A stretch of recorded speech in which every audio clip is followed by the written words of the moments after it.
Junior, elite, and international ladies, junior, elite, and international ladies to the holding bay now. A very good afternoon to one and all as we welcome you once again to Skinner Park in San Fernando, where we're getting ready for day 2 of the Trinidad and Tobago Cycling Federation's Easter Grand Prix, the Easter International Grand Prix, of course, blazing the track here at Skinner Park, and it's a spanking new track as well. And as you can see, the spectators already packed in here in some sections, but there's still quite a bit of room. So if you're anywhere in the vicinity and you want to come down, hey, come on down. It should be a lot of fun indeed as we see the riders and the officials getting ready to start the action here already today. We had the qualifiers for the Keirin event, a UCI event, and so that will bring us to the second round action coming up in a short while for both the men and the women, the elite men and women, so something to look forward to. But we expected to kick off this evening with the International Men's 8-lap event, and that will be followed by the Junior, Elite, and International Ladies 2-lapper. That should be a fast race indeed. Of course, yesterday we saw the Brazilians dominating in the women's event, and in the men's international races, Trinidad and Tobago really accredited themselves very well, and in fact, Akil Campbell stole the show, aided and abetted, of course, by the brilliance of the captain of the Trinidad and Tobago team. I speak of none other than Joshua Alexander, who really led from the front and ensured that the younger riders benefited from his experience. He certainly put on a show, and we anticipate there will be more of the same later on this evening. So something to look forward to again with the Trinidad and Tobago team, and it should make for very interesting battles.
Please remain standing as I invite Mr. Anthony Comisión to open us in a word of prayer.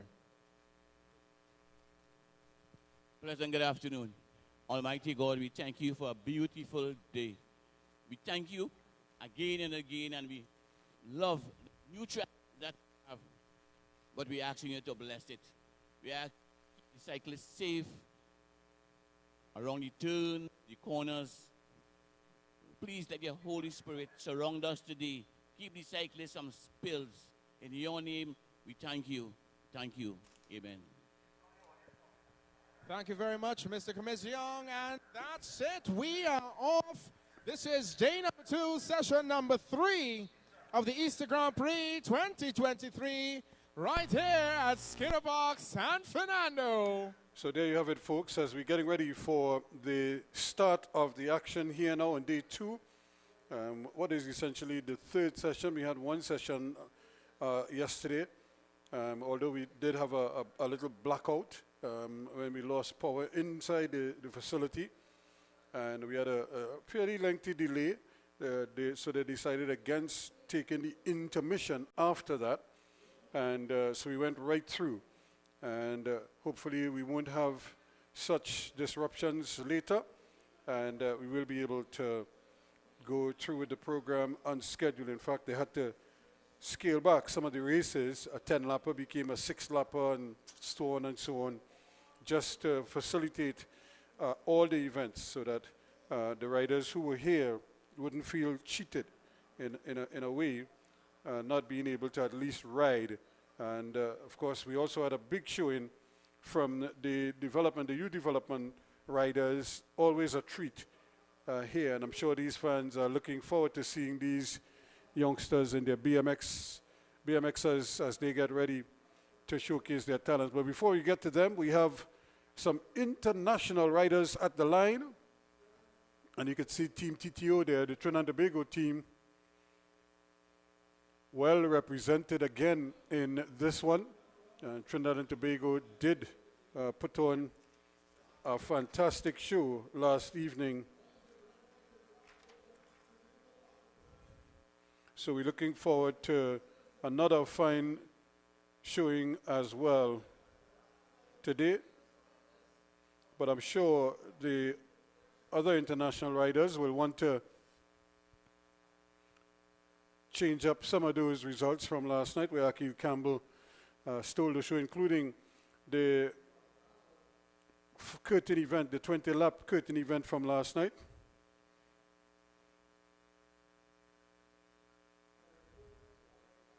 So it's something that I'm sure we'll be keeping our eyes on. We have riders again from Jamaica, Barbados, Suriname, Brazil, and we have some clubs here as well, some clubs from other countries. So it's always an plus to hear. So they get a rolling start to take us on our way in this encounter.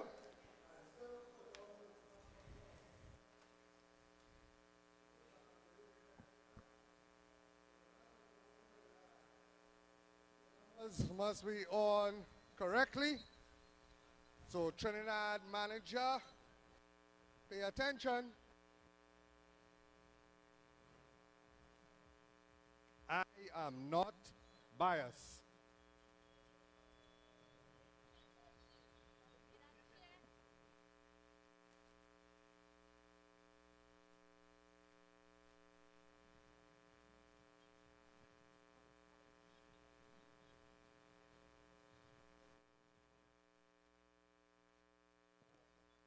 And that's the start of the international men 8-lap event.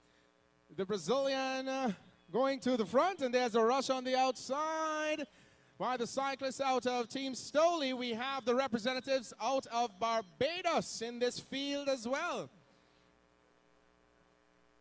Wadili now moving to the front. He's been covered by number 416. That is Flavio Cipriano of Brazil. Trepte right there. Gonzalo also in the mix of Peru. Then we have Team Stoley, Barbados. Edwin Sutherland. Woods, Campbell, as they go down the stretch, the back straight. Enrique de Comamon, Ramsey of Jamaica, Jamal Eastman. Some riders suffering already. Trepte now going to the front. Cipriano will control this event as they see 5 laps to go. International Junior Women Elite to the holding bay. International Junior Women Elite to the holding bay immediately. International Junior Women Elite to the holding bay. As they see 4 laps to go. Woods coming to the front for the red, white, and black of Trinidad and Tobago. Cipriano of Brazil still leading in the Brazilian group as he's in second position. Look out for Gonzalo of Peru in third with only 3 laps to go.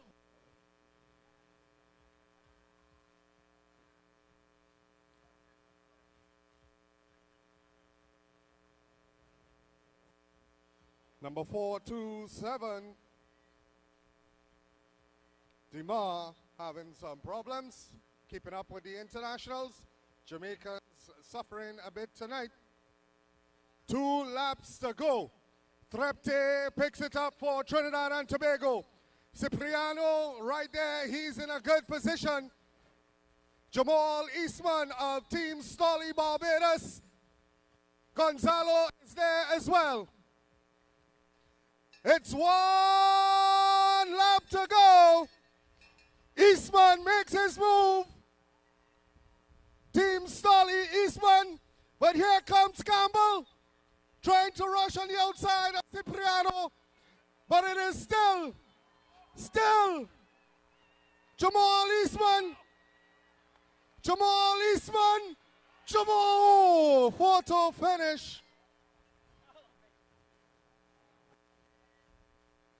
It looked like Gonzalo in third, but we'll wait for the photo finish. Indeed, again, Akil Campbell came from a long way back himself, and Jamal Eastman really battling it out. He came from way back. He got level with him. The question is, did he pass? Right there at the line. Whoa. My word, who did they give it to?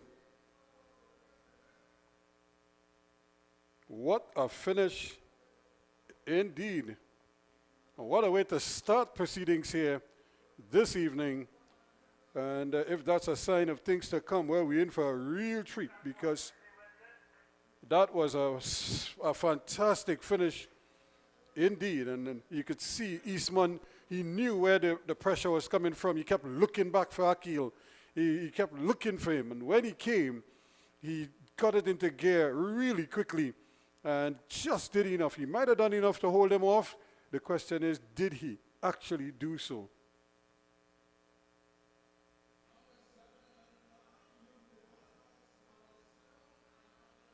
So we'll just wait to hear what the official result is on that one. But it was really tight on the line. Again, so close. You just couldn't tell from the naked eye.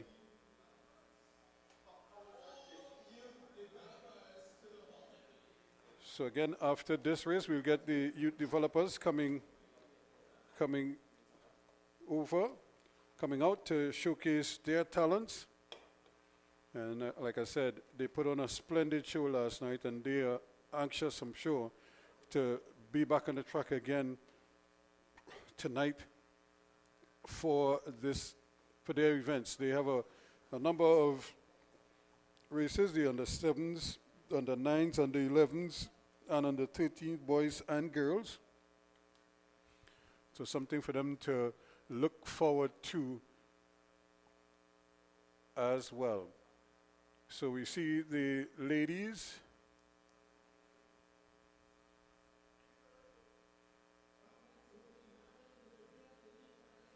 getting to the line. They're not going to let them do like a 1 lap roll and start, but they'll just give them a few meters, and then they will start the race just as they go past us here for the very first time. You've seen the race commissaire just making sure that everybody is on board. That's Kurt Sawyer with the shades over his head, out of the United States.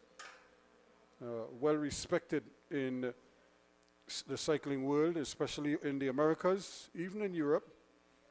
He's really built up a fine reputation.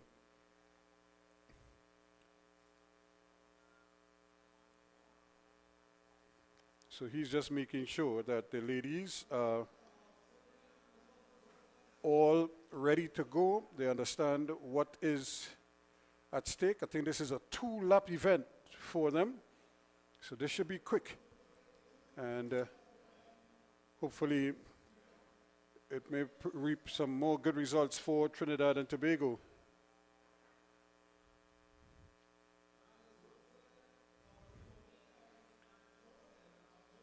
So here they go for the rolling start. And there's the start. Go, that's Alexi Ramirez, followed by Antonella Glaxiola. Dalja of Suriname in about third. Adriana Sijagat also in the mix. The Brazilians being crowded out just a bit. But it is Ramirez leading for Trinidad and Tobago with 1 lap to go. Adriana Sijagat is in good position as well. Tatiana Dalja of Suriname in second. There's nowhere for Glaxiola of Mexico to go, but it's still Trinidad and Tobago.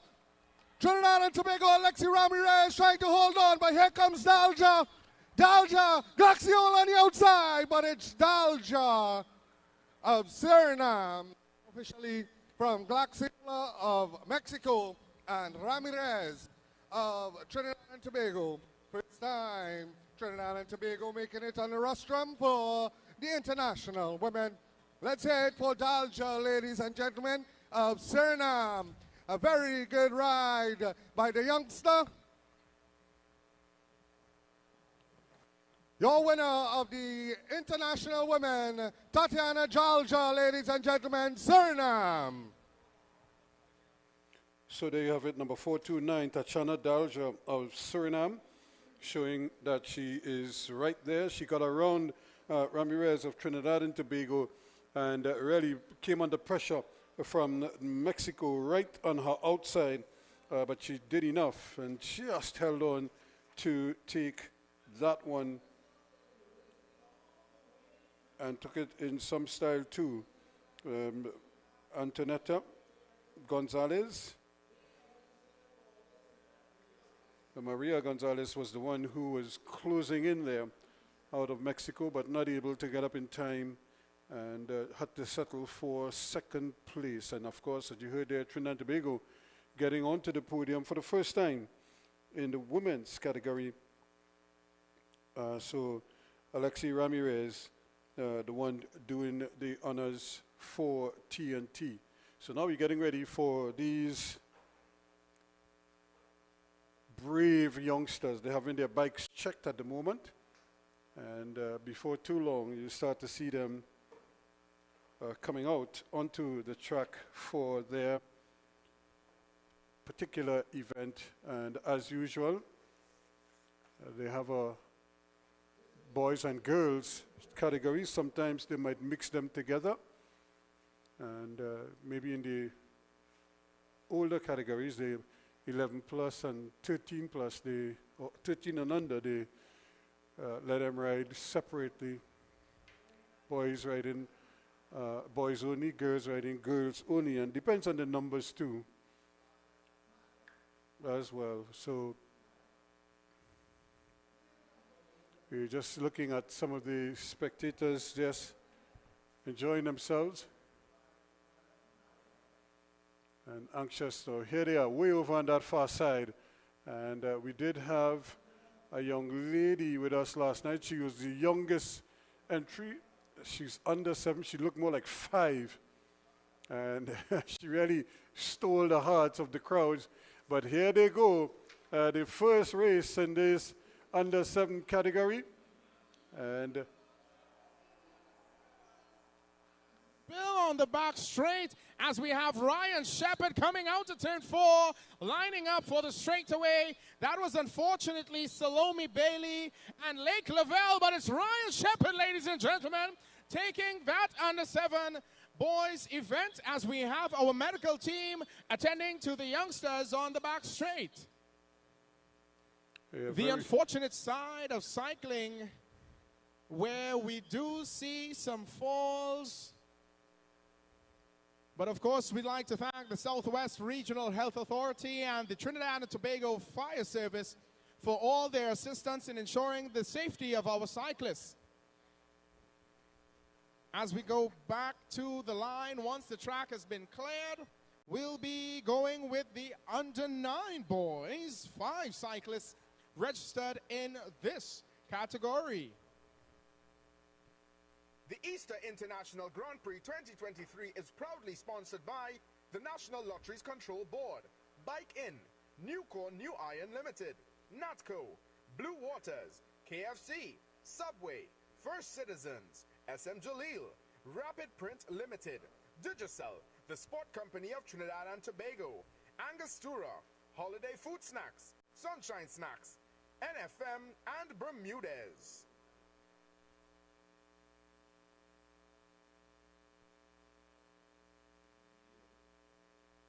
The Easter International Grand Prix 2023 is proudly sponsored by the National Gas Company of Trinidad and Tobago, WAC 90.1 FM, I 95.5 FM, Cole & Associates, Pennywise Cosmetics Limited, Venture Credit Union, Rigtech Services Limited. So as we wait for the medical team to just make sure that the 2 riders are safe and out of any kind of danger, and but it wasn't a hard fall, if you could describe it as such, but because they're so young, you want to make absolutely certain that everything is A-OK with them.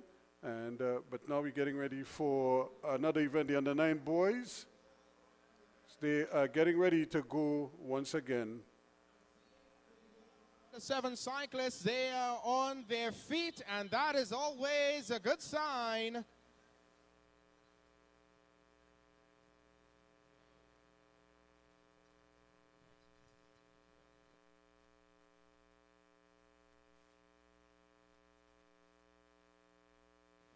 And there we go with the under 9 boys, Jaleel Jacob, Caden Thompson, Tarek Guevara, Aiden Garcia, and Seth Alexander Smith. They are all in this category, and it's a rush on the outside by the cyclists out of Vaporwake Multisport. I believe that's Tarek Guevara, is it? Yes, it is. Number 58, Tarek Guevara of Vaporwake Multisport, bringing home that one rather convincingly in the under 9 boys category.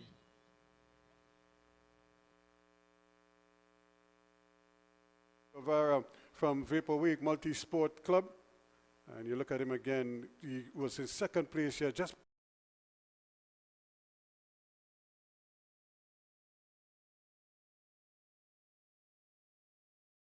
it was from Seth Alexander Smith. He just blew past him, and it was plain sailing coming home, as you could see him, Tariq Guevara from Vaporwake, getting the job done in impressive fashion indeed. And there's the medical team. They're still rendering assistance. Might just be a little bruising or a little cut somewhere.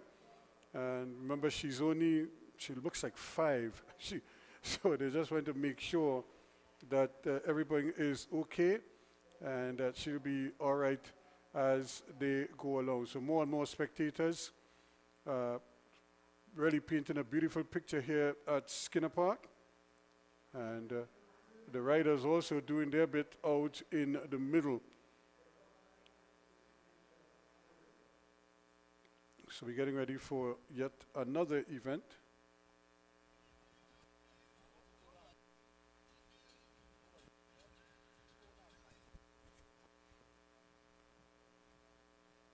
On the line, we have our under 11 girls. In this group, we have Demaya Prince, Annalise Watson, Scarlett Thorne, and Lisa Jo Boodoo. Annalise Watson of Madonna is going to the front. Scarlett Thorne will have to come over the top. Young Watson is putting on a challenge for Scarlett Thorne as they go down the back straightaway. It's Scarlett Thorne of Arima Wheelers coming over the top and looking to put a gap in on young Watson. Lisa Jo Budu and Tamaya Prince are also in there, but it's Scarlett Thorne of Arima Wheelers. Young Scarlett has been dominating this category all weekend long. So Scarlett Thorne again from Arima Wheelers, showing that she is really a cut above the others in this category.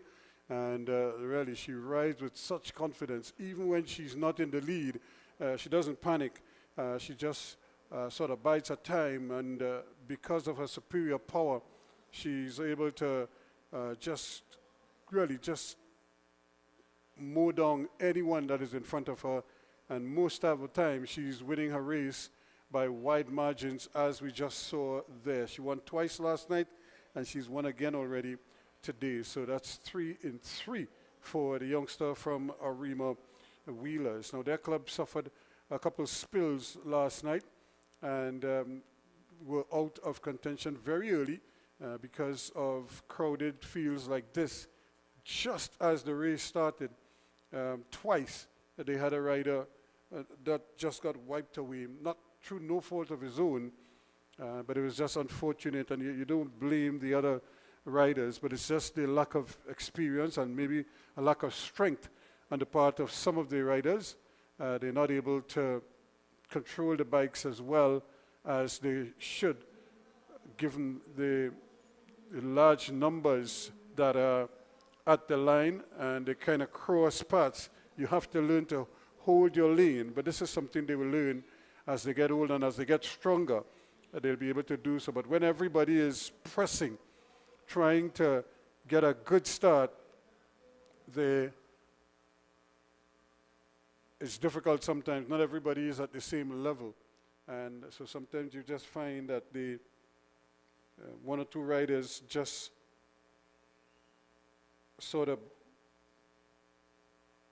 swerve, if you know what I mean, in front of the other riders, and that could cause some spills, as we saw that last night on a couple of occasions. But it looks like the same group is back, so it means everybody is up and racing again, even the ones who might have fallen last night. So we'll see how they make out here. The under 11 boys, part of the youth development series, and there is Kwame Lawrence holding a youngster from Arima Wheelers. Again, Kwame's son is one of the outstanding juniors in Trinidad and Tobago. There's Richard Dickey, one of the house announcers, or Ronald Dickey, I should say, one of the house announcers.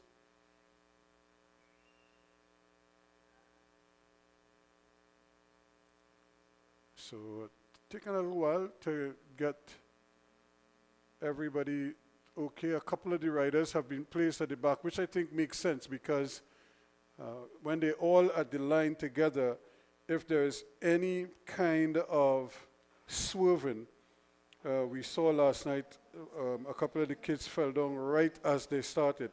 So it's just a question of them understanding why this is being done, so that the riders, now the holders, have to be careful to allow the riders behind to come forward without any hindrance. So that's another obstacle for these youngsters. So I don't think I would like to be at the back right now, because you just don't know.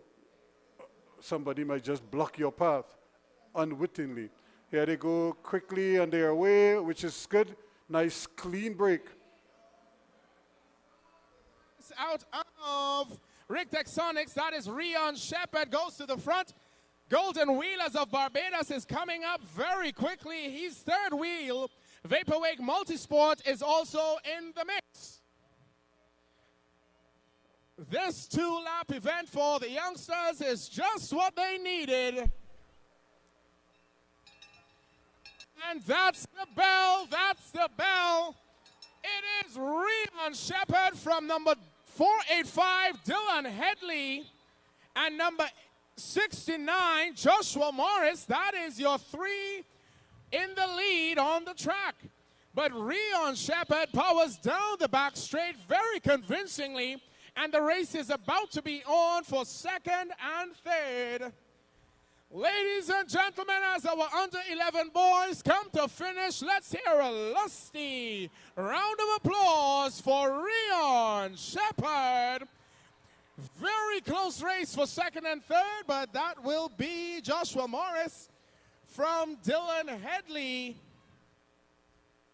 and Zephaniah Alexander Smith rounding out your top 4 unofficially.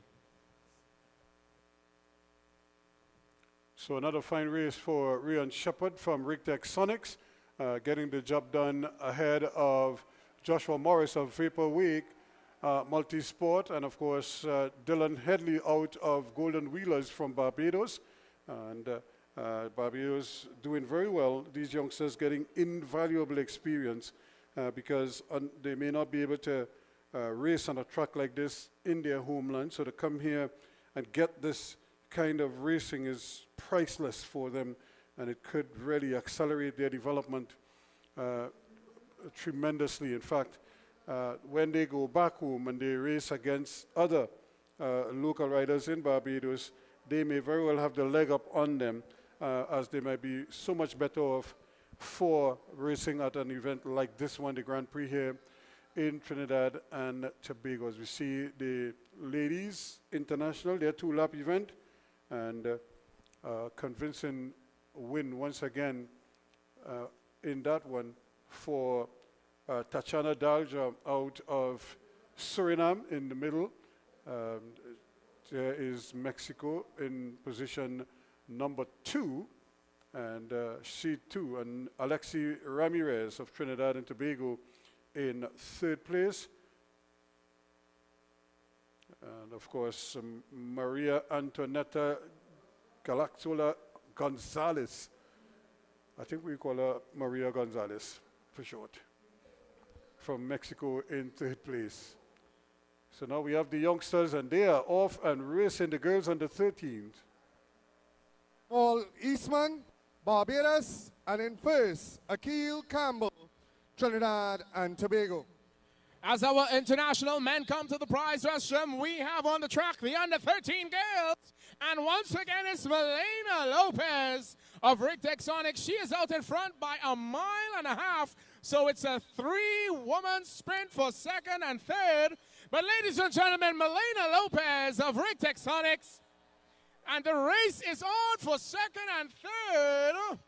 Number 82, that is Catalea Benjamin.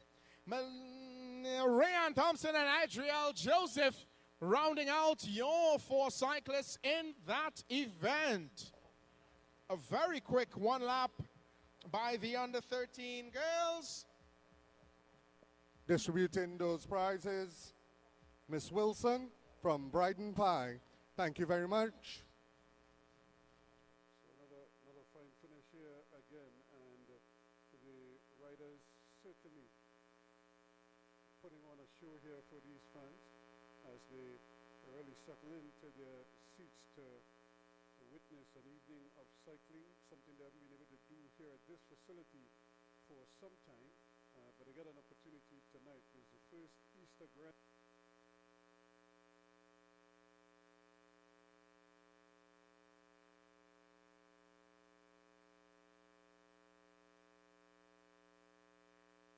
No doubt, seeing a facility that is really a gem in San Fernando at the moment, and they should be justifiably proud of it. And of course, the riders will have to adjust to the track itself. It's a new track, and it's also a little bit on it's a windy track at the end, so you have to be very strong indeed in order to really negotiate those bends, especially just before the turn to come home, and the first turn when you get bell or as the race starts. Those ends at the northern and southern end of the track is where the wind could cause the most amount of, produce the most amount of resistance and throw cyclists off their rhythm. We saw quite a number of riders fall in last night, but we're happy to see most of them seem to be okay, just a few bruises. But I'm sure it's just part of the track. Here we go with another event. He goes to the front immediately, followed by the cyclist out of Golden Wheelers in Barbados. Elijah Green Jr. of the JLD Cycling Academy is powering down the back straight and takes that second position on the track, chasing Adios Lewis of Vaporwake Multisport. It is going to be a rush at the finish. It is Elijah Green Jr. Adios Lewis. Ooh, very close indeed. The cyclist out of Vaporwake lifts his hands in celebration as we await the official results out of that under-13 boys event. So another fine ride there, and a congratulations to the young man there, and Aduese Lewis from Vaporwake on the inside, just doing enough to hold off a fast-closing Elijah Green Jr., who just mistimed it a little bit and lost out here. Last night he won both races. Tonight he had to settle for second place this time around. I'm sure his dad wouldn't be too disappointed with that. Of course, Dad, chief mechanic with the national team, so he is busy otherwise, although he would probably be keeping one eye on the events involving his son. So we see the youngsters quickly up to the line, the Tiny Mites.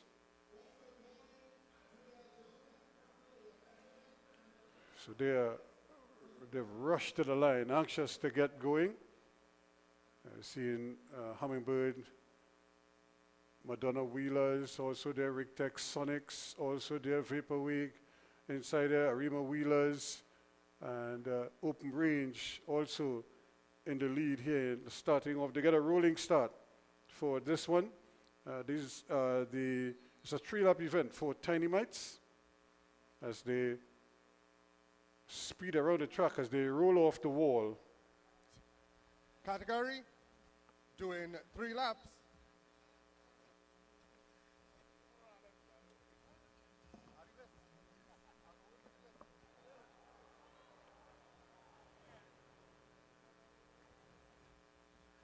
A spill on the back straight. Where is this?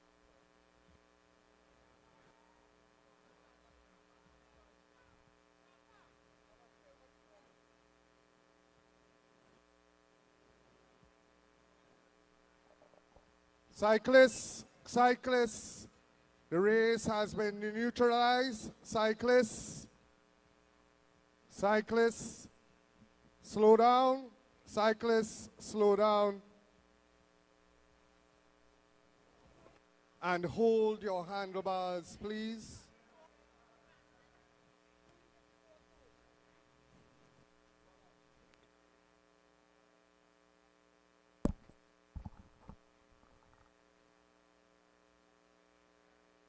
So there you see the 2 youngsters who went over, and again the medical team quickly rendering assistance to them. The one rider from Hummingbird, whose back is to us, is sitting up, which is a good sign. Hopefully he'll be able to stand up shortly. It's the other rider now from Madonna Wheelers, who's being turned over on his side. And so we'll certainly take a look out to see what they will do. The race itself is still being neutralized as they ask the riders to just roll around the track probably for a couple times before they restart the race. And so you never like to see something like this. Hummingbirds, they had a couple of riders in the race.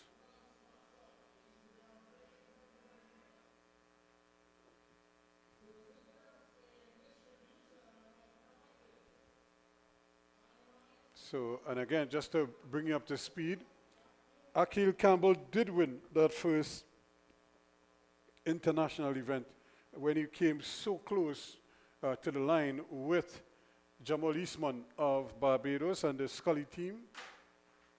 We see the youngster now from Madonna Wheelers being assisted. In fact, he's put on the stretcher, so, and sometimes it looks a lot worse than it really is, but they just have to be so careful with these riders. Remember, some of them are going at full speed, and they just want to make sure that all the vitals are working and that he isn't in any kind of serious danger or anything like that.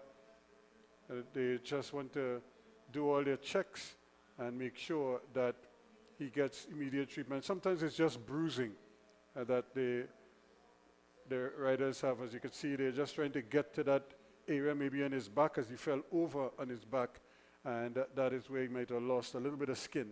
As we say, he had a white man there that he's going to have to deal with. You know, when you get those, so nothing you put on, you put on a jersey, it sticks to you. You say, like, you lie down on the bed, as you wake up, the sheet and all is coming up with you as you turn. So he just have to live with that for the next couple of days. But as you see on his elbow as well, he's just trying to at least showing them where he's probably feeling the burn. But hopefully he'll be A-OK. I mean, just by him sitting up is a very, very good sign indeed.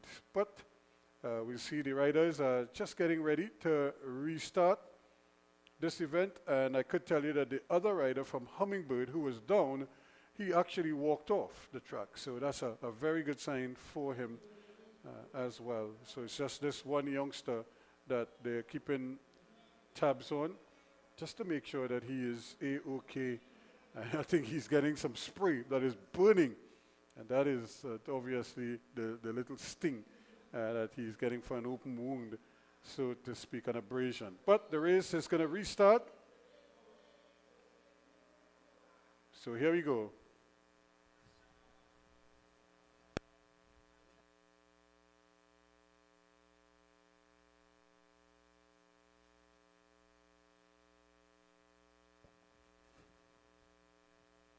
Riders will be coming back for 2 laps to go.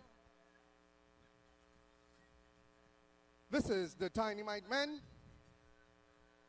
doing 3 laps.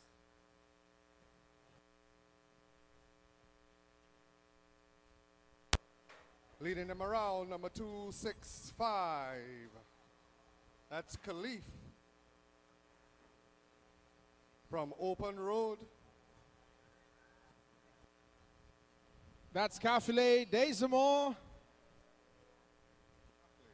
of Arima Wheelers. Kafile Desamore. Apologies.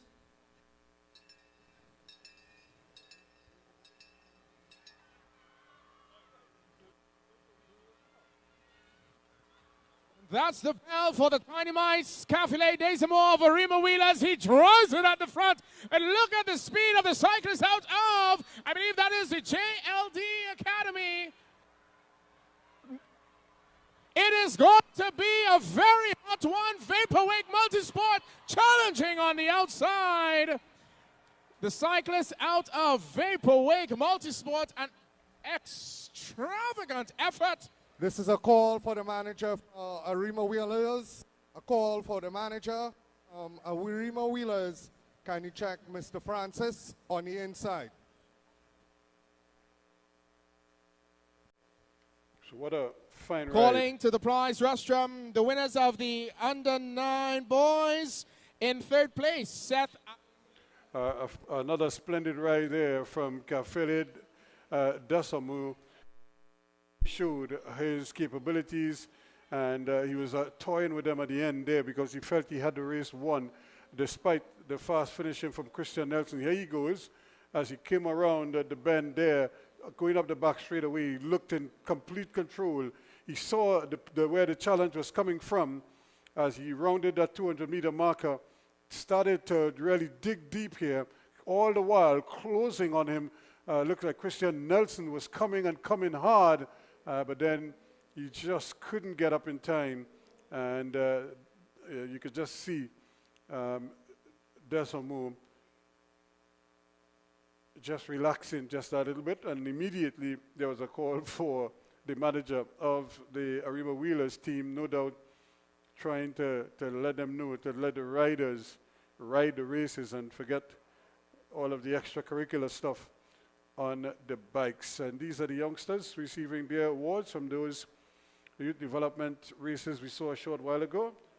And always a fun thing. And look at the mannerisms. They have all the mannerisms of the stars that they emulate oh so well. So it's always a fun thing to see them enjoying themselves, but taking it very seriously as well. So now we're getting ready for the Tiny Mites and Juvenile Ladies. They're doing a 4-lap event. And once again, just to remind you that that first race, that first international, the 8 laps was won by Trinidad and Tobago's Campbell, Akil Campbell, who came from a long way back to catch the line and signal his intention here tonight that he means business and he means to continue his winning ways of this particular Grand Prix. So he's not relaxing at all or resting on his laurels. He had a good night last night, and he's off to a flyer here this evening.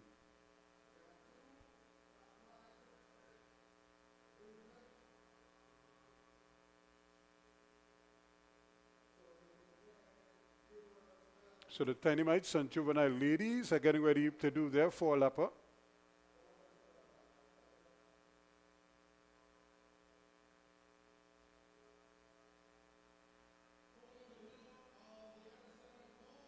So we see 2 riders from Madonna Wheelers there, Open Range. It's there. Rick Sonics, 2 riders, and then of course Vapor Week also with 2 riders in the mix. Kaylee Young from Madonna Wheelers and Renelle Bernard. We have Rick Sonics, Ryan Shepard, and also Ariel Graves. And from the Vapor Wake Multisport, Kyra Williams and Shamika Hoyt. And also in the mix there, Open Road Challenge, Kyla Hospitalis in the orange outfit, 3rd from last.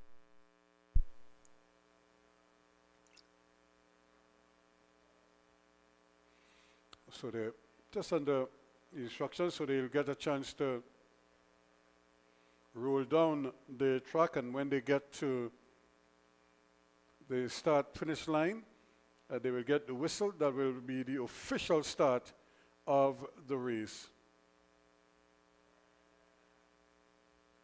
So here they go as they roll off the wall to come to the whistle to start the race officially.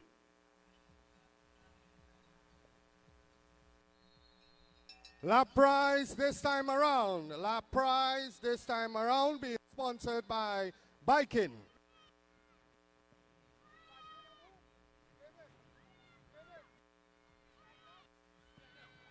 A $200 voucher courtesy of Biking for the winner of this lap around. Who will get that voucher from Biking? $200 voucher. $100 for the winner of the next lap around, being sponsored by Extra Foods voucher for $100. Extra Foods voucher $100 for the winner of this lap around. Lots of prizes in the races this afternoon. $100 Extra Foods voucher on the line. Ooh. Look like Madonna on the outside. Could be Kylie Young. Unofficially. Riders coming back to see 1 lap to go.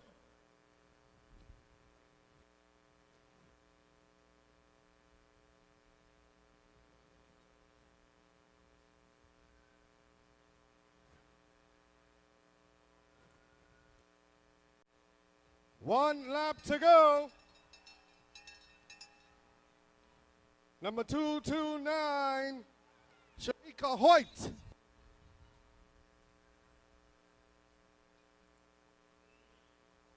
Oh, Rider going down.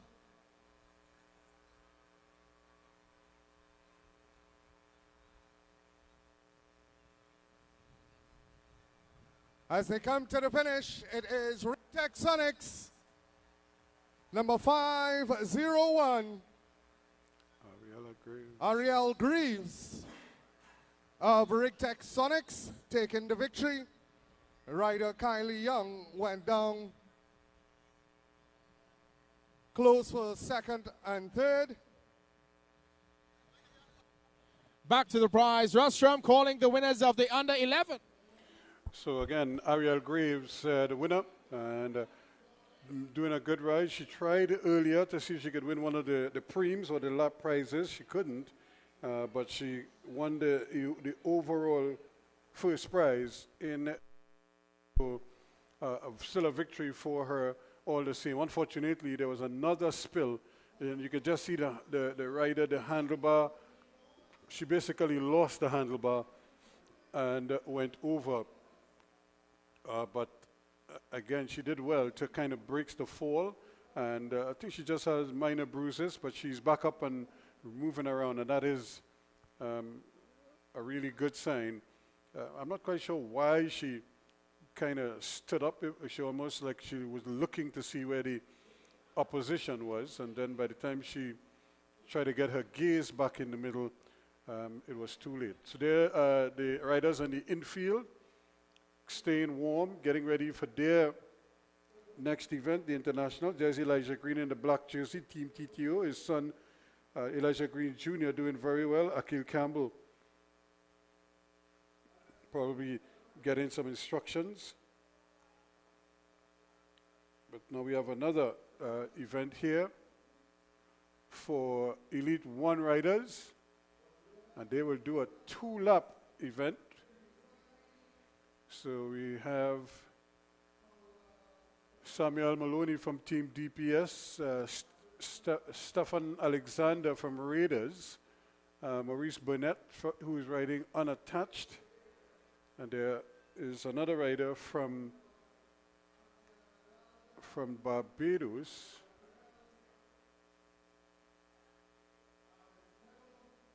riding for the Scully team.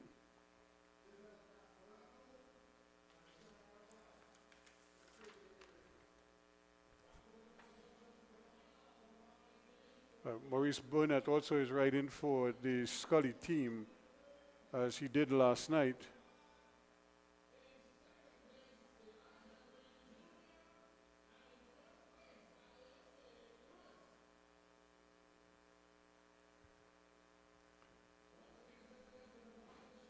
So it looks like Dominic Howard might be in this one.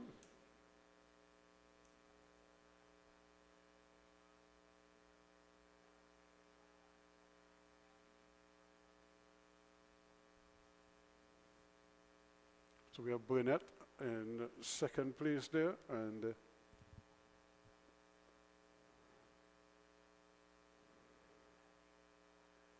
we have a rider coming out of Jamaica who's joining the fray as well. That looks like Jerome Forrest, who has taken up entry. So he's just getting on his bike here now.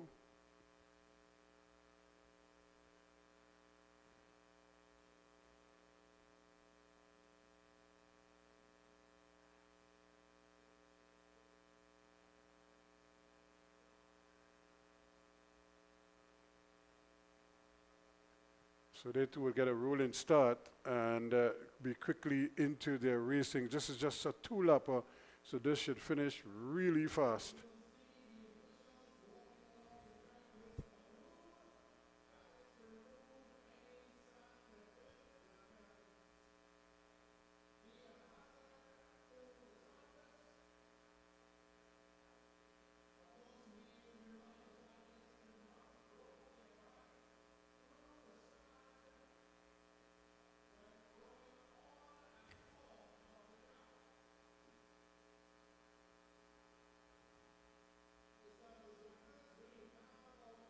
one cyclist.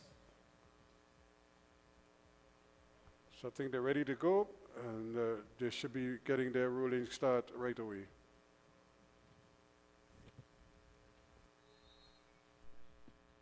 And that's the start. Number 426 out of Jamaica goes to the front immediately. Number 453 out of Team Stoley in Barbados is also in the mix. This is a very quick 1-2 laps for the Elite Ones. Enrique de Camamond is making his way to the front of the field and will take the bell.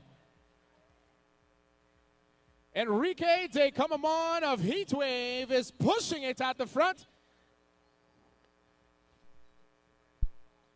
Challenge coming from Team Jamaica and DPS as well. As they come for the line, will Enrique be able to hold on? Challenge on the outside by Jamaica. Samuel Maloney rounding out your top three unofficially. A very quick 2-lap event for our Elite Ones. Come on, showing that he is certainly in good form. And there it is again. He came to the front there and never really gave any indication that he was going to be caught. And certainly Enrique de Camamond, clearly the winner of that one, showing good composure.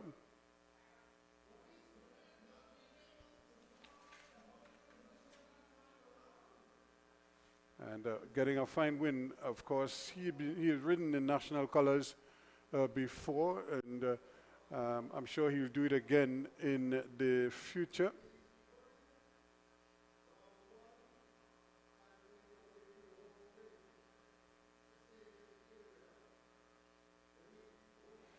So immediately we have riders on the wall. The Elite 2 riders, they'll be going 2 laps as well. And they have a good bunch of riders in there. Aisley Gay, Dariel Pereira, Troy Nelson, Aku Keller. There's Aku Keller from Racers.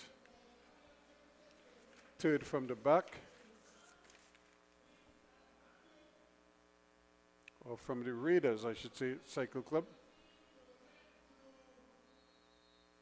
And Aku is immediately trying to come out into the front here. Aku, a former national cyclist, no doubt showing his capabilities. Dariel Pereira, Troy Nelson, Justin Williams, Ako Keller, Andel Garcia, Mark Auguste, Michael Aki, Mark Joseph, Adam Francis, D'Angelo Harris, Kevin Tinto, and that's the bell.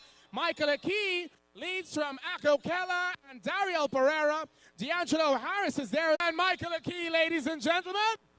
So there you have it, Daniel Pereira and Michael Aki, the winner on the inside. He still had to ride it, and he still had to time it as well. And he did exactly that. Stayed out of danger, put his nose in front, and was never caught after that. Daniel Pereira tried, came hard at him, and Dariel Pereira not able to catch up with him. So now we're getting ready for the Karen. From the time you see the motorbike, the little journey on the track, you know what that means. That's UCI points up for grabs. And this is going to be the men's and women's, the Elite Women's second round of the Karen event, and followed by the Elite Men second round event as well. And I'm just trying to recognize who is on the bike. But of course he will go at a steady pace, start at one pace, and then accelerate with every lap. He increases the pace just that little bit. The riders will stay behind the bike. They cannot go past the bike until the bike actually leaves the track. And then the riders can't stay too far behind the bike as well, because that then will defeat the purpose of having the bike out there. So there's still some strategy involved. Alexi Ramirez and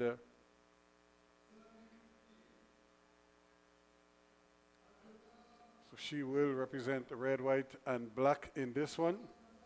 She already has a third place finish. So once again, welcome you to our coverage here on 360 TV, working along with the Trinidad and Tobago Cycling Federation to bring you the Easter International Grand Prix, blazing the track from Skinner Park in San Fernando. And that's where we are this evening. Tomorrow, the action shifts to the indoor facility at the National Cycling Center. And that too is expected to be a very interesting night of action there. Slightly different to what you're seeing here because of the banks. So it adds another dimension to the situation. And so that too will determine how these riders make out. So the Trinidad and Tobago, well represented. They have 2 riders in the mix. Jamaica.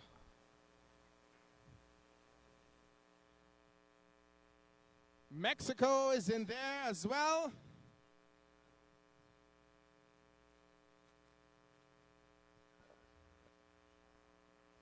Two riders from Trinidad and Tobago, Ramirez and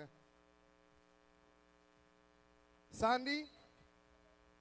Phoebe Sandy on next to Glaxiola, so we're going to come down. It's Glaxiola, then Sandy. It looks like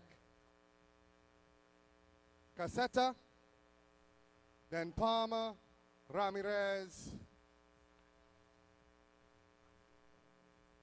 Angulo, and Dos Santos.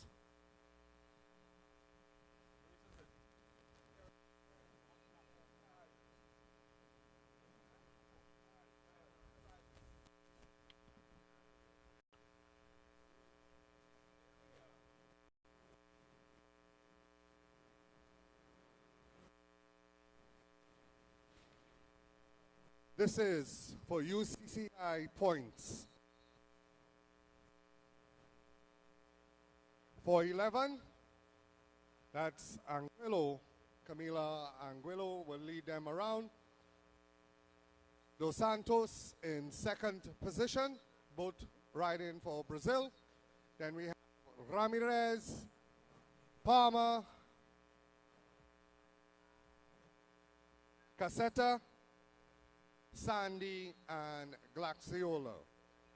The rules of the Karen, it's pretty straightforward. After one lap, the riders are able to change positions. It is a sprint event. The riders cannot pass the motorcycle at any point in time while it's on the track.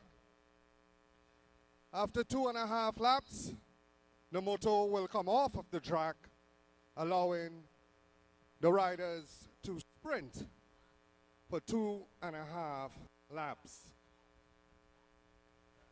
This event is a very popular event in Japan, where they actually bet on the cyclists, just like it's horse racing. So who is your bet on for heat number 1? As they come to see 2 laps to go, riders pulling away. There's a problem with one of the Brazilians.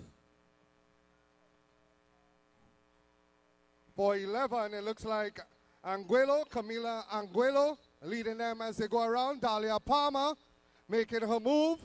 Alexi Ramirez and Phoebe Sandy of Trinidad and Tobago right there as well. Top 3 will qualify for the final. Top 3 will qualify for the final. Palmer still leading from Jamaica. And then we have Ramirez and Sandy. That's your top 3. They will go into the final automatically. An easy ride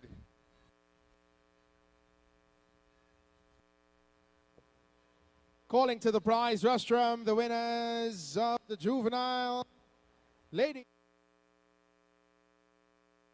Palmer there from Jamaican representing team DPS here in TNT, showing that she has lost none of her speed and capability, and really she was just toying with them as she went around the track there, riding with such poise and determination. But she's safely through to the final, and she will be the one to beat, no doubt. And because coming in, she was always going to be a handful for these ladies. So we wait to see. Wait, so that's the first heat, or the second round event, or semi-final, if you want to call it that. And we see Suriname is represented here as well.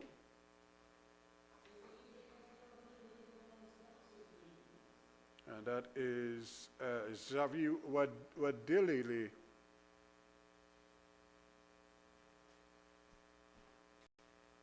Xavier Wadile is second from left, Trinidad and Tobago, with 2 riders in the event as well. And just trying to get her balance right. So Trinidad, we have Brazil as well in the mix. And so this one should be Adriana Sejagat and Cheyenne Y. Sejagat closer to the wall, to the very left of the screen.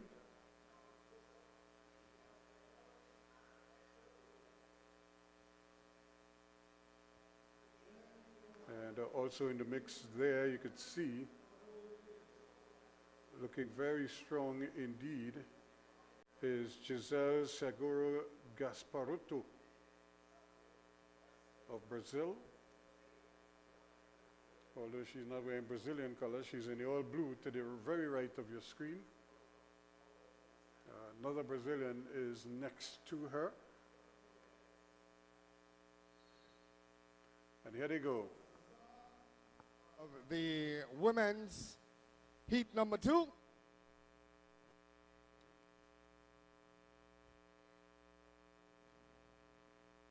Gasparoto of Brazil leading them around. In this event, we have 2 riders from Trinidad and Tobago, China Y and Adriana Sejagat.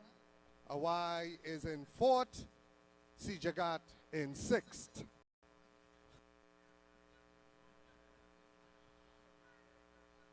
Elite men for your Karen second round.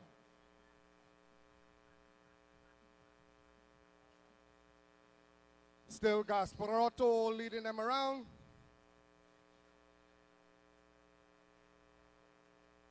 Followed by Kunkel of Brazil.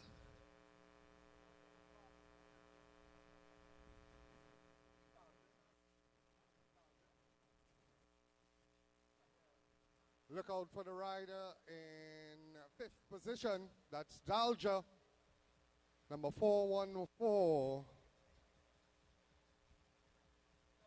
Kunkel.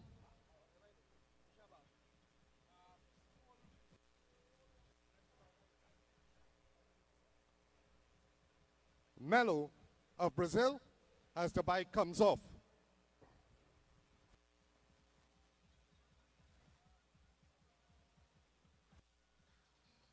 It is still Gasparoto leading as they go around, number 410. Moving up, Tatiana Dalja of Suriname.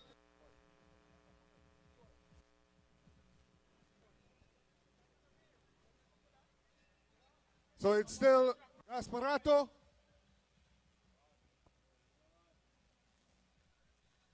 Gasparoto leading Dalja, Sejagat and Awai. With 1 lap to go, it is Gasparoto from Dalja and Awai. Top 3 will qualify. Gasparoto, Dalja, Awai. Gasparoto, Dalja, Awai. Brazil.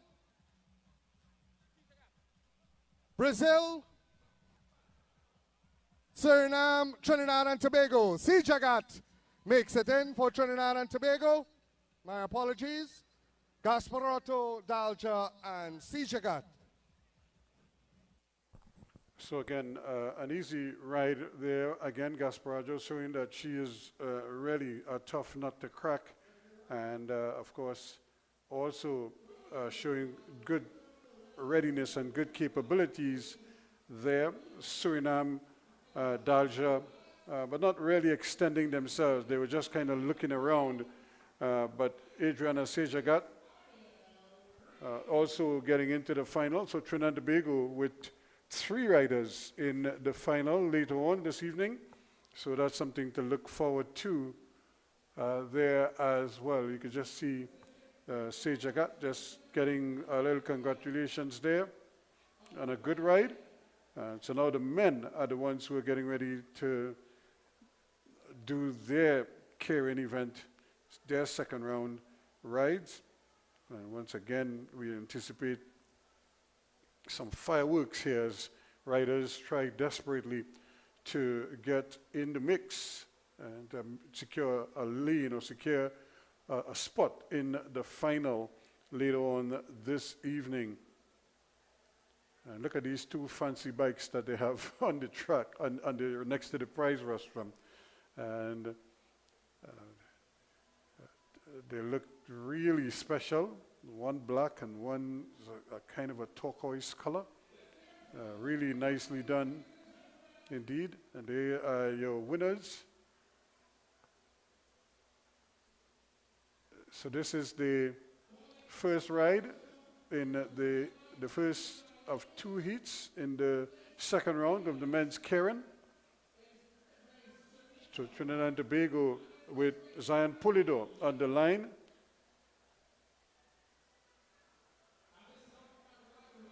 And we also have Team PSL being represented here this evening. And you can see the Trinidad and Tobago flag on the sleeve of Team PSL also in the mix. We have another club rider also showing capabilities there from Arima Wheelers.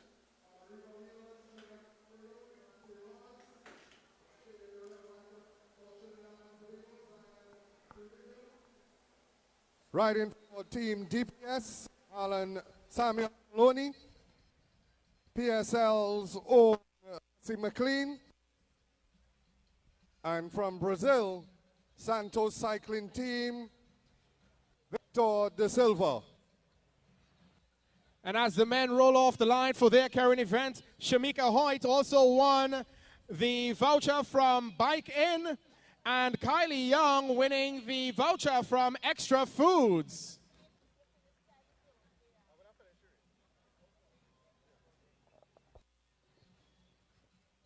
Same rules apply for the men. 5 laps. After 2.5,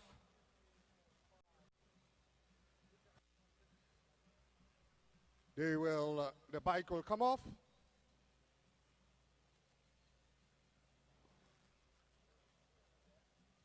Top 3 will qualify. Calling Maurice Lopez, Christian Nelson, and Kafile Desamont to the prize distribution area.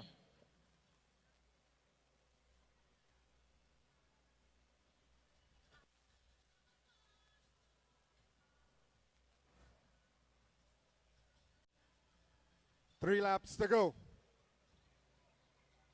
Wadili leading Lawrence, Pulido, Maloney, McLean, and De Silva. The bike goes high.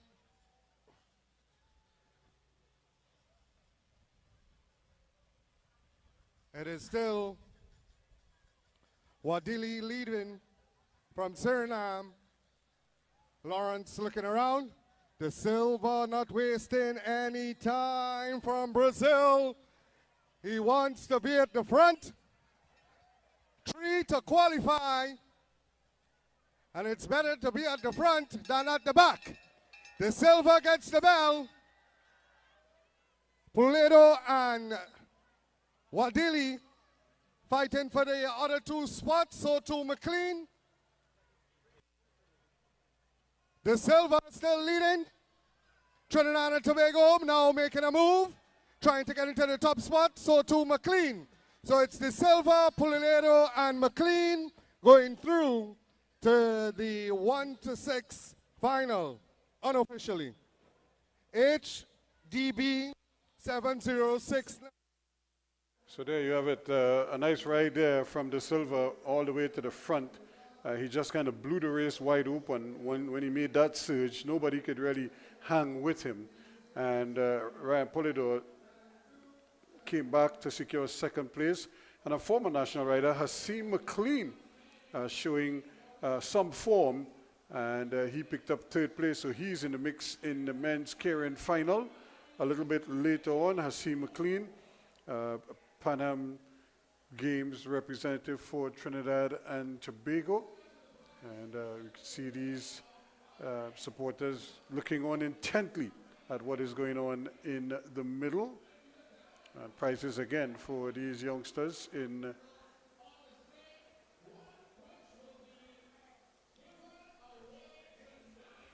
the event. 2nd place going to Vaporway, and in the winner is from Arima Wheelers Cycle Club. So Trinidad and Tobago with 2 representatives in this 2nd heat. Jamaica also well represented, and it looks like Adam Alexander is riding for Team DPS. Left of your screen when they spread across the track. And so Kyle Karabai and Ryan Dabro in this one for Trinidad and Tobago. Jamaica with their 2 riders. And all the way to the extreme left of the screen, it looks like that's Adam Alexander, the kilo specialist, but he's trying his hand here at the Karen, the man from Arima.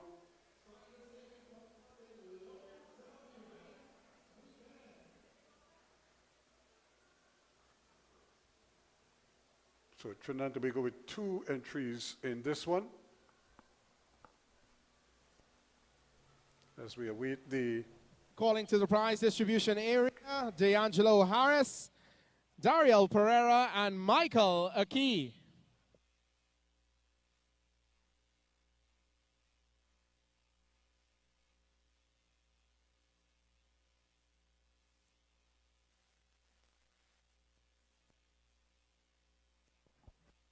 And that's the start of heat number 2, top 3 to qualify.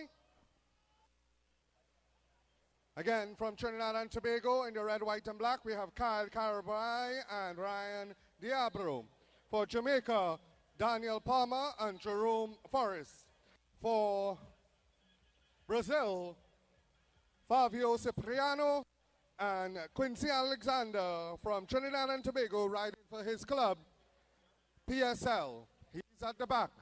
Right in front of him is Cipriano. Then we have Forrest, Daniel, Diablo, and Carabai behind the moto.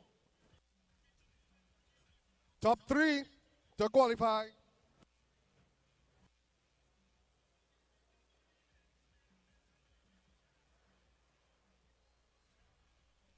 Coming for 3 laps to go.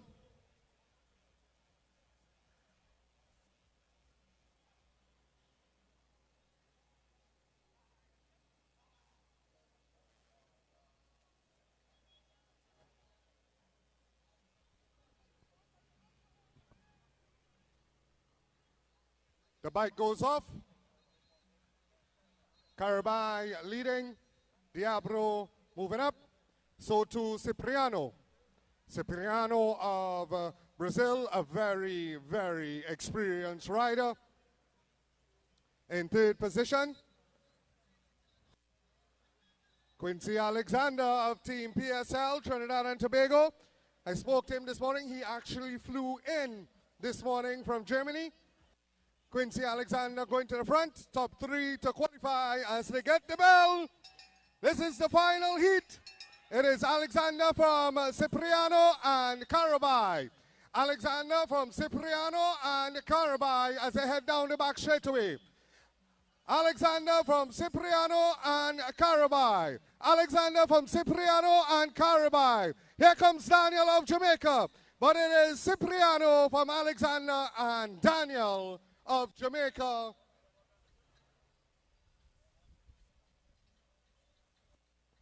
And that's heat number 2, ladies and gentlemen.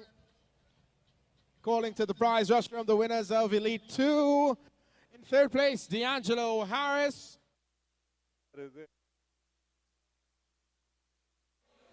And that was the second heat with Cipriano, Flavio Wagner Cipriano out of Brazil, another Brazilian showing his capabilities. Here we just saw Victor da Silva in the first heat, and here we have Cipriano showing his capabilities in the second heat, and Flavio Cipriano. So Brazil well represented in the finals of the men's keirin later on this evening. Something to look forward to. It should be very fast indeed, and I'm sure there'll be a lot of anticipation building for that event as we take you through this evening's program. Of course, coming up in a short while, we showed you the BMXers, the Youth Development Program. Well, now we're getting ready for the vets, so to speak. And this is always a feature of cycling. Lots of foods. And spectators are well taken care of. In fact, they prepare well for this event. They make it a picnic of sorts. And they really come out to enjoy themselves while enjoying some tasty home cooking as well. And the only thing is they don't share with the commentators and the technical team. That's the only downside to all of this. I might have to take a walk later on, you never know. But we're getting ready now for the seniors, the masters as we like to call them. 70 plus, masters 60 to 69, masters 50 to 59, and masters 40 to 49. So we'll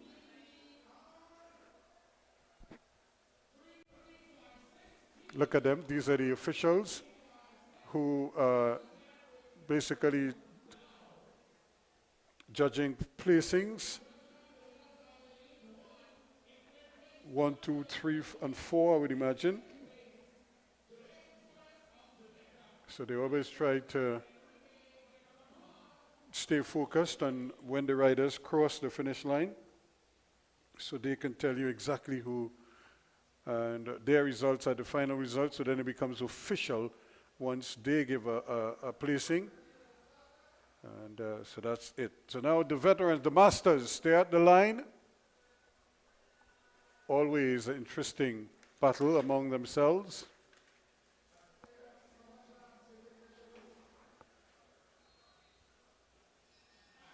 The bell! That's the bell for the Masters 70 plus. What a start! I feel for a sprint. I don't know. Let's make it exciting for the Masters 70 plus as they are coming for the finish, ladies and gentlemen. Cheer them on as they come. Lafon, Klein, and Nelson unofficially. The boys have it, Ronald. The boys have it still. They have it still. I'd like to thank Mr. Poya of Bike In for assisting us with the prize distribution. 60 to 69. So there you have it, Mr. Lafont, showing that he hasn't lost much over the years, still riding very well indeed, and none of the others could keep up with him. But that was always the case, even when he was riding in the Elite 1 or Elite 2 divisions. He was always a very competitive rider, and even as he aged, he's aged with that fast twitch muscle, those fast twitch muscles that allows him to really propel himself around the track very quickly, and we got a prime example of that there as well. So always very, very keen to see how these riders do. So those were the 70 plus. Now we have the 60 to 69 masters, and Clyde Polonais, Earl Gonzalez, Joel Brown, Martin Warwood, Wayne Samuel, Walter Paul, Christian Grant, James Joseph, and Cyril Fook. Also in the mix as well, of course, Cyril Fook from Valkyrie's Cycle Club,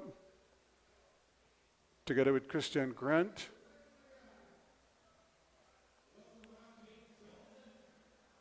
Grant just bending over there to make sure that everything is okay. We have Hummingbird 1 and 2. Wayne Samuel is there together with Martin Warwood. Of course, Madonna Wheelers also represented by Earl Gonzalez. And of course, Rictech Sonics, not to be outdone. Walter Paul is in the mix.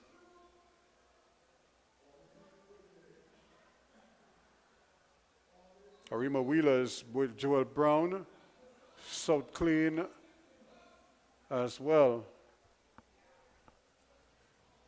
And we wait.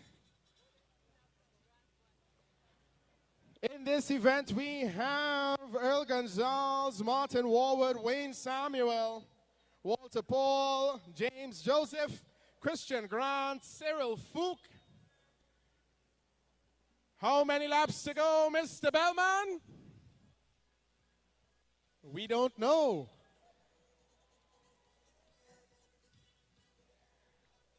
How many laps was that, Skinner Park? Oh. All right.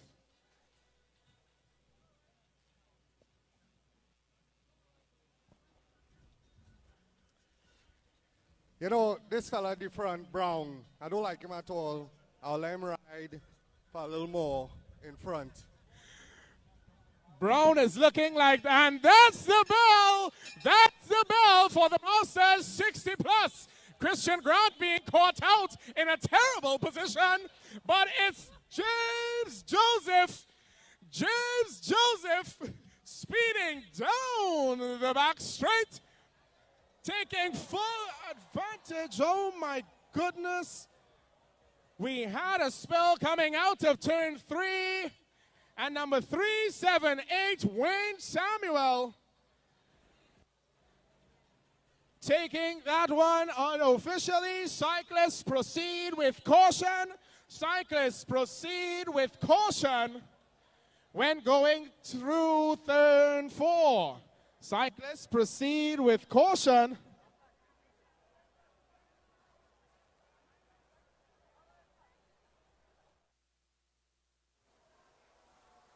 How unfortunate that could be. You know, you see that every so often where riders are really in the fray, and you look at the mangled wheels there, just sort of hooked together.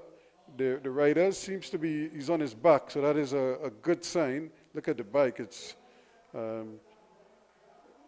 you see the two riders just go down, and they really haven't moved much since.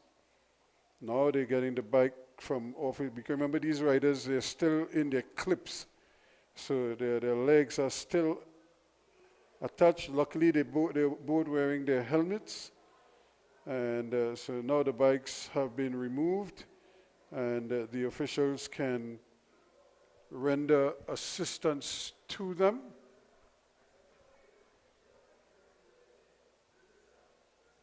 And but it just seems as if Joseph had that race all sewn up.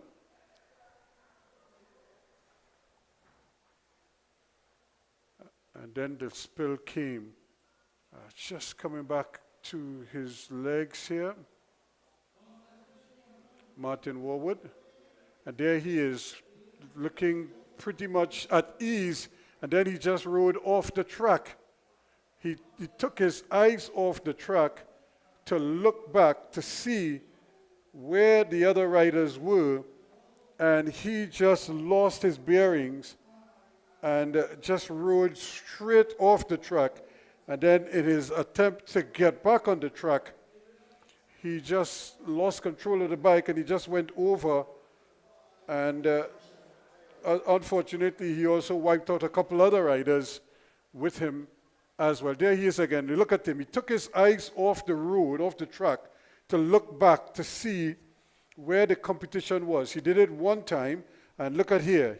Just as he took his eyes off the track in front of him to look back to see where the competition was, he just seemed to lose his bearings. He just started to veer to the left, and then he couldn't get back on the track, and then I don't know if he just panicked there, and maybe the size, he wasn't aware how deep a hole it was that he had gone down and just at the edge of the track, and he couldn't climb back on the track, and he just went over. In other words, he was riding at the side of that little embankment there, down in a hole. And it was so unfortunate because he was leading the race. He won last night handsomely. He looked to have another victory all sewn up here until disaster struck. But it's nobody else's fault but his own. It's just unfortunate, and hopefully the other riders are okay. We're just looking at the guys. They're all concerned about each other. That's the important thing, because jump high, jump low. These are sportsmen, but they're also good friends from different parts of Trinidad and Tobago, so they don't ever like to see one of their own go down by any means. And there's Warwood just getting some assistance. He's going into the ambulance, and but I'm hoping that this might just be as a straight precaution, just to ensure that he's okay. Look at again Hummingbird working along there with Joseph, just to ensure that he is okay. And Wayne Samuel, who went on to win the race, but that seems so insignificant right now. He just wanted to make sure that Joseph is fine. James Joseph, again, he just seemed to have this race pretty much in the bag until that unfortunate miscalculation on his part, where he just kind of took his eyes off the track and then just veered off the track and couldn't get back on when he wanted to. We just see the ambulance also again rendering assistance. They probably just have the riders sit and while they attend to them. So it may not be that they have to go into the ambulance to take them to hospital or anything like that. I think they're just trying to make sure that they're okay.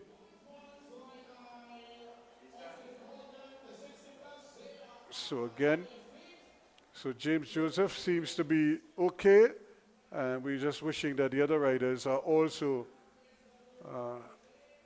A-okay as well, and nothing untoward is happening to them.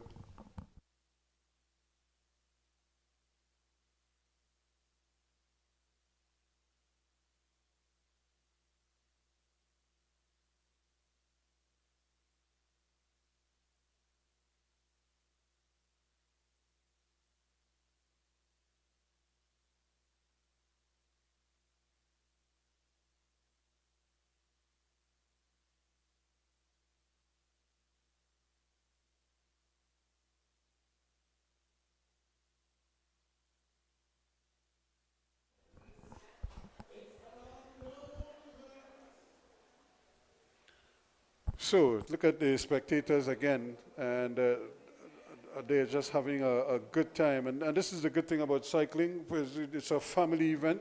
And some of these folks might have been following Grand Prix for years up at Arima, Southern Games at Guacara Park, the JP Schmaltz Stadium, the Palaseco Games, where we've had some amazing rides over the years. And, you know, even at the Queen's Park Oval when there was a track there as well. And, of course, all the different road events all over Trinidad and Tobago, including the Tour of Tobago as well. So we used to have 2 big events in Tobago in years gone by. The Tobago International Cycling Classic and another event about a month apart. But now the International Cycle Classic is the big event over in Tobago. And some of these riders and the spectators have followed these races and these events over the years. We're on the track again.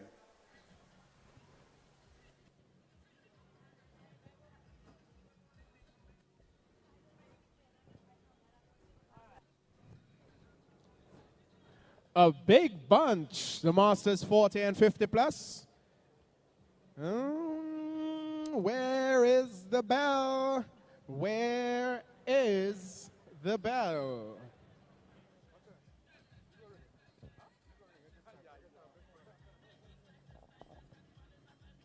Round and round they go.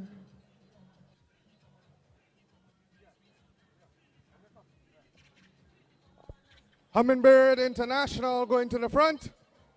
When will the bell ring? First time we see a breakaway in a long time, and it's 1 lap to go. Number 352. Look at the speed of the cyclist out of Rig Texonics. Rocky Hillside is chasing and chasing quickly. Will he be able to catch? We will wait and see. The Masters 40 and 50 plus. Rig Texonics all the way to the line. Rocky Hillside of Hummingbird International. Vapor Wake looking to have rounded out that podium unofficially. So what a fine ride there from Ron Graves from Rig Texonics. He just blew away the opposition. Rocky Hossain tried, but never had a chance of catching him. And certainly a fantastic ride, one would have to say. He took his chance well, got a jump, and then just kept going. And there he is saluting the Rig Texonics faithfuls in front of us here, and happy, no doubt, that they could celebrate a victory for the team from South Trinidad. Ron Graves, the hero in that one. Rocky Hossain tried to close the gap coming in there from Hummingbirds, but it wasn't enough. And Vapor Wave also trying, but not able to get up there. Wendell Charles. So congratulations again to the man, Ron Graves, for a fantastic ride there indeed. Those unknown distances always carry a lot of interest because everybody is like wondering when the bell is going to come. And sometimes it comes quickly, and other times it doesn't come when you expect it. And if you're out of position, you're out of position badly. It's almost as if when you're out of position in an event like that, it's double jeopardy for you. It's so difficult for you to get back in the race because the person taking the bell might be well ahead of you, and you now have to negotiate traffic to get up to try to get back in contention. But we'll see how they go as we get ready for another event here.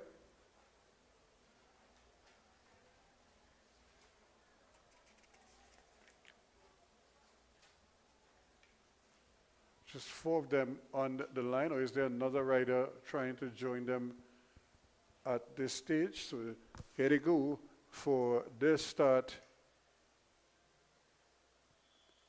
And they get a bell immediately as well. We'll take the hindmost or the elimination for elite 3.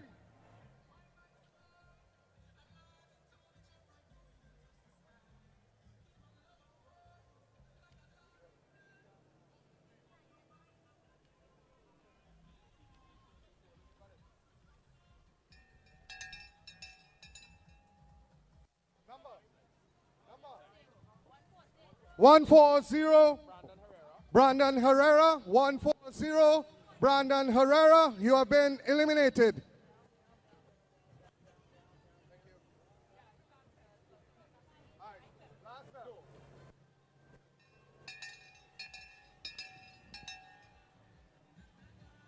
One 161 from Valkyrie.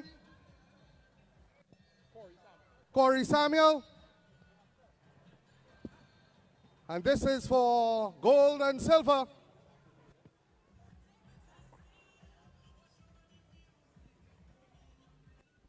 Open road, driving it as they come around. 143 from open road. That is Marlon Scott of Open Road Challenge taking top honors in that elimination event. Calling to the prize rostrum the winners of the Masters 60 Plus, Walter Paul, Joel Brown, Wayne Samuel. We have Marlon Scott, Smallon Scott getting the job done there for Open Road Challenge, accepted, and right in a pretty good race. Although it was a small track and he didn't have many eliminations, so he still had good strength in those legs. The challenge of Jean-Marc Grandison of Evolution Cycling Academy. So Open Road Challenge accepted, getting a win here at the Easter Grand Prix in the Elite 3 elimination event. And we now have a points race for junior men. This is a UCI event, so we anticipate a number of the Trinidad and Tobago riders who are preparing for the Commonwealth Games, the Junior Commonwealth Games in August, right here in Trinidad and Tobago, will be on show in this one. Last night they rode pretty impressively, and they had a couple 1, 2, 3, 4, 5 finishes as well. Will it be the same tonight? Only time will tell, but if they do, be some great points for them. When you see a UCI event with UCI points, there's always keen interest in it, and riders go all out to try to do their best. Looking at Gil there, just making sure that his charges are well taken care of. And I'm sure these fans are looking forward to the international races. So here's Trinidad and Tobago. Here they are. These are some of the vets who made it to the rostrum.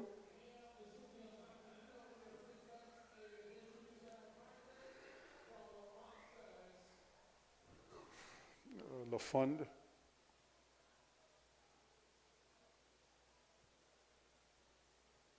Klein also on the rostrum. And again, folks, these men have been doing this for years, so they are well-schooled, seasoned campaigners. Why stand when you could sit? Like they're not ready with the prize distribution, so they've asked them to sit. They're not 15 and 16 anymore. They're more closer to 60 and 70. So Wesley just asked them to sit as we await the full complement of international riders, juniors, for their UCI points race. Once again, we want to thank you for joining us here on 360 TV and working along with some other sponsors who have made this Grand Prix possible.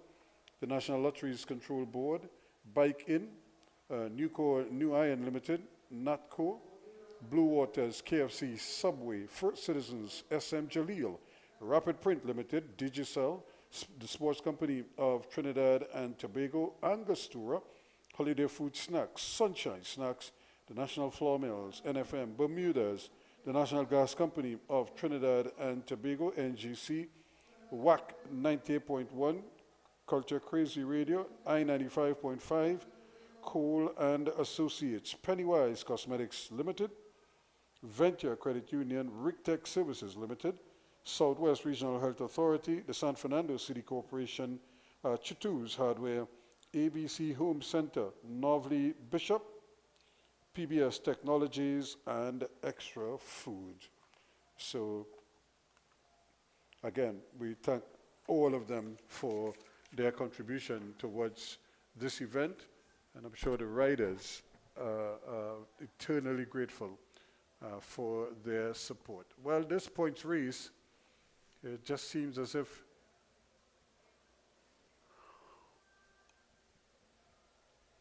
it might just be a handful of riders who are going to take part in this one.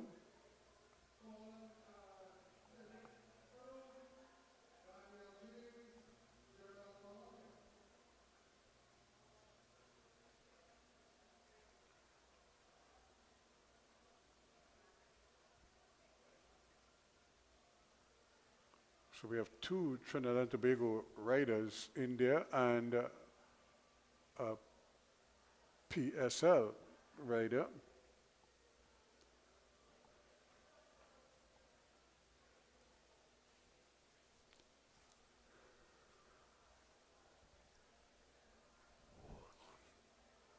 And it could be that other riders are likely to join them.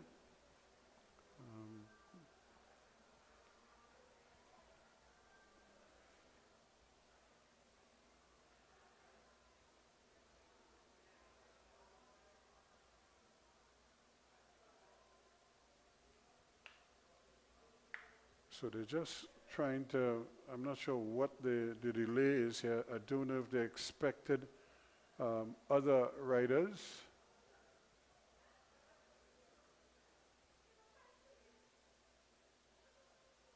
But more and more spectators with their youngsters coming in to witness the action, which is always a good sign.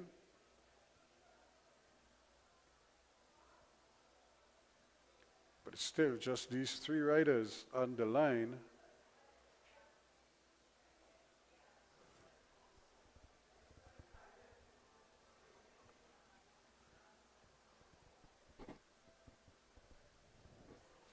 And even those riders look a little bit bewildered as to why it is there aren't more riders coming to try to take advantage of this opportunity.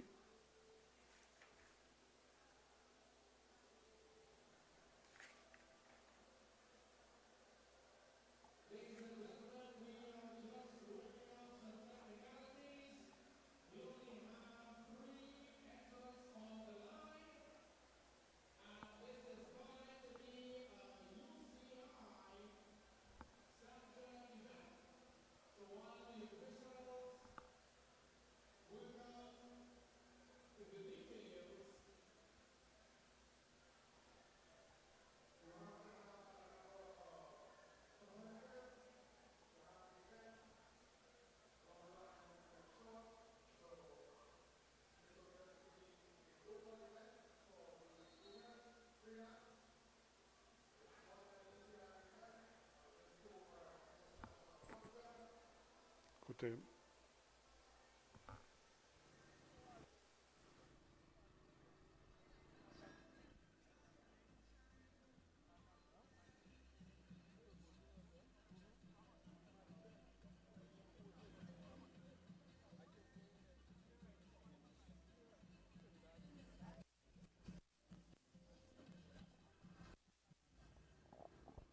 Riders coming back for 2 laps to go. Bharat, Cooper, and Neves. Bharat riding for PSL. Jaden Neves, a stellar junior. A couple of weeks ago, he lined up against the elites and put on a spectacular performance. Cooper also in there for Trinidad and Tobago.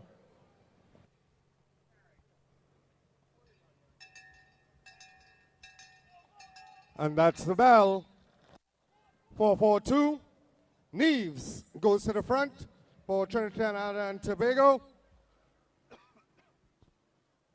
These youngsters are vying for spots at the Youth Commonwealth Games coming up in August.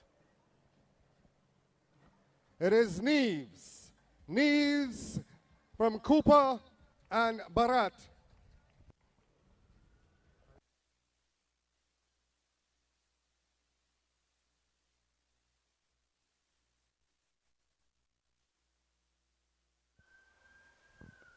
So very well done there from the youngster Neves, showing that he's in some form at the moment. Just a 3-lap event for them. Originally it was slated as a points race, but I think they would have been hoping for more entries in this one.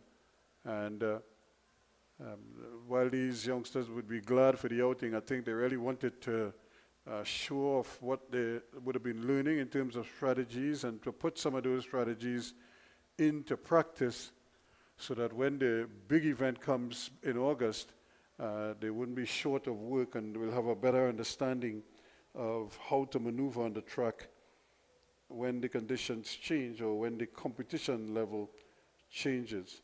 So there are the masters still waiting to collect their prizes. In the meantime, the action continues out in the track. The juveniles will be going 4 laps.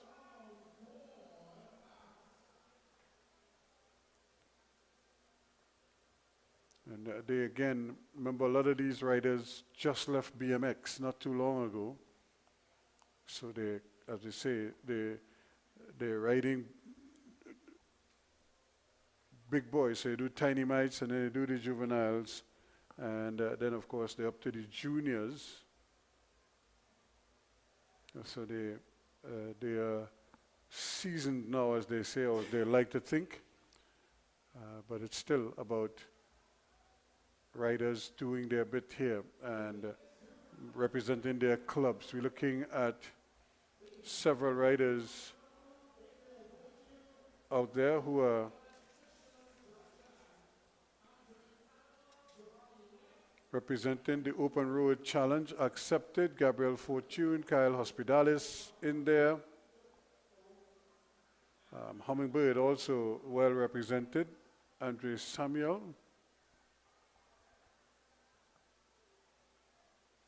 And I think they're going to get their rolling start to go one time.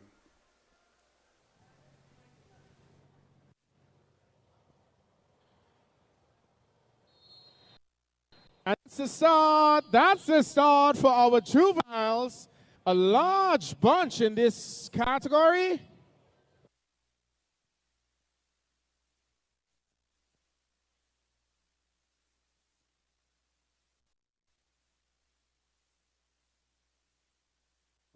Over to the prize rostrum, the winners of the Masters 70 plus.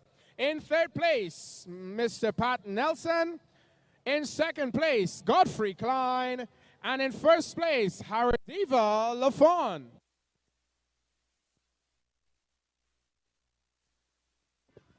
Assisting us with the prize distribution, Mrs. Thompson Khan of NLCB.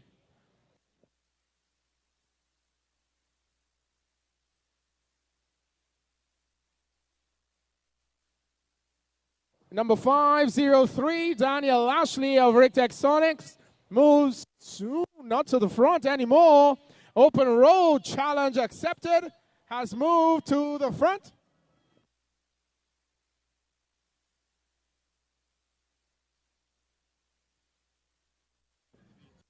Junior woman to the holding bay, junior woman to the holding bay. Prize up for grabs, lap prize up for grabs. A $200 voucher from Bike In for the winner of this next lap. $200 for the winner of the next lap around, a voucher courtesy Bike In. It's going to be very close. Number 247, that is Kyle Hospitalis.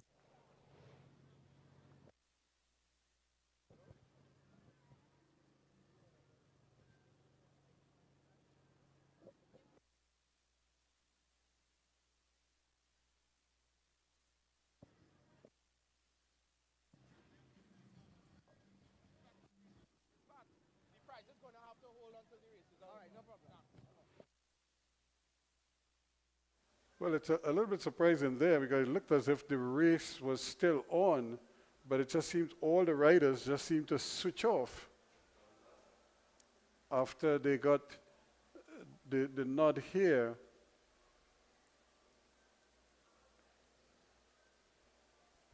And I'm sure the intention was they would sprint for this lap and then set up the final 2 laps, but it just seems as if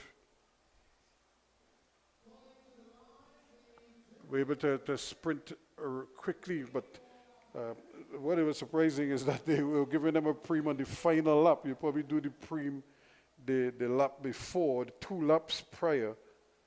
So it kind of threw them off, threw the whole thing off a little bit. All the same, a victory nevertheless.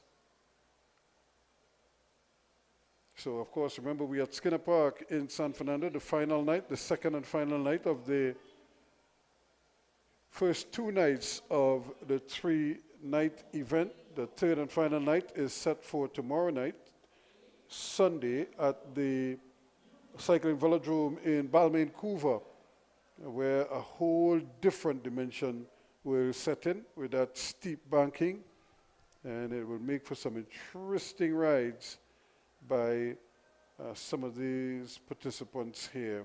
I'm sure they're looking forward to getting indoors on a 250 track. And there is the mayor, Junior Regrello, mayor of San Fernando.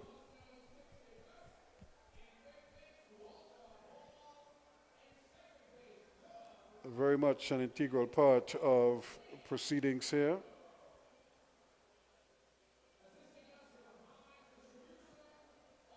And I think he would look on with pride when he sees the turnout from last night and tonight, and when you see the quality of racing as well on the track. So now we're getting ready for the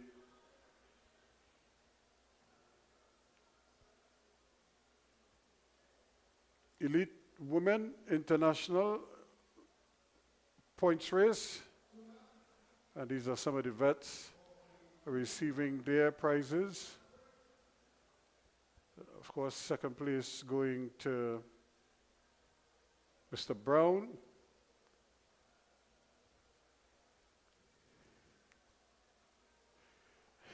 And of course, they just seem to be having a jolly good time with this presentation, and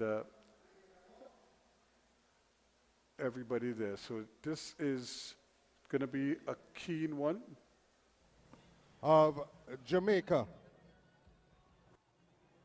Calling on Aaron Dorridge, Ron Greaves, Corey Samuel, Jean-Marc Granderson, and Marlon Scott to the prize distribution area now.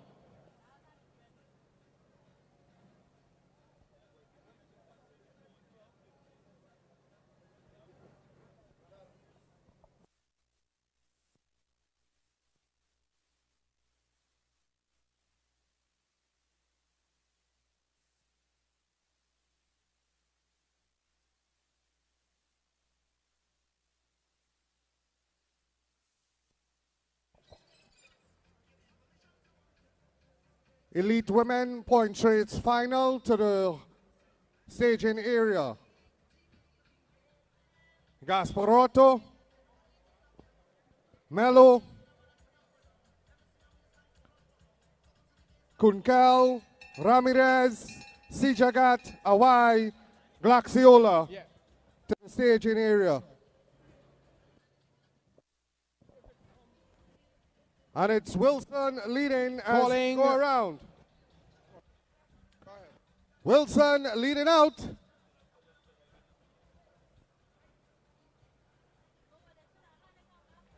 The Jamaican trying to come over the top, but it's still Wilson. Wilson, Giordano trying to come over the top, but it will be a Wilson for Marima Wheelers. As we go into the women UCI Elite Women.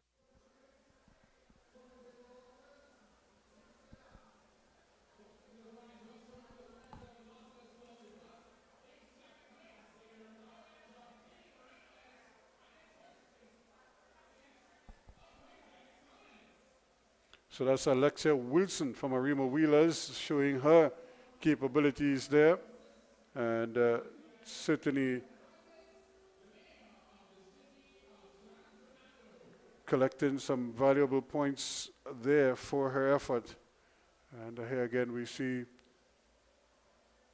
Raiders on the podium in second place, Rictech Sonics in first.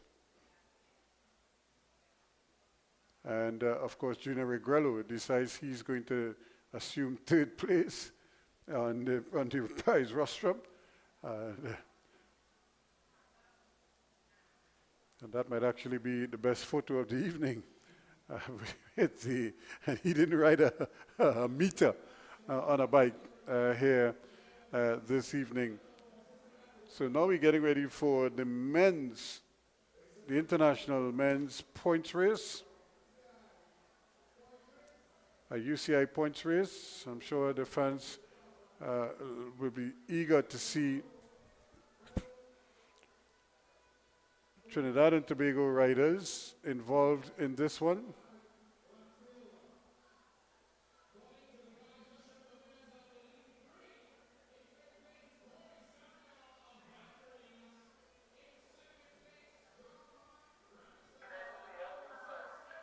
So the mayor, of course, taking his exit from the center field. He'll probably just be situated in the stands for at least a brief moment while he can watch proceedings from his vantage point in the mayor's box and be a part of the action here. But like I said, he must be very happy to see cycling back in Skinner Park in a big way with an Easter Grand Prix event here as well. That's Cheyenne Awai, and it must be said with Cheyenne Awai, she is hearing impaired, and you know, so she has always been a hard trier, and to see her in national colors, I'm sure is a blessing for her. It was a major achievement on her part. She's been trying for years. She's stuck with the sport, and she hasn't allowed her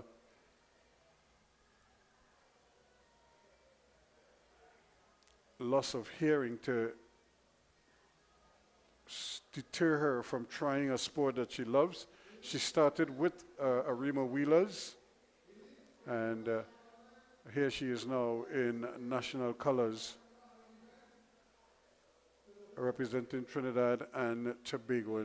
And with this kind of exposure and experience, I'm sure she will be hoping to do even more and do better for Trinidad and Tobago in the future. And like I said, with the Commonwealth Junior Games upcoming, who knows what is going to give. But this is where it becomes a real battle now, a battle royale, so to speak, as the international women come to the line.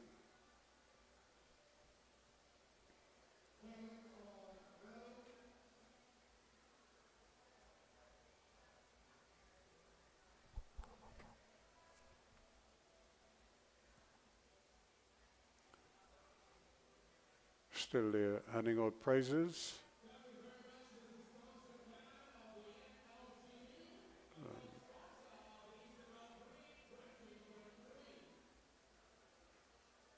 So we just have 4 riders at the line. I'm surprised Trinidad and Tobago doesn't have a second rider in there together with China White. She herself has been looking around to see where her teammates are.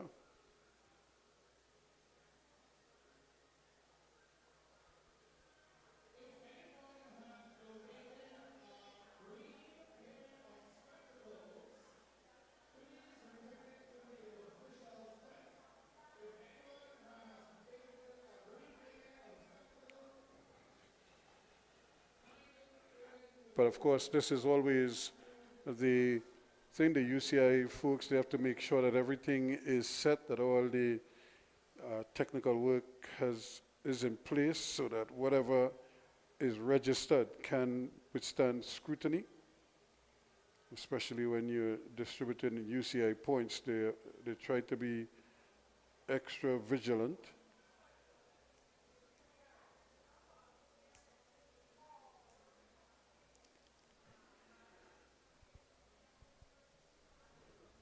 And we just seem to have a rider jump the gun there. And there comes Alexia Ramirez, another Trinidad and Tobago rider.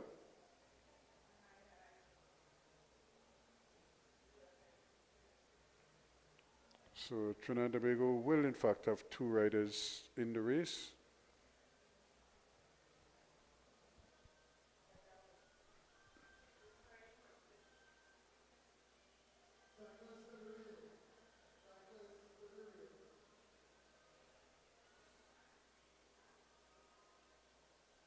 So there just seems like, I don't know, like everybody is, they're not sure.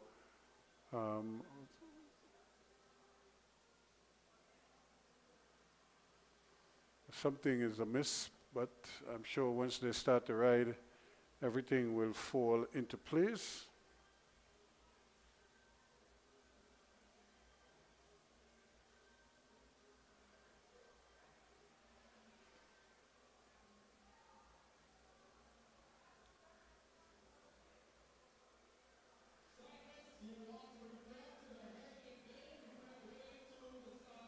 So Alexi Ramirez is out there now, joining China White for Trinidad and Tobago.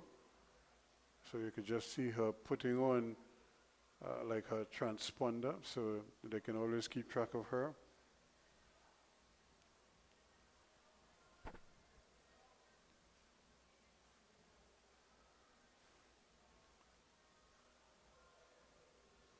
So we have yet another rider joining the fray as well. So another Brazilian is in the mix.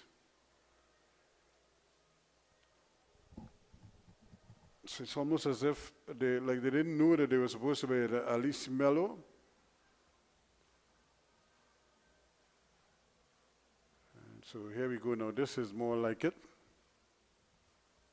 So there's 7 of them out there. For some reason, Ramirez still not satisfied. I'm not quite sure what the hold-up is and why the riders seem so perplexed about something. Because you have a 3rd Trinidad and Tobago rider now joining the mix as well.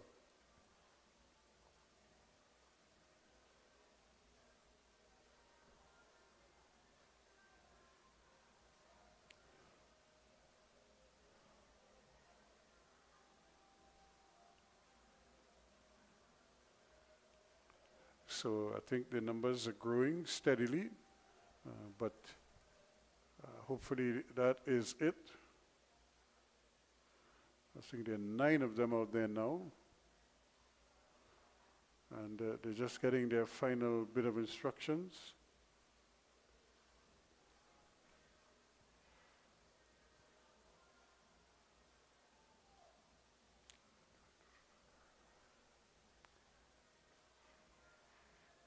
So still a lot of discussion. So I think the riders are probably just trying to ascertain what type of event it is, maybe what points are on offer, and to certainly get themselves Giselle Gasparotto, who's won already tonight. She's obviously keen to have some follow-up success. So I think they're just trying to ensure that they have everything absolutely right. And there's Ronald Dickey trying to ensure that all the riders who are supposed to be there are in fact there. Remember, this is a UCI event, so they don't want any riders who are not registered to be in the event actually riding the event. And in fact, I think we've seen a couple of riders drop out as a result.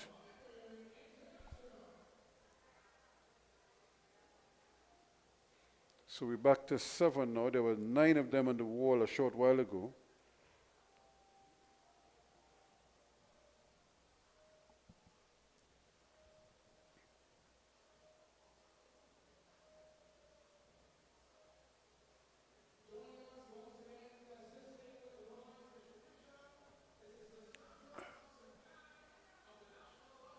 So we've seen a couple of the Brazilians having to skip this one.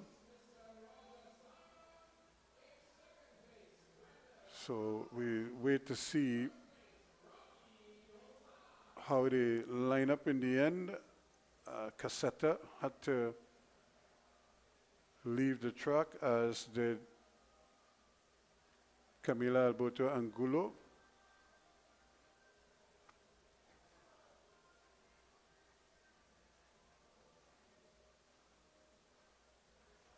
And now it's just a question of getting the riders ready for the battle. And that is, of course, the principal thing here this evening, is to ensure that they get the points that they're looking for.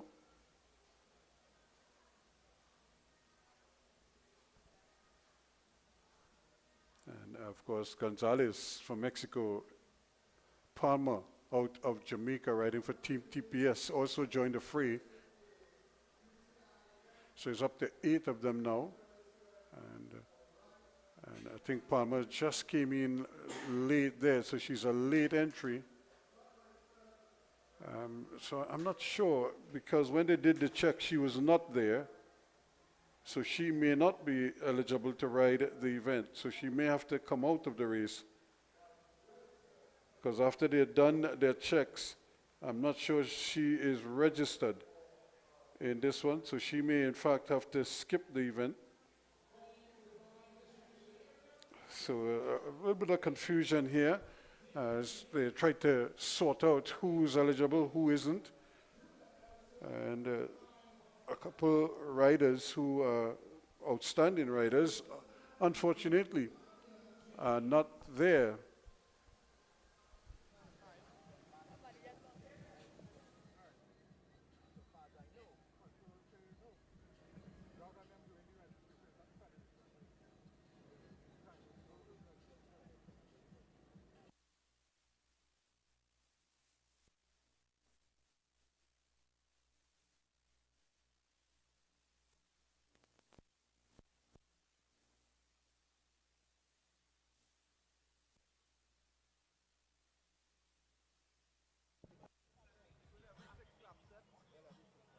So this is a points race, ladies and gentlemen. There will be points every 6 laps. They will get a bell, and they will sprint for points. The points run 5, 3, 2, and 1. Top 4 gets points. At the end of the event, the points are added, and the person with the most amount of points wins the event. If a rider laps the peloton, which is considered the largest group of cyclists on the track at any point in time, they will gain 20 points. So I will keep you updated on the point standing as they go along.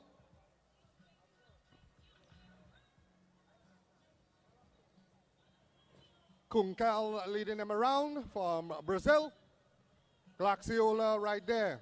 If you do not know, we have the silver medalists at the Caribbean Championships 2024 right in this event. And that is Alexi Ramirez. She was the silver medalist at the Caribbean Championships held at Balmain Coover.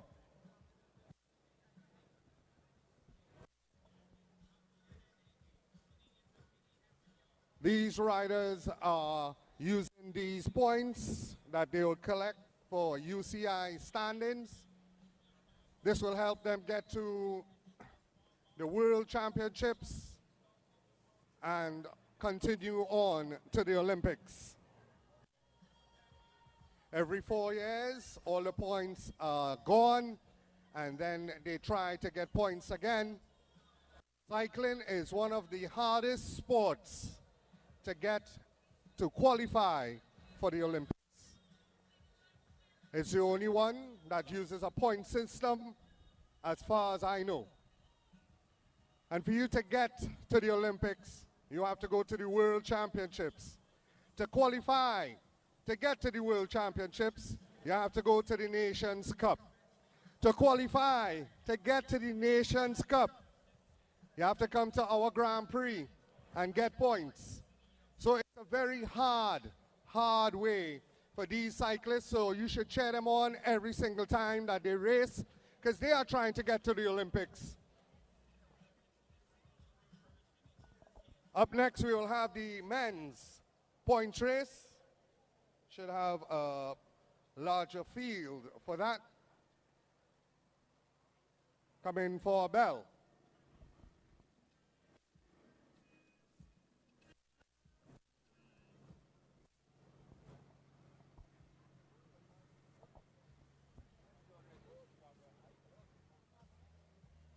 .55 laps to go, points next lap around. China Y leading. Ramirez now going to the front. Glaxiola in third.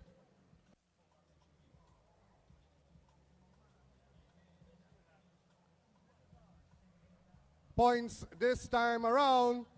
Ramirez looking to get top points.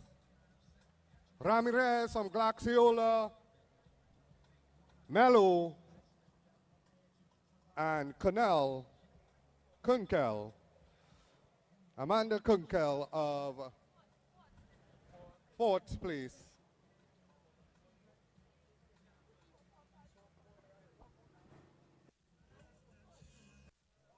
.53 laps to go.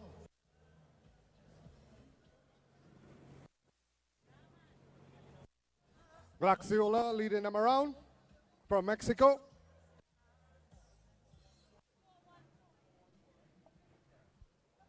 So the point standing right now after one sprint, Ramirez of Trinidad and Tobago leads with 5 points. Glaxiola of Mexico.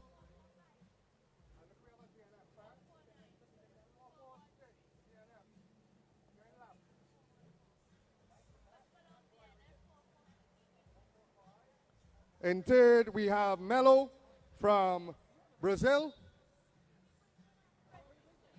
And in fourth, Kunkel of Brazil. Shana Y steals a march from Trinidad and Tobago.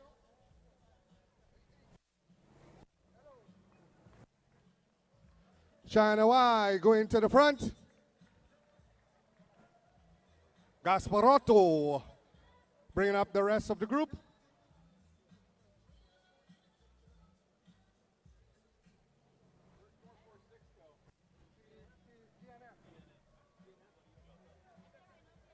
.446 is out of the race. China Y seeing 50 laps to go.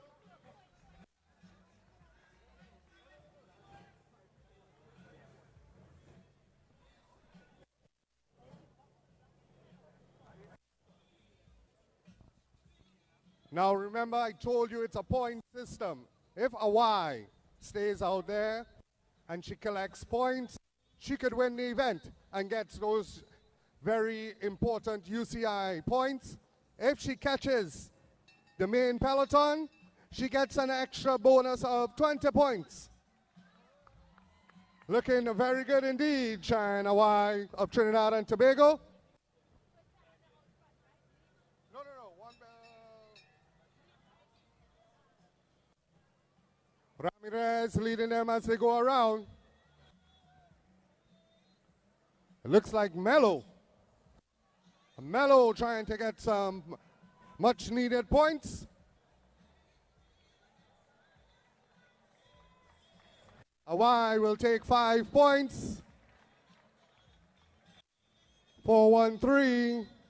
Mello will take 3 points. Glaxiola 2. And Ramirez 1 point.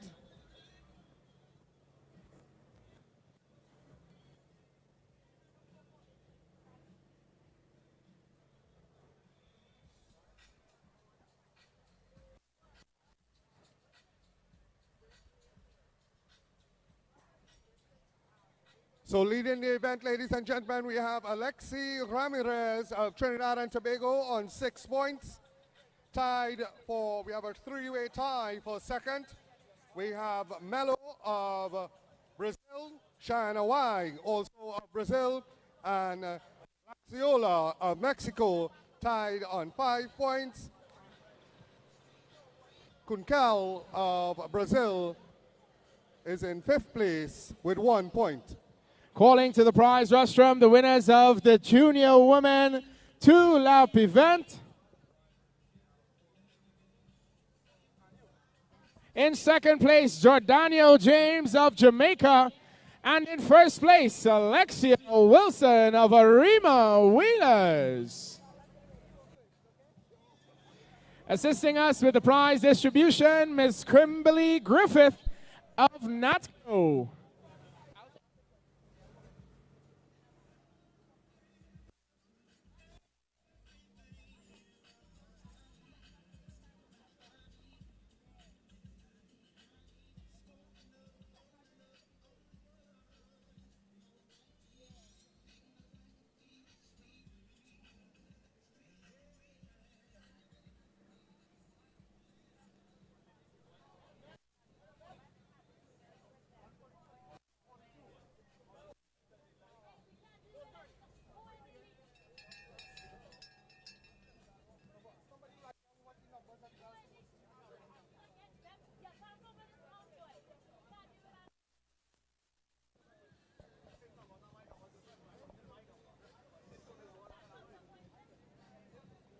Calling now to the prize rostrum, the winners of the juvenile men event.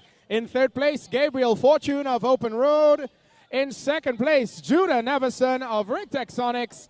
And in first place, Kyle Hospitalis of Open Road. Kyle Hospitalis would have also grabbed one of those bike-in vouchers valued at $200.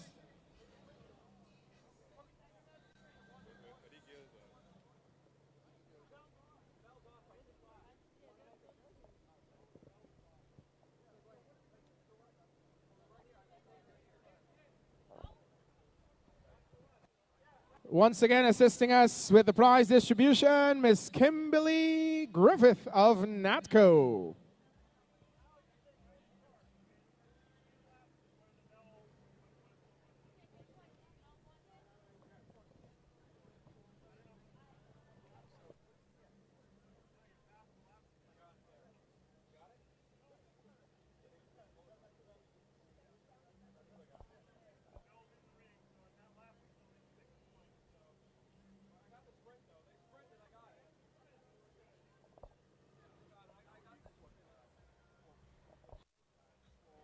Number 448 is a lap down. Number 448 is a lap down. Calling to the prize rostrum, the winners of the junior men 3-lap event. In third place, Titus Barrett of PSL. In second place, Dave Cooper of Team Trinidad and Tobago. And in first place, Jada.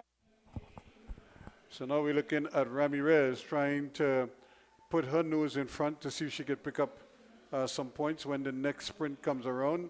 And I suppose this is part of the strategy. She may very well try to sprint maybe every third sprint, depending on who is accumulating points and trying to save her legs as well. Cheyenne White picked up her points earlier, but she's not as strong as these other riders. So she's not expected to factor again in this particular event. In fact, I think she has already been lapped in this one. So we're looking at Ramirez, Alexia Ramirez there in third place for Trinidad and Tobago. Mexico is still in the lead, and Brazil ever present, as they say. Alexia, I don't think she wants to be in the front too long, but with the other three riders just sort of drafting behind you, you are the one doing all the work. But nobody wants to actually do the bulwark right now. They're all just coming up as they sense that Alexi was going to sprint. And so they have to cover this sprint as well, because you don't want any rider going out front, and then you have to try real hard to claw back. Of Mexico, here comes Ramirez. Glaxiola will take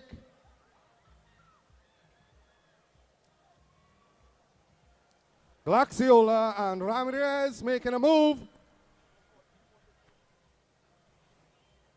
Mello and Conkel,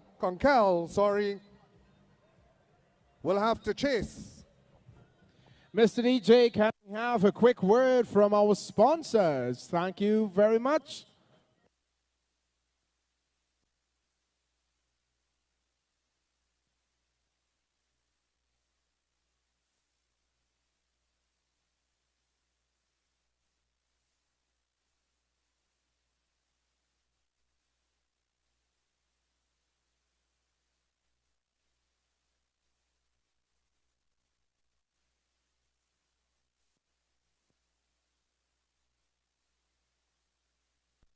The Easter International Grand Prix 2023 is proudly sponsored by the National Gas Company of Trinidad and Tobago, WAC 90.1 FM, I 95.5 FM, Cole & Associates, Pennywise Cosmetics Limited, Venture Credit Union, Rigtech Services Limited, the Southwest Regional Health Authority, the San Fernando City Corporation, Chotu's Hardware, ABC Home Center, Novely Bishop, PBS Technologies, and Extra Foods.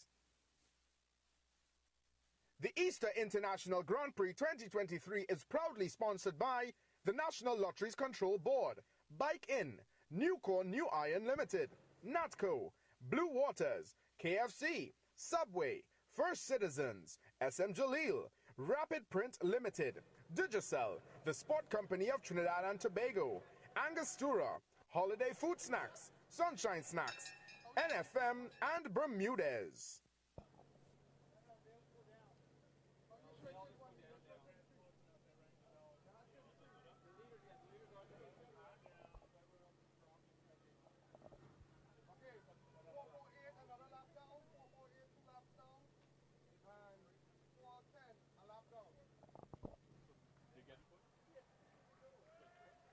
Glaxiola of Mexico taking another 5 points.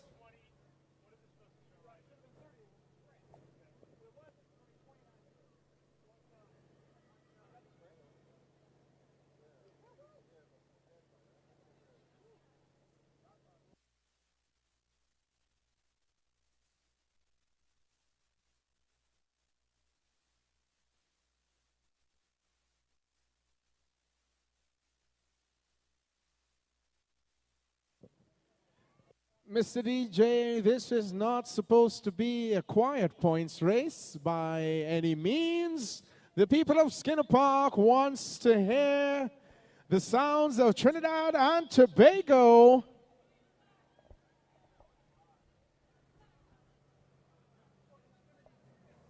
That is not the sound of Trinidad and Tobago.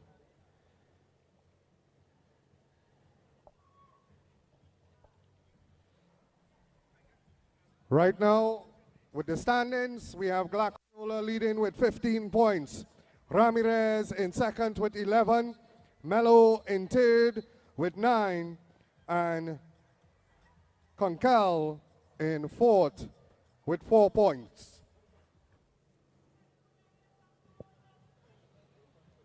Let's get a bit more, Mr. DJ, a bit more on the volume. $5 worth of volume, please.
That's more like it, Mr. DJ. Let's bring the vibe back to Skinner Park. This is day 2 of the Eastern International Grand Prix.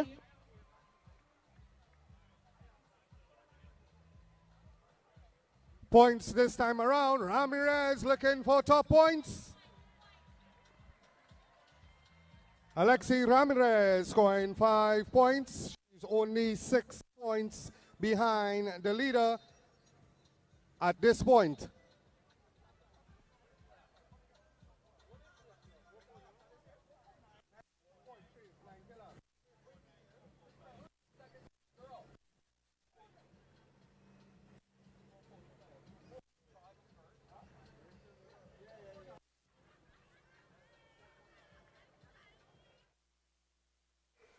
So as the riders just continue to make their rounds of the Skinner Park, this 333 track here at Skinner Park in San Fernando. This is a UCI points race for the ladies. Remember, they're sprinting every 6 laps, and they get points. Whoever crosses the line will get 5. The second place will get 3, then 2, then 1. 1 does first, second, third, and fourth. And right now, the leader from Mexico, she's on 18 points unofficially. Alexi Ramirez, with those 5 points, will jump up to 16, but she remains in second place. So that's the order they're in there, 1, 2, and 3. But Alexi Ramirez holding her own. She just needs to keep close tabs on Mexico's Gonzalez and to give herself a chance. Cheyenne Y way back in the back at the moment, and having quite a bit of work to do back there in that position. Not the place you want to be. The Brazilian Kronkel is also out there. But it's all about points, and it's really stamina as well, because this is a very demanding race. And I would imagine pretty soon the legs will start hurting. And when that lactic acid builds up there, not much you could do.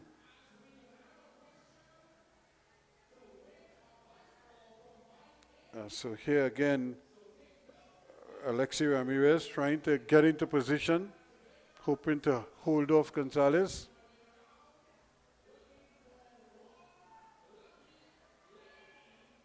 So Gaxiola Gonzalez right in there. Now here goes Ramirez, but she's not prepared to do too much of the work. As they're able to come back and lap the 2 riders, the 2 stragglers on the track. Not for the first time they've gone past them.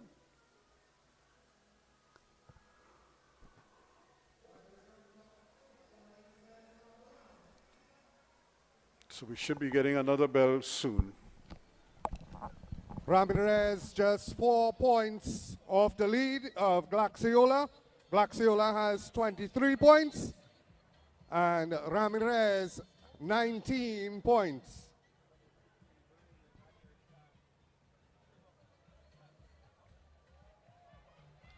Ramirez coming over the top to score 5 points. That will bring her closer. She's only 2 points behind in second position.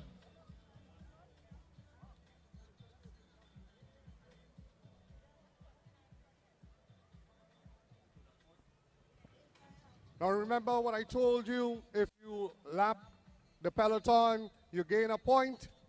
But if you are lapped by the leaders like Glaxiola and Ramirez has lapped all the other riders, they actually get minus points. So Awai, Gasparotto, and Kunkel have been minus 20 points from their event. That doesn't say that they can't make the podium. Top 3 riders in points, even if in minus, you get on to the podium and you get points, UCI points. Ronald, I'm over in the main stand and we have some folks here scratching their heads and whipping out their calculators, trying to work out the point standings for this women's points race. But the energy over here, right here in Skinner Park, it's beautiful. I love to be in San Fernando.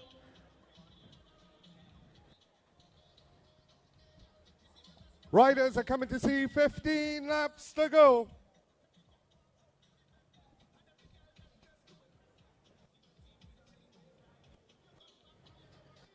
So Ronald, remind me, who has the most points at this point in time? Leading the event, we have Antonella Glaxiola of Mexico on 26 points. In second position from Trinidad and Tobago, Alexi Ramirez with 24 points. Just 2 points behind.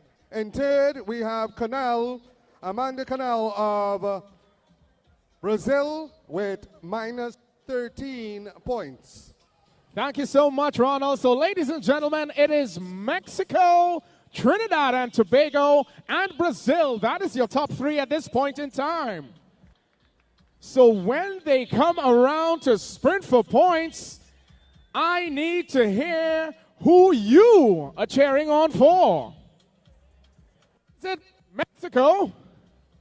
Do we have any Mexicans in the crowd at Skinner Park tonight? I'm hearing some noise. That's the bell. With 13 laps to go, Glaxiola going to the front very early indeed. She is the former Mexican points race champion. Ramirez of Trinidad and Tobago looking to steal more points. Let's hear it, Skinner Park. Who do we want With this 12 time laps around? Ramirez takes that precious 5 points for Trinidad and Tobago. Double points. My goodness. On the railing. Thank you very much.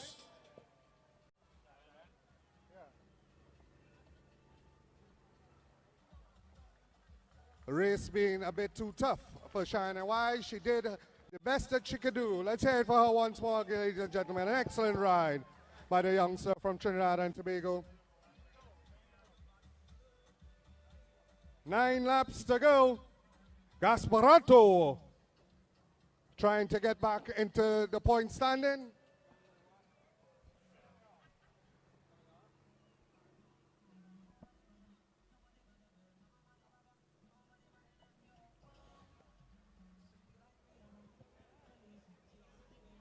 Eight laps to go. So Ronald, I'm over in the main stand and I'm seeing that on the 12th to 21st of April, Bike in Marabella is offering a free tune-up and wash for all Bike in and high-end bikes, free of charge down at Bike in Marabella. So you can check the guys out at the Bike in tent to your furthest right. and inquire about the free tune-up and wash to have your bikes brand spanking new like the ones we see out on the track.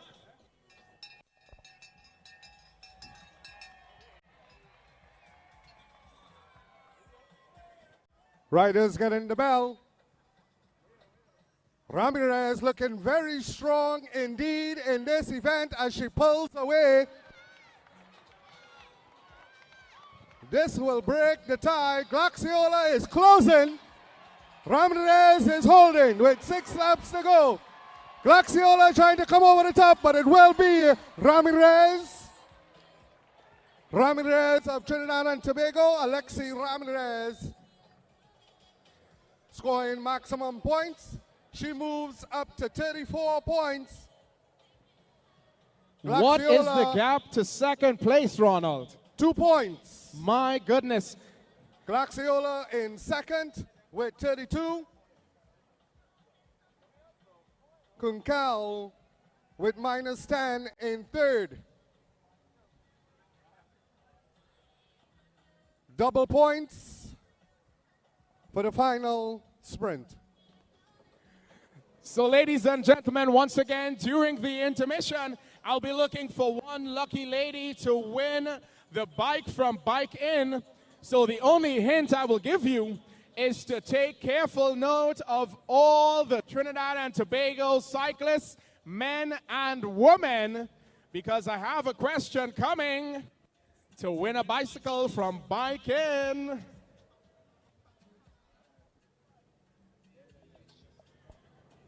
Mr. DJ, we're coming up to the end of this event, so I think we need to pick the pace up just a bit.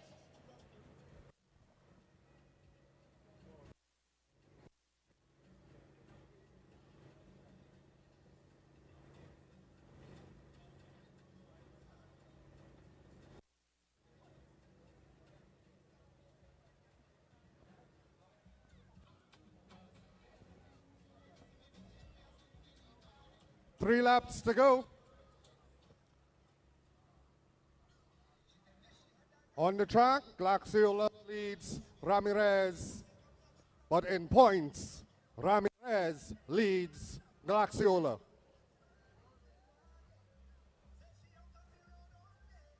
There is a battle for third as well between Gasparato and Cunel. They are separated by only 2 points as well. So third place is still up for grabs. 2 laps to go.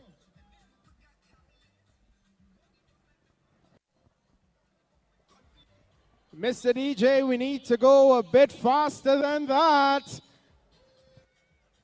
Glaxiola leading as they come around. 1 lap to go.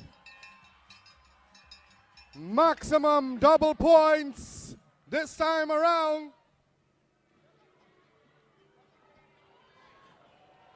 Skinner Park, call on your cyclists. Connell coming over the top. She wants to get that 10 points. Glaxiola is fighting for 6. It's going to be very, very close. It is double points. Skinner Park, you can do better than that. As we await the final official point tally.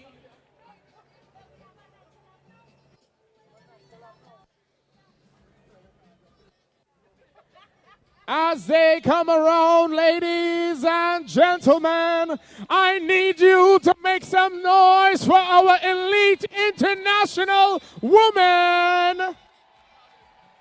So, Wesley, we are tied on points after that final sprint. Do we go to a super over, Ronald? That's what we do in cricket. No. It's 38 points for Ramirez and 38 points for Glaxiola.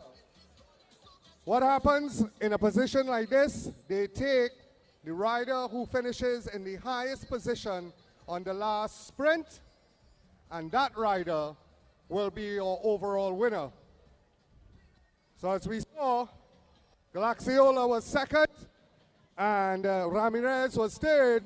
So our winner of the UCI Elite Women's Points Race, ladies and gentlemen, Antonella Glaxiola of Mexico in second position, Alexi Ramirez of Trinidad and Tobago, and in third, Brazil, Amanda Gunell. An excellent effort by our very own Alexi Ramirez. The Mexican points race champion is showing exactly why she holds that title.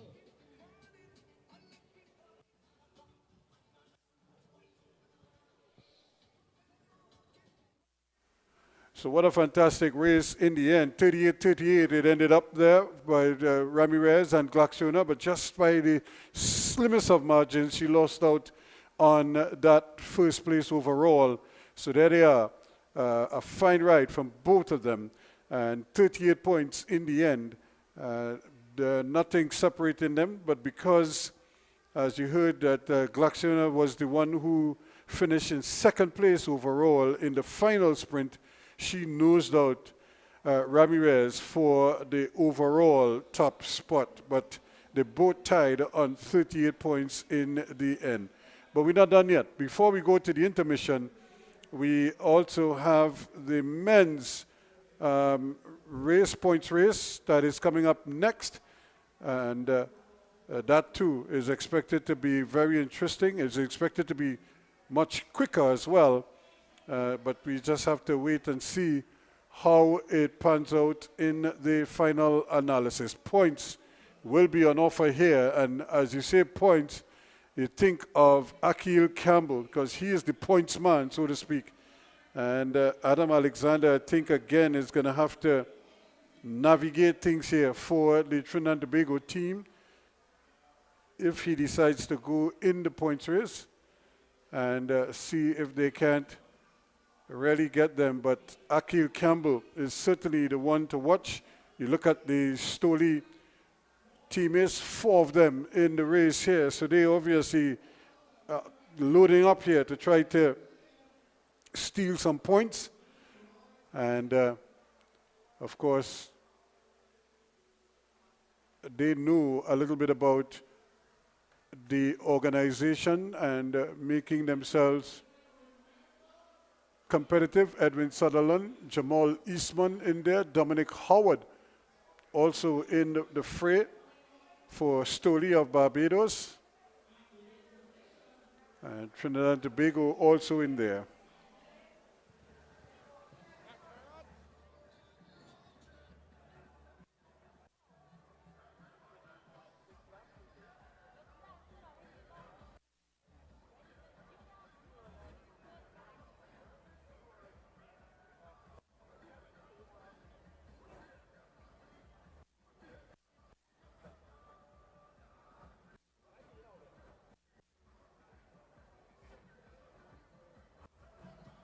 So in this event, we have Stephen Alexander, Enrique de Camamon, Jamal Eastman, and Edwin Sutherland, Dominic Howard, all riding for Stoli Barbados, Gonzalo Olivios, Andrew Ramsey, Jerome Forrest, Liam Trepte, Adam Alexander, Tarek Woods, Akil Campbell, and Maurice Burnett.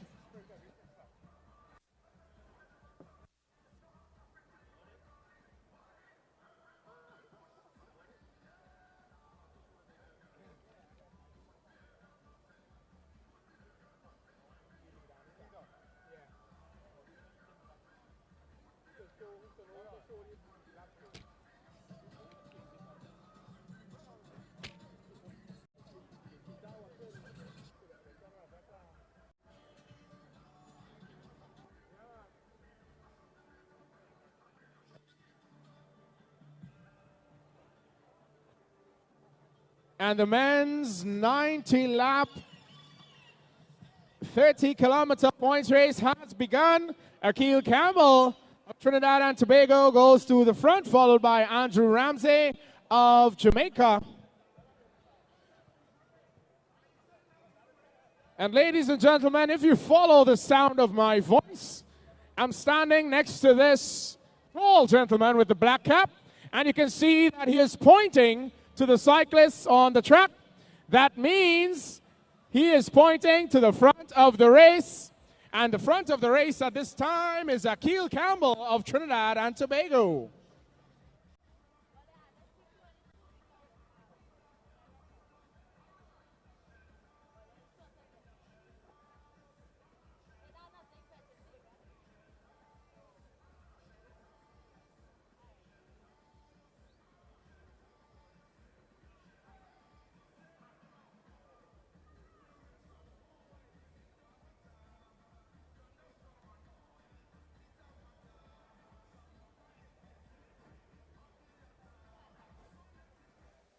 And again, this race will also require some strategy. And with so many riders from Trinidad and Tobago in the mix, it allows them the opportunity to cover multiple attacks, but not with the same rider. So they can actually share the load and put pressure on the opponents and try to keep them honest, as they say, at all times. So every time there's an attack, you could see a Trinidad and Tobago red, white, and black shirt and pants covering those attacks all the time. Adam Alexander again showing his experience.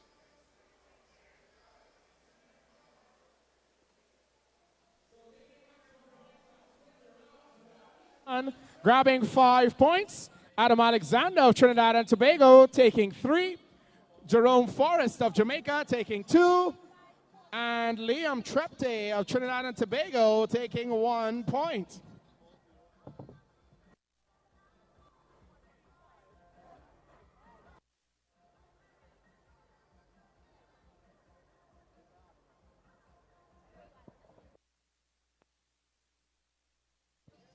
So the same rules apply, ladies and gentlemen. 20 points for anyone who laps the field,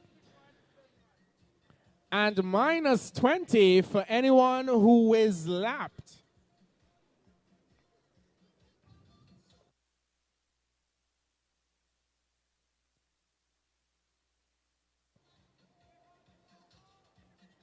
In front, we have number 409. That is Gonzalo.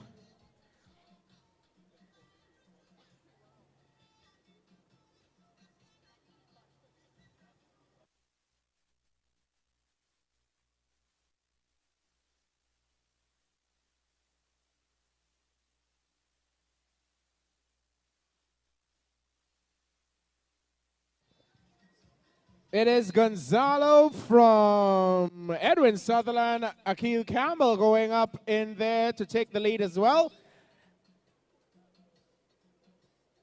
Enrique de Comamond is also in a good position.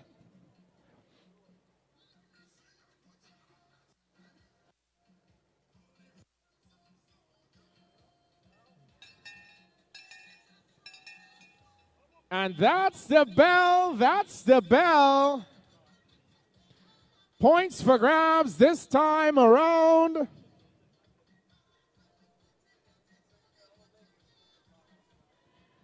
Valuable points up for grabs. Enrique de Comamon in an excellent position.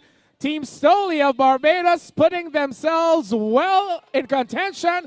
Edwin Sutherland looking very good that time around. As we await the updating of the points, Edwin Sutherland, maximum points from Gonzalo, from Enrique, and Akil Campbell taking 1 point in there as well.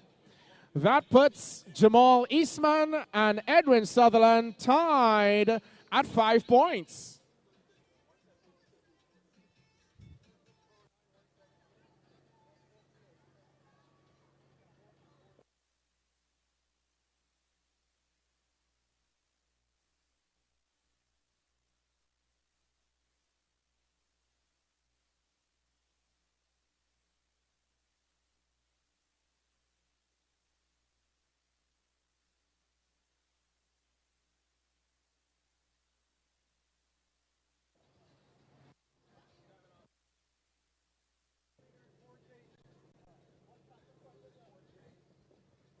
The leaders on the track, that is Edwin Sutherland and Akil Campbell. Seeing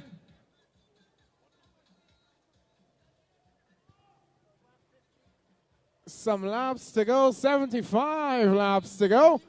A very dangerous duo out in front.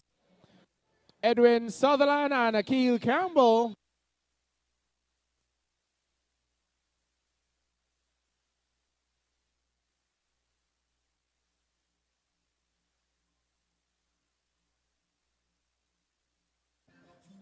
Tarek Woods having a mechanical issue. National team mechanic Elijah Green very quick on the scene, changing out the front wheel. This has been a Formula One speed quick pit stop if I've ever seen one. That's the bell for Akil Campbell and Edwin Sutherland.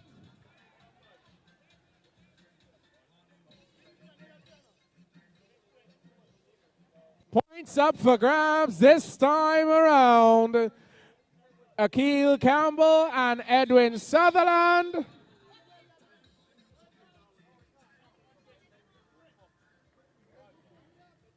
Akil Campbell taking maximum points that time around.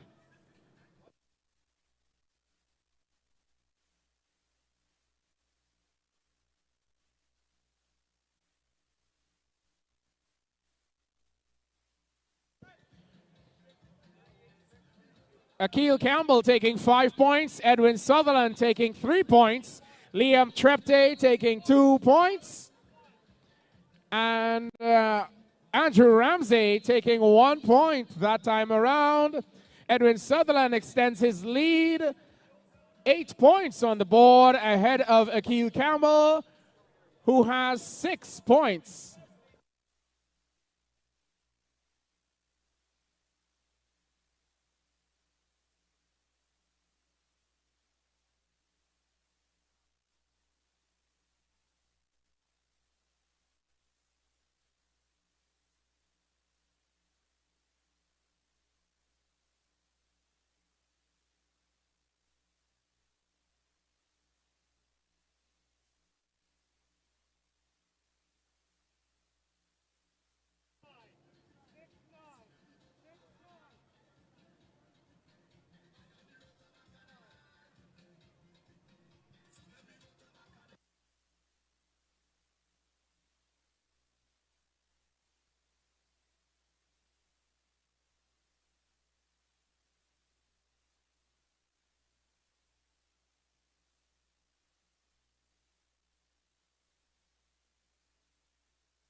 Edwin Sutherland and Akil Campbell.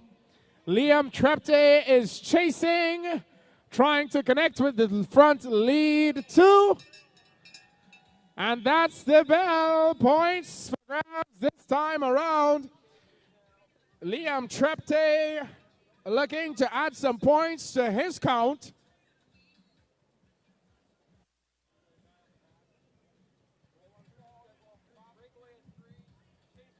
It is Edwin Sutherland from Akil Campbell from Liam Trepte.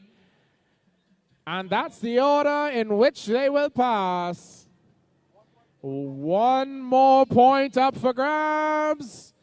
That will go to Jamal Eastman, number 405 of Team Stoley. Edwin Sutherland taking 5 points. Akil Campbell, 3 points. Liam Trepte, 2 points, and Jamal Eastman, 1 point. Now, ladies and gentlemen, if it were not for the fantastic work by the race timing team, I would also be lost as it relates to the point count. But the race timing team, Doug and others, have me updated in real time on the screen in front of me.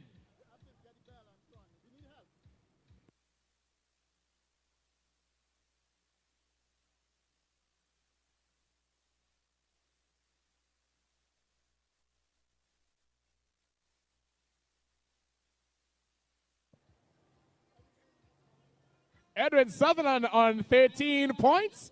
Akil Campbell on 9 points. Jamal Eastman on 6 points. Liam Trepte on 5 points. That is your top 5 on the leaderboard.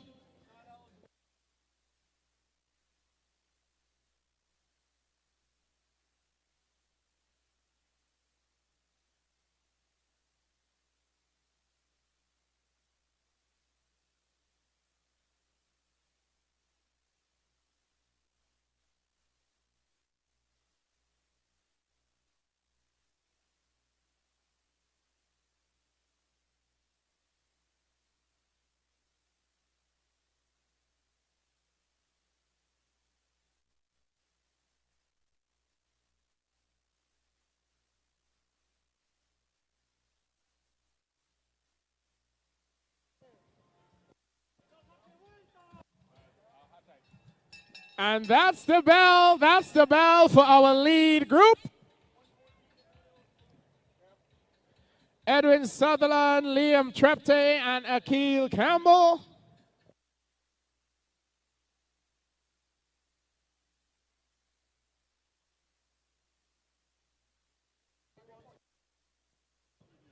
Who will take maximum points this time around? It looks like Akil Campbell from Edwin Sutherland and Liam Trepte.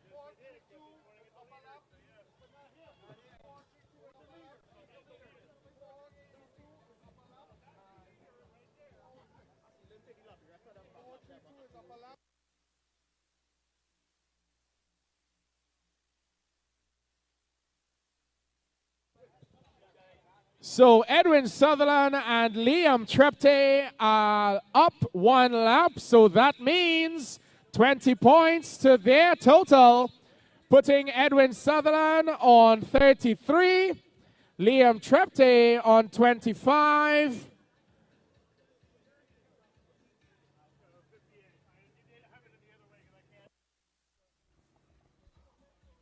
Okay, y'all, it's a very tactical race. So for y'all to understand, watch the starter. Who he points at is the leader on the track. The reason Akil is doing this, he is very smart. I'm going to give you why. If he stays behind and they ring the bell every single time, he's going to collect points. 5 points, 5 points every time. The riders who caught automatically got 20. Akil could still get 20 just sitting behind and waiting, and then make his move to catch the group and get an extra 20 points. He's a smart kid. He is a smart kid. He has ridden the Nations Cup. He's raced with the best in the world. So Akil Campbell knows exactly what he is doing.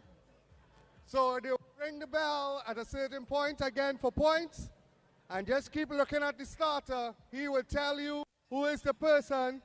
Campbell will be coming around for points. So he is using that big brain of his. And this is what comes from racing internationally with the best in the world.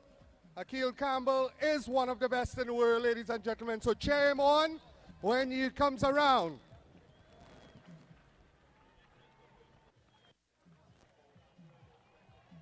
Ronald, you lost me at the word points.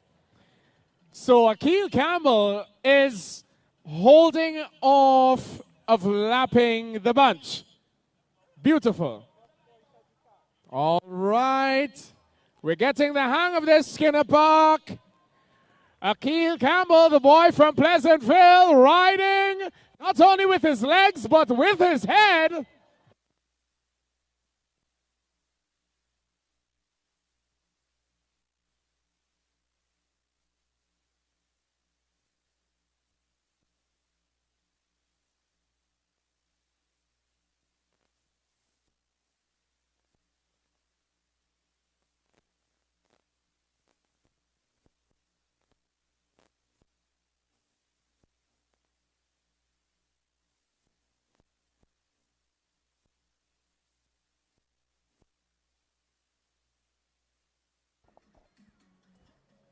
So when Campbell collects 5, 3, 2, and 1 will come from this group.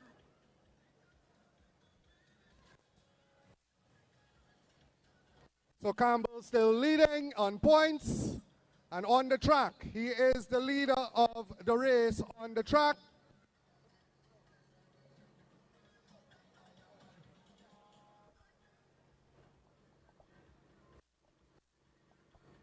Now, it can backfire. He is using a lot of energy being there by himself. He's not in the draft. So chairman, ladies and gentlemen, he needs your support. This is for maximum UCI points. He is all alone, no draft. It can backfire. We have seen it in the World Championships with Viviani from Italy. On the outside here. And he ended up losing the World Championships and finished second. Just to bring you a quick points update, leading on points, it's Edwin Sutherland on 36, Liam Trepte on 27, and Akil Campbell on 19.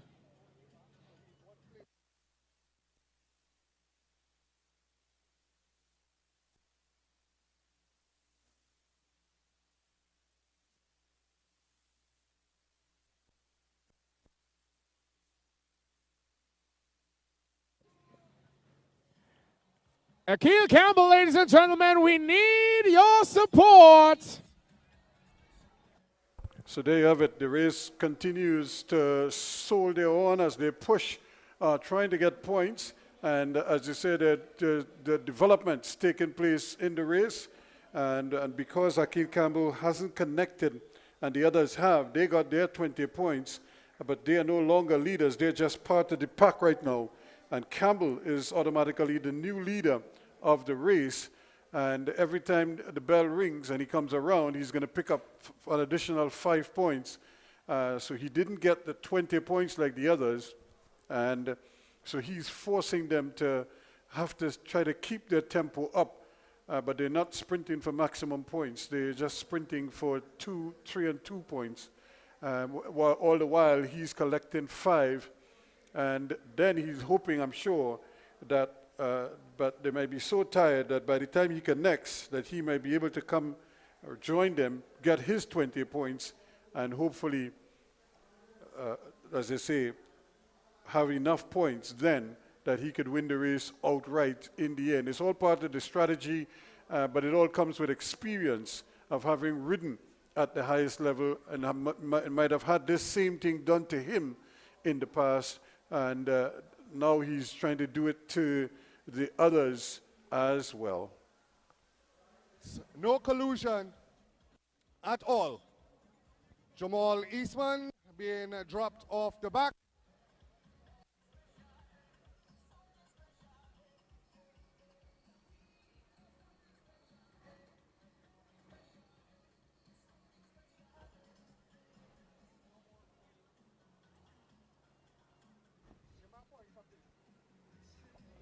So a very quick points update for you. On top of the table, Edwin Sutherland of Barbados, 36 points. Liam Trepte of Trinidad and Tobago with 27 points. And Akil Campbell with 24 points.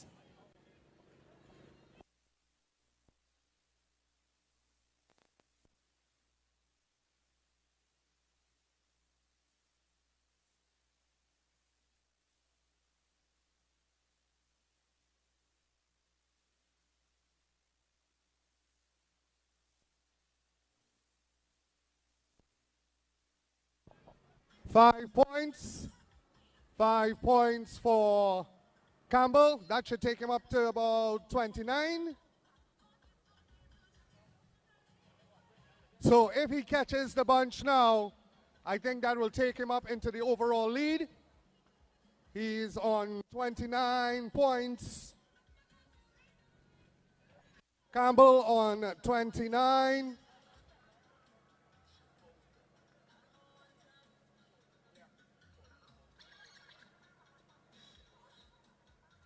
Campbell on 29, Trepte on 30, and Sutherland on 36. So he is still third overall in points, but the leader on the track.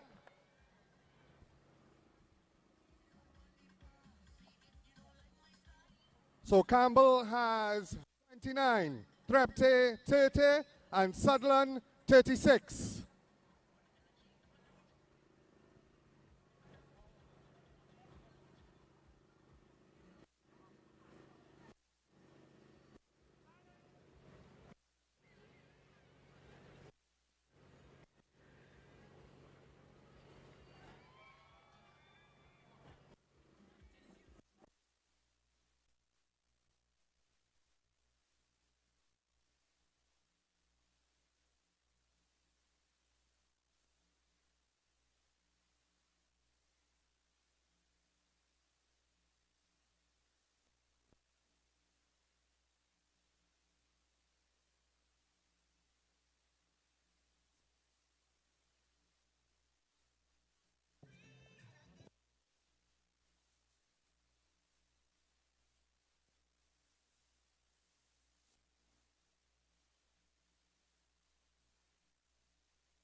.438, that's Campbell. You've been up a lap.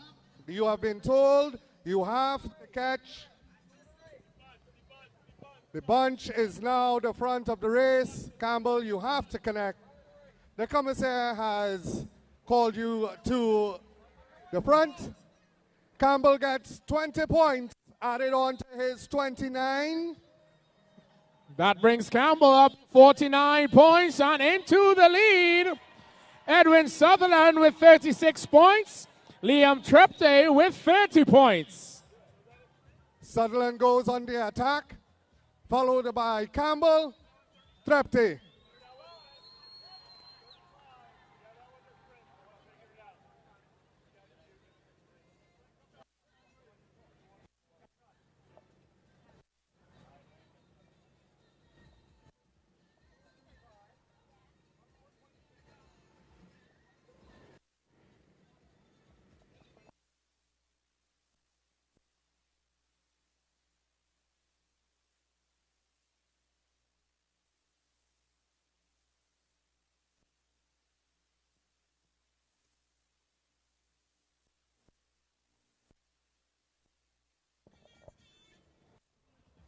So once again, ladies and gentlemen, your update on the standings. Campbell of Trinidad and Tobago leading with 49 points. Sutherland of Stolly, Barbados, leading in second with 36. The young star, Liam Trepte, in third with 31. Those are the three riders so far that are high up on points. Everybody else, single digits.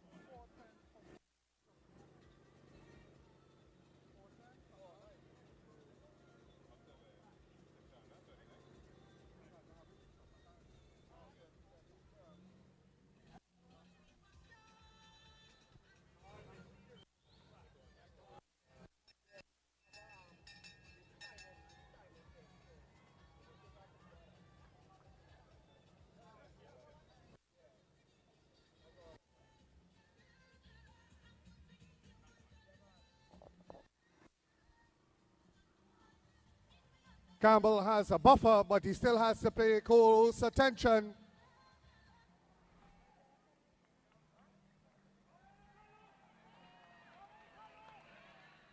Gonzalo of Peru getting points there as well. Campbell, Gonzalo, and it looked like Sutherland and Adam Alexander in fourth unofficially.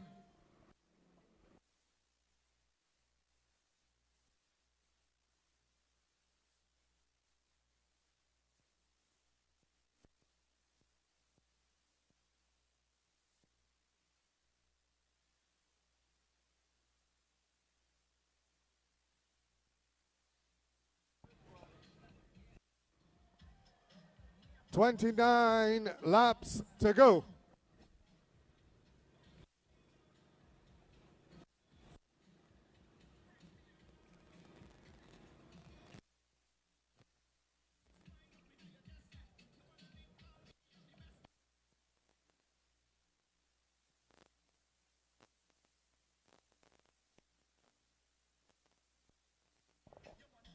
Jamaica leading them as they go around. Campbell rolls to the front. Jamaica gets onto the wheel. Liam Trepte looks for Sutherland and gets back into the peloton.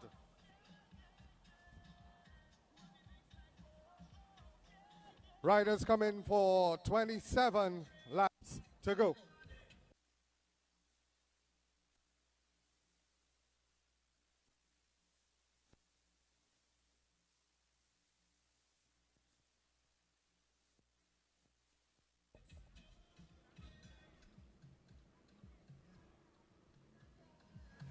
If you think this is a difficult race, tomorrow at the National Cycling Center, we have the men's and women's Omnium. The Omnium is made up of 4 events: a scratch race, a elimination, a tempo race, and a points race. The points race is 120 laps in the velodrome. And that's happening tomorrow. And all those races are done in one day. So we have a lot of cycling, as this is day 2, session 3. And we will have session 4 tomorrow morning and session 5 to close off the Grand Prix at the National Cycling Center tomorrow. We have intermission to come, plus more local racing here for you tonight. Trepte getting points. He is trying to close in on that second position as they see 23 laps to go.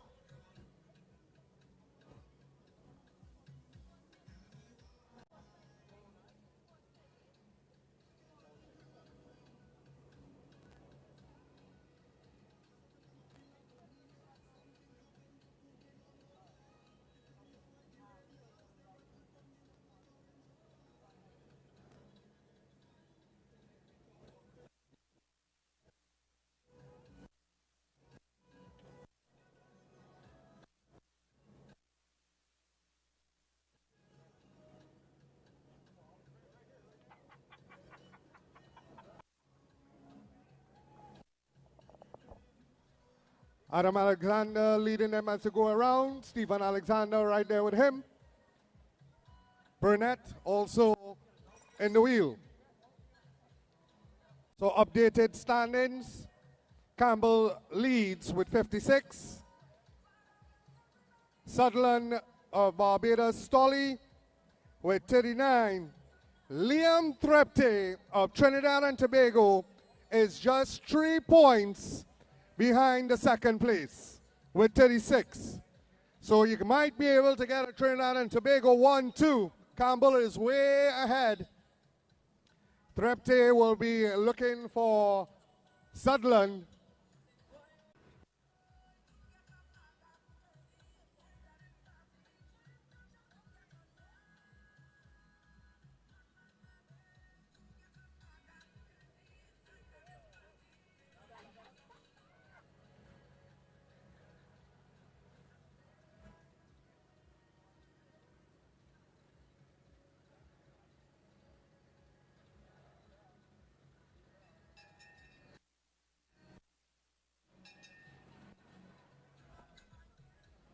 Campbell going to the front, followed by Enrique de Comamon, Liam Trepte, Sutherland.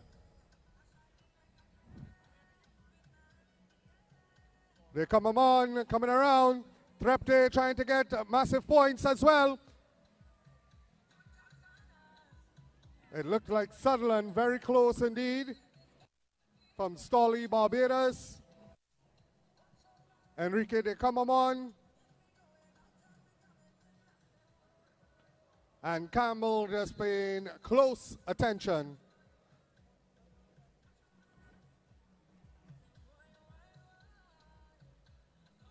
As they see 17 laps to go.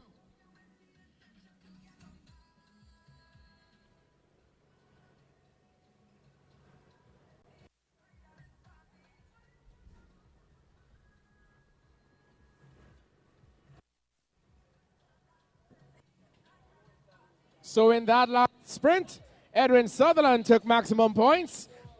Enrique de Camamon taking 3. Liam Trepte taking 2. And Jerome Forrest taking 1.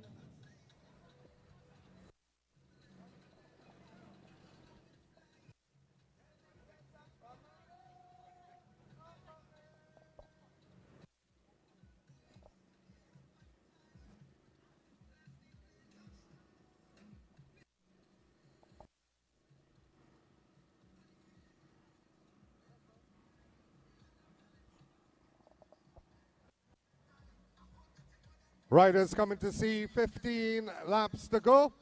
Number 117 or 114 is a lap down. 114, a lap down.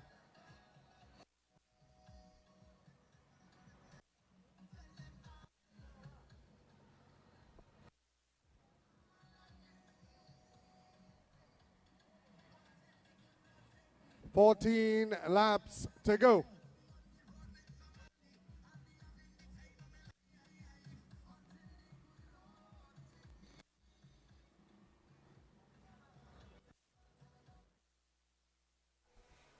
So things beginning to get very interesting now as we see more attacks. As riders look for points now, they're hunting points. They come around also trying his best to stay relevant in the race. He's trying to see if he could get onto the podium when it's all said and done. And of course, now is the time to try to steal a match with just about 15 laps or so to go. Guys are beginning to feel the hurt here now. And it's all about determination and fitness. And there is Akil Campbell talking about fitness, and his fitness is right up there. And Trinidad and Tobago now beginning to drop the hammer in this race. We'll wait to see who took maximum points that time around. Akil Campbell taking 5, Gonzalo taking 3, Adam Alexander taking 2, Liam Trepte taking 1 point. So your new standings are: in first place, the boy from Pleasantville, Akil Campbell, with 61 points. In second place, Edwin Sutherland of Barbados with 44 points. And in third place, also of Trinidad and Tobago, Liam Trepte with 39 points.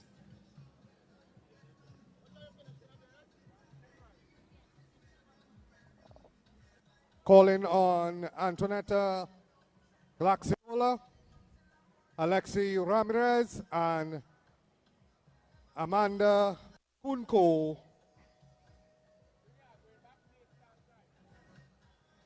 Amanda Kunko, Alexi Ramirez, and Maria Galaxiola to the prize distribution area.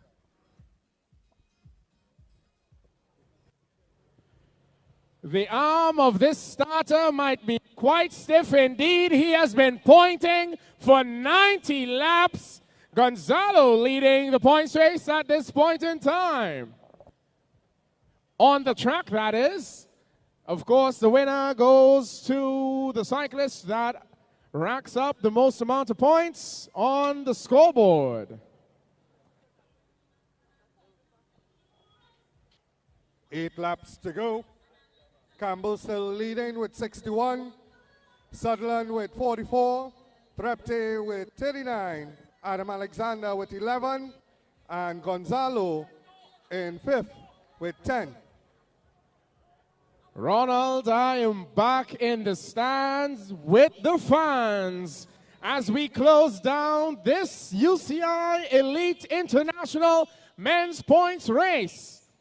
So, Mr. DJ, we've come down to single digits. We need some pace up in here. We need a road march for this track. Points next lap around. Ladies and gentlemen, when they come around, you need to call out your cyclists. Is it Team Trinidad and Tobago? Gonzalo of Peru coming over the top.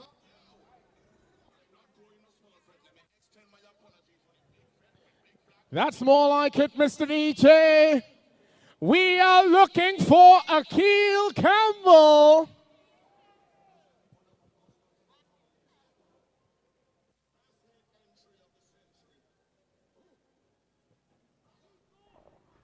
Five laps to go.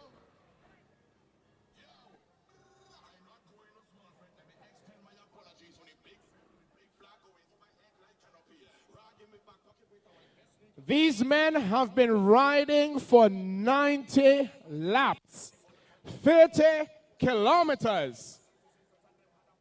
I am tired just talking about it. And Ronald, please do remind me how many points are up for grabs in the last sprint?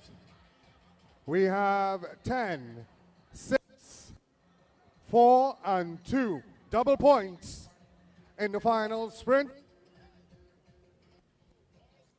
Double points up for grabs in the final sprint of this UCI International Points Race.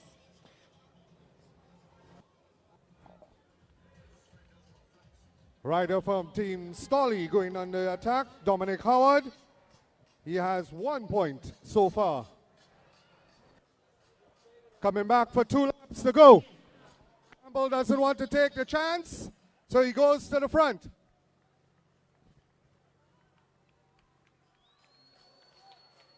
Let's hear it for Team Trinidad and Tobago, ladies and gentlemen. Akil Campbell and Liam Trepte, they are up there.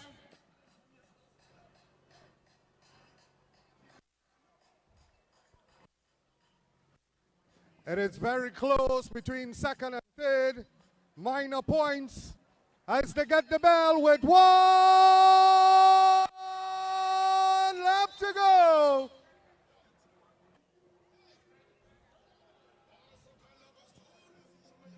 The battle is for second and third. Campbell is our official winner. Gonzalo trying to get up on points. Edwin Sutherland will finish second unofficially. Trepte third, but ladies and gentlemen, what a ride from this guy. An amazing ride. Give it up for Akil Campbell, Trinidad and Tobago. As we take you to the prize rostrum, prize is being distributed by Leon Bob from the Southwest Regional.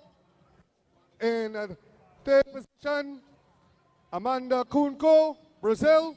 In second position, Alexi Ramirez, Trinidad and Tobago.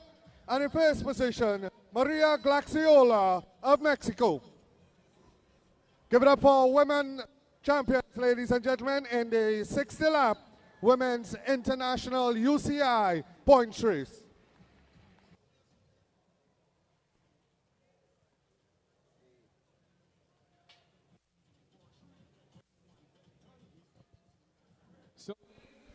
But here he is, ladies and gentlemen, the winner of the points race, Akil Campbell of Trinidad and Tobago, well ahead of Sunderland of Barbados and Team Stolly.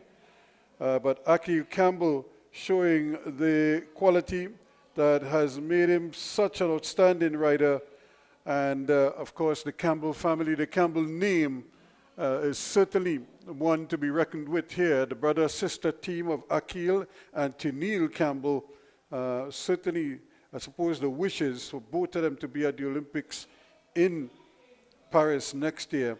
And I think all the signs are pointing towards that happening right now. Of course, we still have the big two who could also get the job done and join them there. I speak of none other than Nicholas Paul and Kwesi Brown in the sprints, just as they did with Trinidad and Tobago, for Trinidad and Tobago at the last Olympic Games. So there is Akil Campbell and winning the points race as we go towards the intermission here this evening. And what a way to end the first session of day 2 of the Easter Grand Prix right here at Skinner Park in San Fernando. There is your points race champion, Akil Campbell of TNT.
I welcome you back here to see 360 TV's coverage of the Easter Grand Prix. This is day 2 out here at Skinner Park in San Fernando. We're getting ready for the women's Karen. This, of course, is the 7 to 12. These are the riders who just failed to make it into the final, the 1 to 6. And here we go. To around about 50 kilometers an hour until it is time to sprint. Of course, valuable UCI points up for grabs towards their international ranking as they seek to qualify for the various World Cups and Nations Cups. Take it away, Ronald. As the riders come around to see 4 laps to go. 4:14, that's Kunko. Amanda Kunko of Brazil leads Hawaii.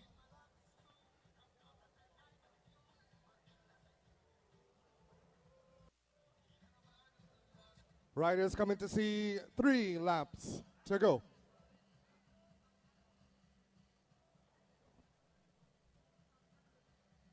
Kunko from Hawaii, Anguilo, Glaxiola, and Caseta.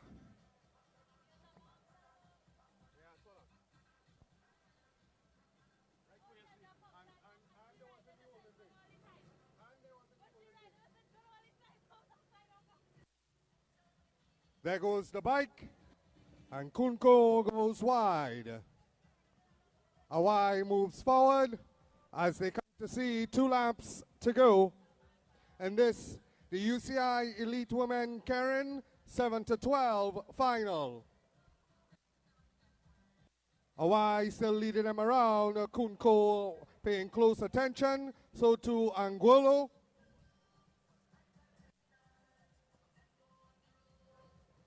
Glaxiola in about 4th position. Caseta right behind her.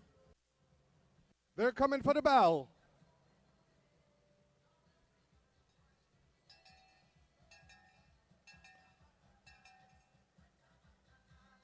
Number 415 leading them around. That's Paula Caseta of Brazil. Anguilo right on her wheel. Camila Aguilo. Cheyenne Hawaii looking to get some of that UCI points. But it is still Caseta. Caseta, number 415, coming to take 7th place. Number 411 will take 8th. Hawaii 9th unofficially. So not a bad ride from Cheyenne Hawaii, getting 9th place overall. I'm sure she'll be happy with that. In fact, she rode a pretty impressive race and certainly held her own coming on to that final lap and finishing 3rd overall in the 7 to 12 and 9th overall, one would have to say. So they're just having fun. She won a race, 7 to 12. It's almost like 3rd place at the World Cup. You know, nobody likes to play that game. And that is what this 7 to 12 kind of represents in a way. But it does mean that they get points for it. UCI points at that. So that is always something that you would want to do and want to do well in any of those UCI events. So it's always a good opportunity for them to ride and to showcase their talents. Now this is where things become real interesting here now, as Trinidad and Tobago well represented, but Delia Palmer is going to be the one to beat in this event. She's now getting her bike on the line, riding for Team DPS out of Jamaica. And Robert Farrier is her coach, the former president of the Cycling Federation.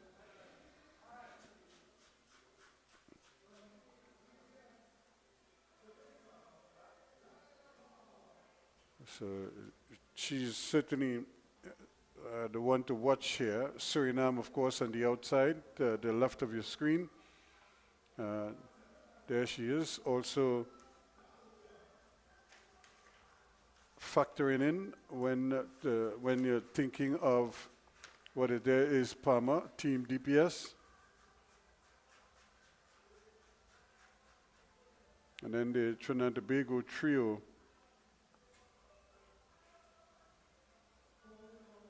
Phoebe Sandy. Also they're trying their best, Adriana Sejigat and Alexi Ramirez.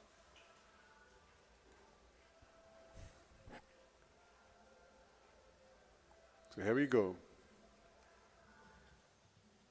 And that's the start of the Elite Women Karen final right here at Skinner Park, ladies and gentlemen.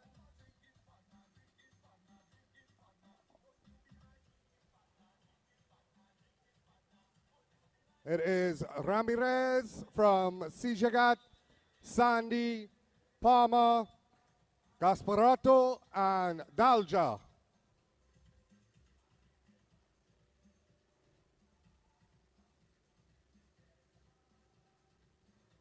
Trinidad and Tobago, Brazil, Suriname, Jamaica.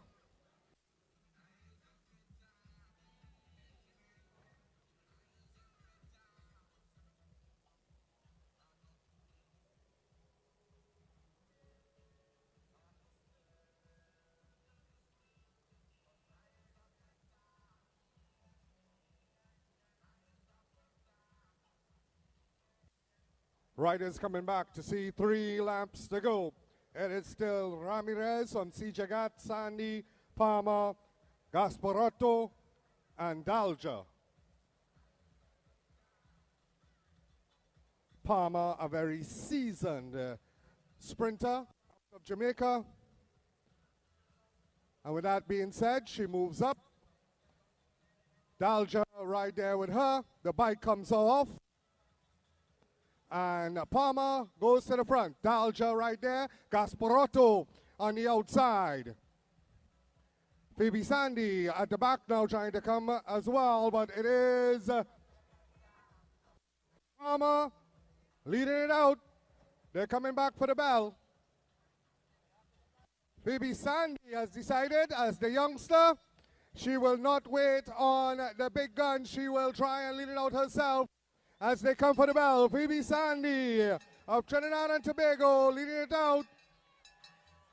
Palmer trying to come over the top. Dalja right there with them as well. Gasparato has decided not to take part anymore in this event as they head down the back straightaway. It is Palmer from Dalja from Sijagat. Palmer from Dalja from Ramirez. Palmer from Dalja from Ramirez. Palmer, Dahlia Palmer takes the gold. At this, the Easter Grand Prix 23, the UCI Women International. Karen in second position, Dalja of Suriname, and in third, unofficially, it looks like Alexi Ramirez of Trinidad and Tobago. So again, once again, Dahlia Palmer showing her quality, an enormous quality at that, and certainly is a cut above the others. She is really an outstanding rider and has been for quite a number of years. And with each passing year, she gathers more and more experience. It shows in the quality of her races. She's spot on at the moment in terms of her training. You could see her speed is up. Her stamina is also up there. But spare thought there for Tashana Dalja of Suriname, who produced a good ride, but not good enough. And coming over, Alexi Ramirez coming in third for Trinidad and Tobago. So Trinidad and Tobago will get on the podium in the women's Karen event with the UCI points to go along with it as well. That's the bonus for these riders here tonight. Now the men are the ones who are going to take center stage in their Karen event. And again, the Karen is one of those events. The motorbike or the journey is on the track for 2.5 laps. And then the riders will sprint the rest of the weight for another 2.5 laps or thereabouts. And of course, with Shannon Metive riding the bike, he's himself a former national cyclist, and a pretty good one at that also. So in the background, you can see the BMXers getting warm. Their moment is coming up shortly, and they can't wait. Trust me. They just get overly excited when they get ready to race. And so pretty soon we should be seeing those youngsters, the youth development segment, coming back around for the final time tonight. They're going to have their second ride of the evening. We did have a couple of spills earlier on today, but since that time we've been pretty much incident-free since after those earlier spills. So hopefully we could continue in that vein the rest of tonight and into tomorrow night as well in Balmain Couva. There is Robert Faria, again with one of his Team DPS riders, making sure that they have the right instructions and hoping that they can produce something special here this evening in the men's Karen event.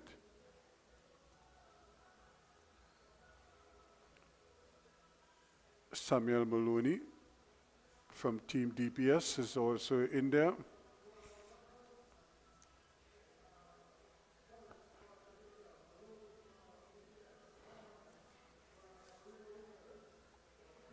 Ryan Dabro is another youngster who is also in there. Kyle Carabai from Trinidad and Tobago also in the 7 to 12 ride-off. Shannon Metive is on the track.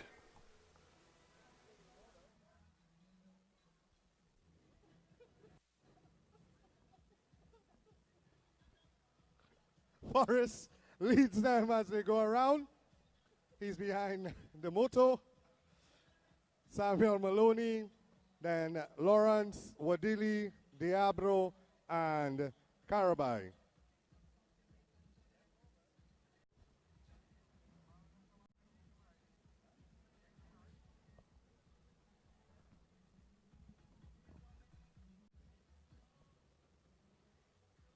This is the Elite 7 to 12 final.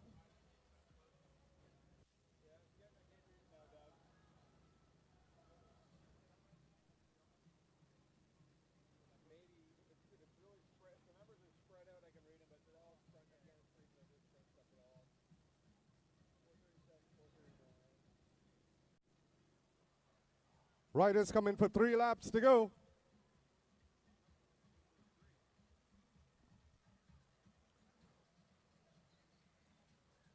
The bike will move off on the back straightaway, and Forrest will have to battle Maloney, Lawrence, Wadili, Diabro, and Carabai.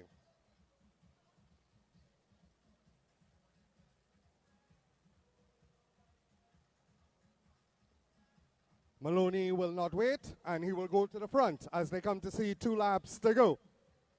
It is Maloney leading as he sneaks away for Team DPS. But here comes Kyle Carabai with Diabro on his wheel.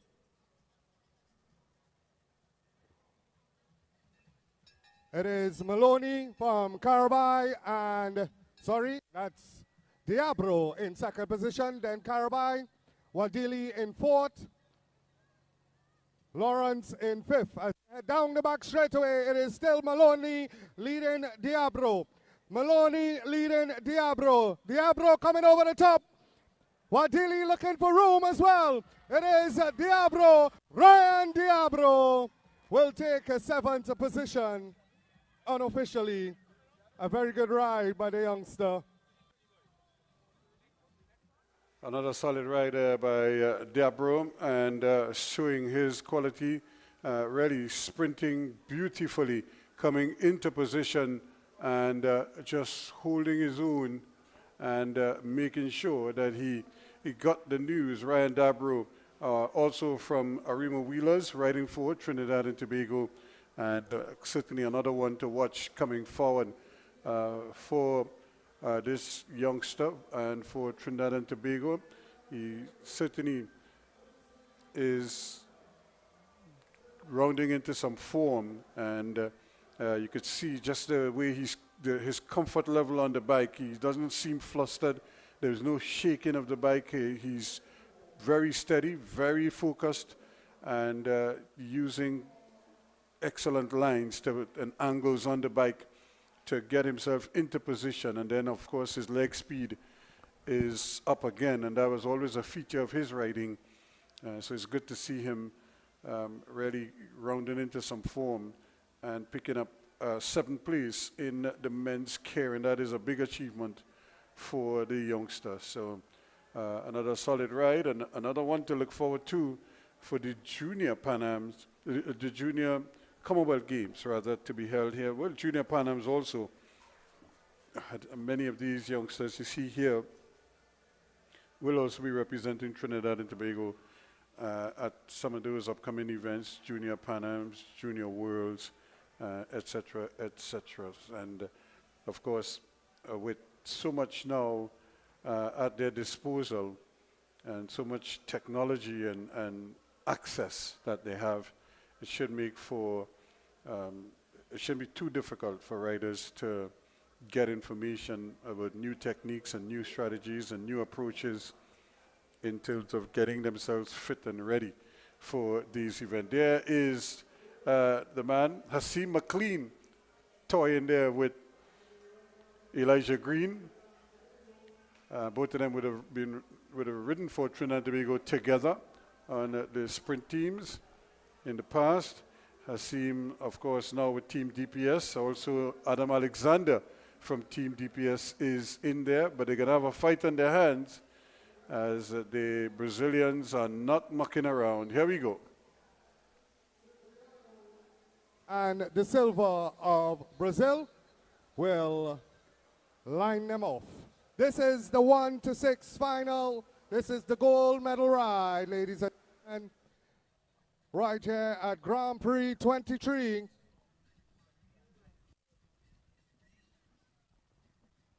Day 2, session 3.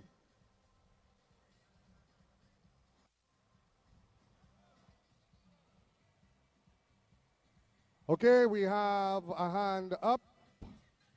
We have a hand up.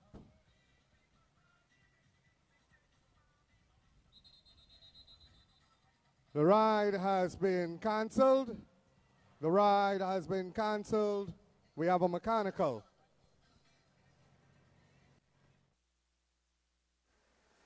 So we have I don't want to say a false start, but I suppose it's equivalent to a false start. One of the riders, earlier clock, had his hands up to indicate that there was a mechanical problem, and the rules allow for a restart in an event like that.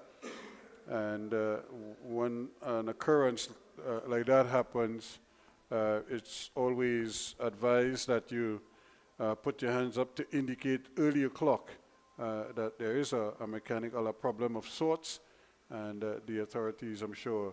So Daniel Palmer of Team DPS out of Jamaica was the one who indicated that he had something, I don't know if it's this handlebar that was slack, and so they may want to try to tighten it now for him as he watches as the authorities. So he probably turned the steering and realized he turned the steering and the wheel wasn't turning. So that cannot be a good thing in a sprint event. So they just have to make sure that when he turns left, the bike turns left. And nowhere around Gil, having a look to see that everything is okay as well. And so I think all is set now, so they're trying to make sure pretty soon he should be okay. I think the UCI officials are just probably telling him, they're probably just joking with him, telling him it's okay to ride without the steering or something to that effect. But it's probably all in good fun. And he's obviously saying, but I can't ride without the handle. And we'll no doubt be able to do it and get it going again. I don't know if the race commissioner is probably trying to convince him how to ride with a loose steering or a loose handle, but I don't think Palmer is too interested in hearing about that. And is it that they're not going to let him compete again? It's just so unfortunate. I mean, it's a mechanical problem, and I suppose the rules are the rules, but that is a tough break for the young man. So I'm not sure if the handle is not considered a serious enough infringement to force the nullification of the race, but he is out, and that is really tough. That is almost as bad as the one and out sprint. One false start and that's it.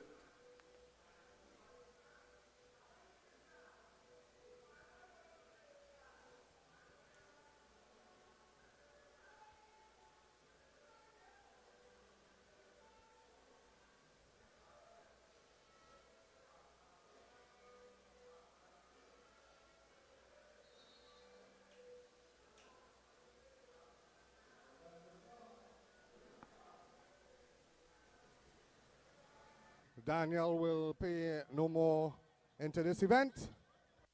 Daniel Palmer.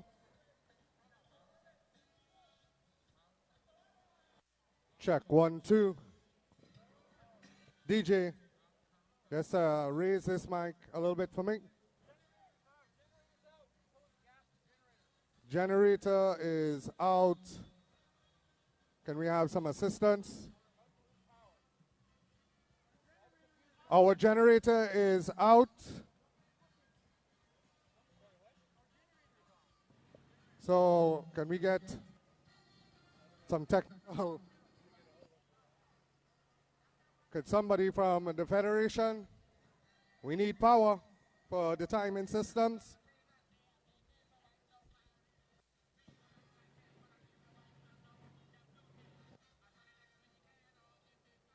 Riders coming back to see 3 laps to go.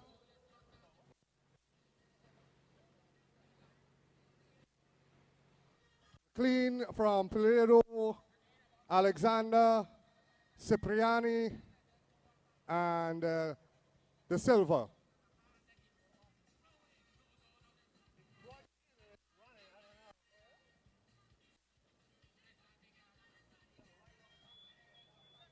It is McLean, Cipriano coming and covering. De Silva on his wheel. As they head down the back straightaway, De Silva now going to the front. Quincy Alexander rushing over the top. Cipriano, De Silva, Cipriano, and Alexander. De Silva, Cipriano, and Alexander. Cipriano, De Silva, Alexander. Cipriano, De Silva, Alexander. Cipriano, De Silva, Alexander. Cipriano, ladies and gentlemen, of Brazil will take the men's elite.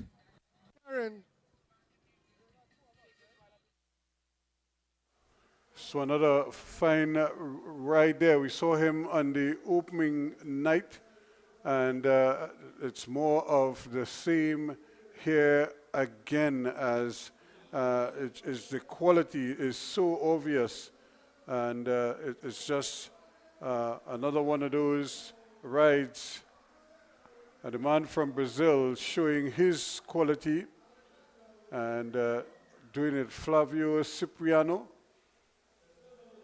And really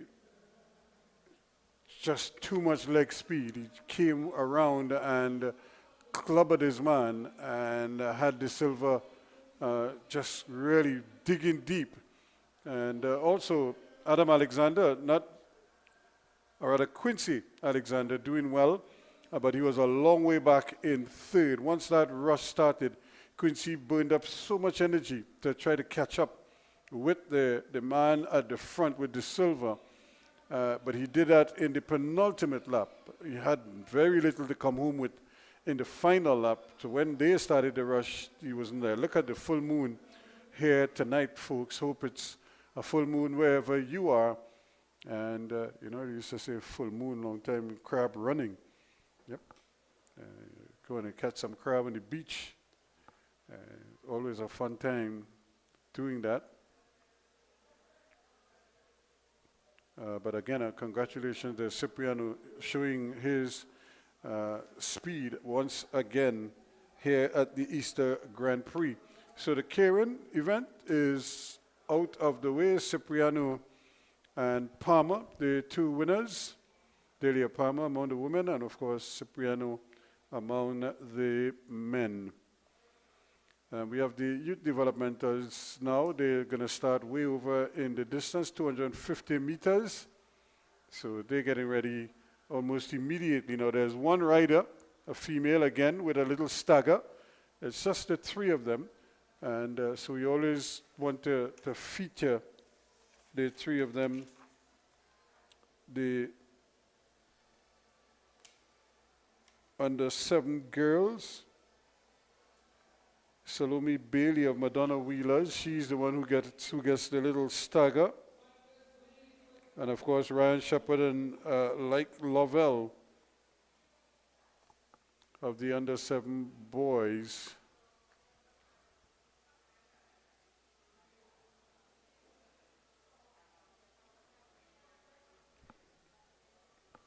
So they're at the ready.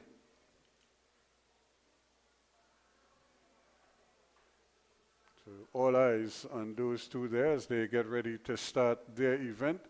And remember, just a couple meters up, there is the one rider out in front. Here they go. The under-7s, Ryan Shepard goes to the front immediately. Salome Bailey is also there. That's the lone young lady in that category.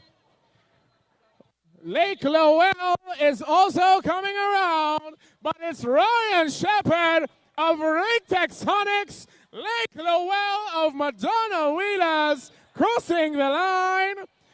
And ladies and gentlemen, we have Salome Bailey. She is coming around. She is riding faster than I ever could.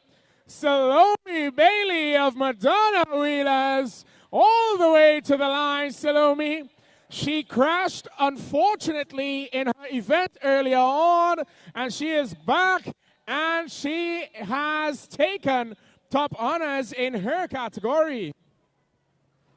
Ladies and gentlemen, as we draw your attention to the prize. And Salome Bailey there finishing her race, and again, very brave young lady to get out there and do her stuff in front of the crowd. And every time she steps on the track, she wins because she's the only person in that category. So she is racking up the medals right now. Unfortunately, as I said, she had a spill earlier today when she collided with one of the riders. But it was good to see all three of them back in the race. Now we're getting ready for the under-9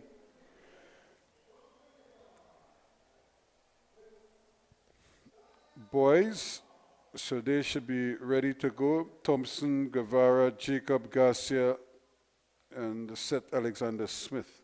There we go.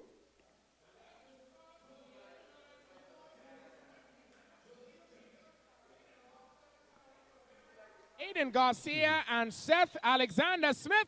And look at the speed of these under-9 cyclists. My goodness. Wow. Vaporwake Multisport. That is Tariq Guevara. Very close for second and third between Rick Texonics and Arima Wheelers. Officials, I think we need to give these under-9s a full lap to race because that was...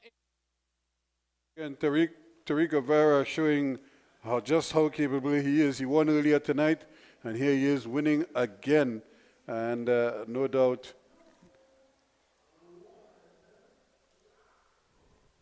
very accomplished young man, and you can just see the confidence that he has on the track. And it augurs well for the future of these youngsters. Well, here we go again. The young ladies, the under-11 girls, and the one to beat again is Scarlett Thorne from Arima Wheelers, second from left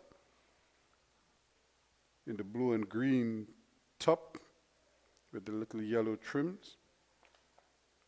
She's been dominating this category. She's won the 3 races to date. She's looking for victory number 4. Here we go again. And girls, Lisa Jo Boodoo makes a move to the front. Scarlett Thorne is challenging in second place. Annalise Watson is there as well. Damaya Prince of Vaporwave Multisport rounds out the top 4. As Scarlett Thorne and Lisa Jo, they go head-to-head down the back straight. But it's Scarlett Thorne of Arima Wheelers pulling out in front. Annalise Watson is coming quickly, challenging for second, but it's Scarlett Thorne from Lisa Jo Boodoo and Annalise Watson from Damaya Prince. Another good result there for Scarlett Thorne, doing it so good for Arima Wheelers, winning her 4th race at the Grand Prix so far. So she's certainly crowning herself in glory here and making it look so easy. They're trying to reel her in, but it's proven to be very difficult indeed. And Lisa Jo Boodoo of Rigtech Sonics also riding well, filling in second place for that one. So now we get ready for the youth developers, boys under 11. And look at the number of them right across the track. Zephaniah Alexander Smith, Joshua Morris, Elijah Christopher, Rian Shepard, who won earlier, Shaquille Awai Diet, Samuel Joseph, Demario Nicholas, Lemuel Douglas, Gabriel Joseph, Dylan Headley, Shea Weeks, and Xavier Assam. We have a couple riders out of Golden Wheelers out of Barbados in the yellow. Just to see the race coming up, just blocking off a couple of them. Those are the riders in those bright yellow tops from the Barbados Club. Final bit of instructions for these youngsters. There again, you see Kwame Lawrence doing the honors with the Arima Wheelers rider, the one on the inside. We have a couple of them in the back as well. And immediately there's a fall, and yet again, the youngster from Arima Wheelers goes down. He's just been very unlucky at these championships, and it's not his fault again. So you can't fault him. He's just in the wrong place at the wrong time. In the meantime, here goes Rick Texonics, Shepard, but he's coming under some pressure here now, but he might have just done enough to hold off a stiff challenge from Vaporwave Multisport.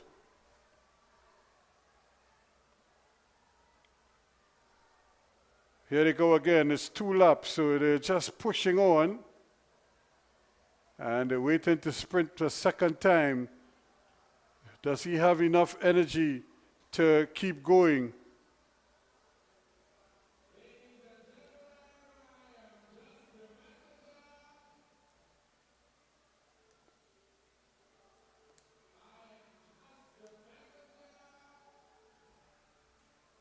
So coming to complete the race and doing it in style there. Rion Shepard again doing the honors. But how unfortunate could that be? Right at the start, here he is again doing his bit, and just like that, the rider just collides with him and took his wheel out from under him, and down he goes. Both of them went down in a heap there, and we've seen that script before in this race. Just hoping that he's A-OK and that he'll be fine. And the good thing is that he fell on the grass on the inside, so he might just be a little bruised, and hopefully he'll be okay, and we will see him tomorrow as well. So now we get ready for the girls under 13, 1 lap.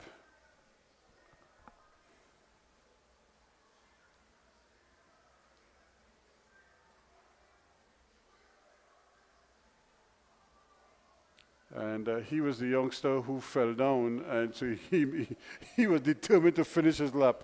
So he just rode around the track to complete his 1 lap. He's waited all day for that, and it just didn't turn up for him. But here comes the Rigtech Sonics, the awesome foursome.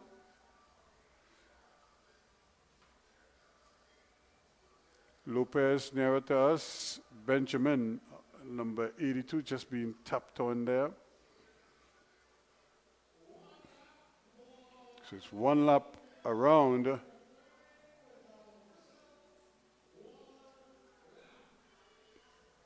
So as soon as they let go, they'll get the bell. Here we go. 15 girls. And Melena Lopez goes again. In here we have Rayan Thompson, Catalea Benjamin, and Adriel Joseph. They will race for 2nd and 3rd. But it's Melena Lopez of Rigtech Sonics. She is unstoppable. And the race is on. Look at the speed on the outside. Very close indeed for 2nd and 3rd. Juniors and juveniles to the holding bay. Junior and... So Lopez doing the honors yet again. She continues to impress. Remember, she's riding against her teammates, and she's not holding back at all. She's just dropping the hammer every time and chalking up victory after victory after victory for her. Now, we get ready for the boys under 13. And this, too, should be another interesting battle, as we have these youngsters quickly at the line. And I can see inside of there Shane James, also in there, Elijah Green Jr., Shane James of Arima Wheelers also there. We have a rider out of Golden Wheelers, of course, Kevion Harewood and Daquan Chase, the 2 riders from the Golden Wheelers. Here we go again.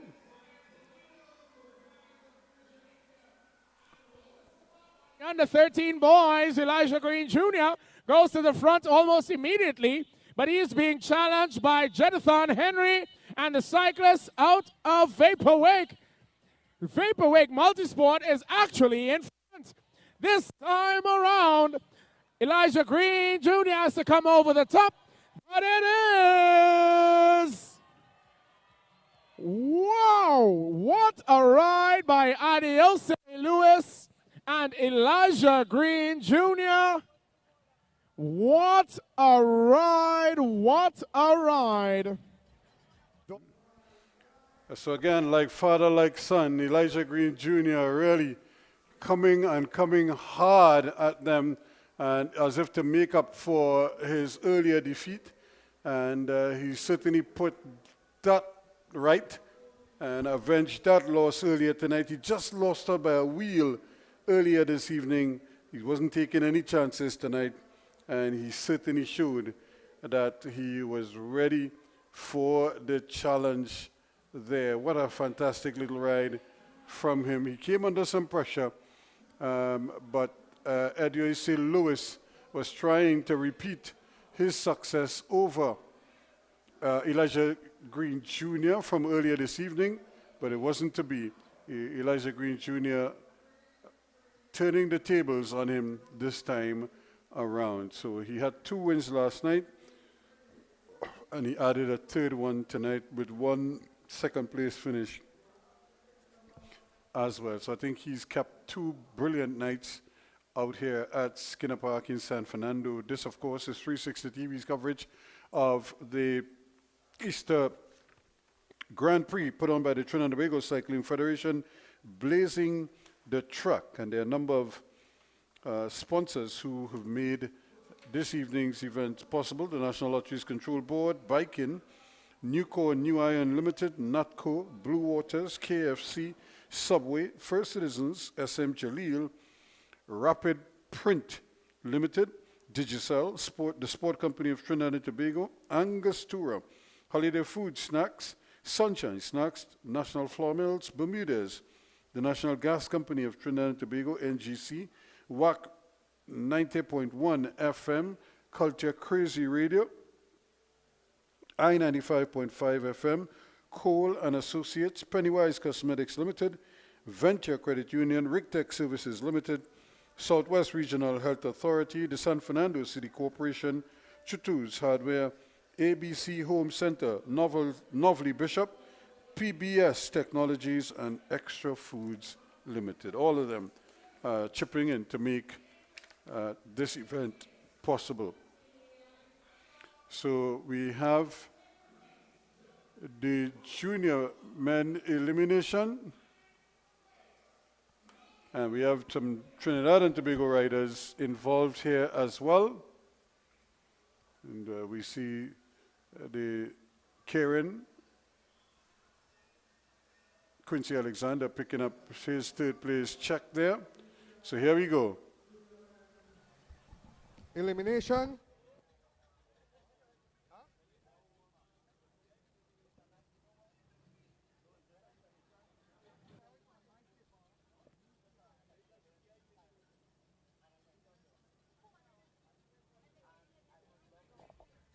Who 181 Titus 181 Titus.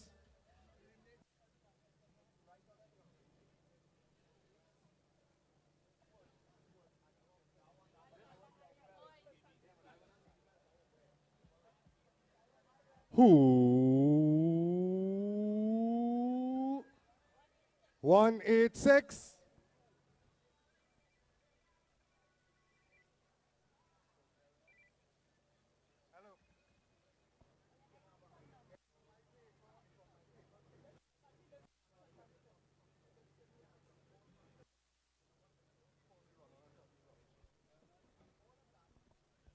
Bell this time around. Elimination, who 440. Thank you very much.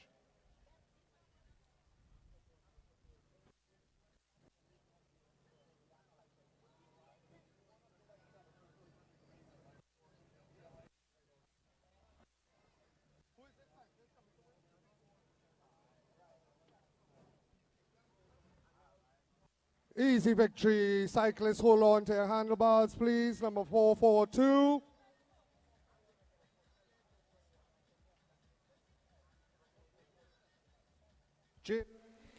So a very convincing little ride there. Trinidad and Tobago, of course, getting 1, 2, and 3 in that elimination event for juniors. And again, very convincing riding from the TNT contingent. So congratulations again for them, Mr. Neves So he, again, showing good form, and I'm sure all of this success that they're enjoying would just set them up nicely going forward. So that elimination race there. Now we have the juveniles coming for their elimination as well. There's your champion.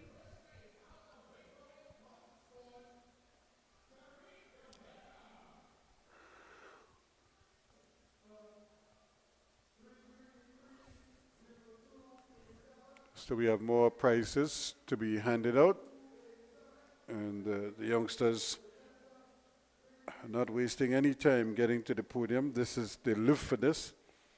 After they ride their hearts out, they love to receive their medals.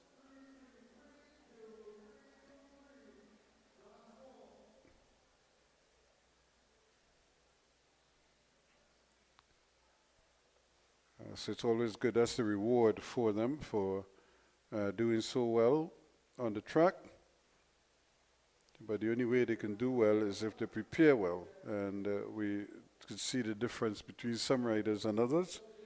And preparation is no doubt a critical part of it all. Those who peak in time for the Grand Prix are the ones who will enjoy the most success at the Grand Prix. So it's picture time, picture-taking time for these youngsters as they've completed their schedule for tonight. I'm sure they'll rest up and come again tomorrow evening out there in Balmain, Couva. So now let's get another elimination on the way. This, of course, will be the elimination for juvenile riders.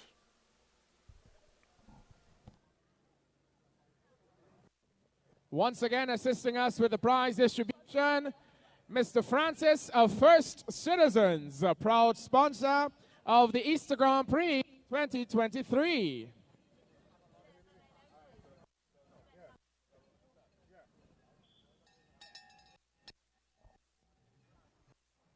Juvenile men elimination.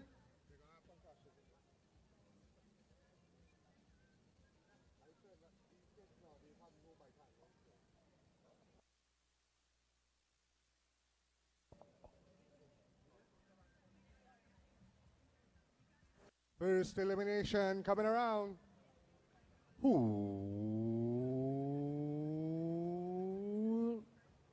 248.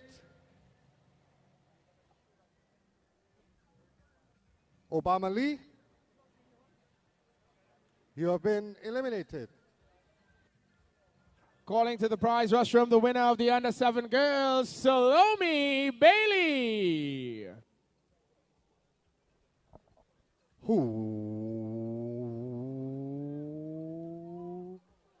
241.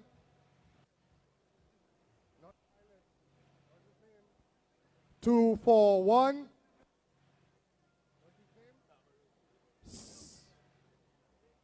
Thank you very much. Salome Bailey receiving a hamper from Holiday Foods and a coupon from Subway.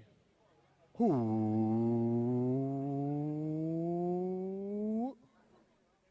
242. 242.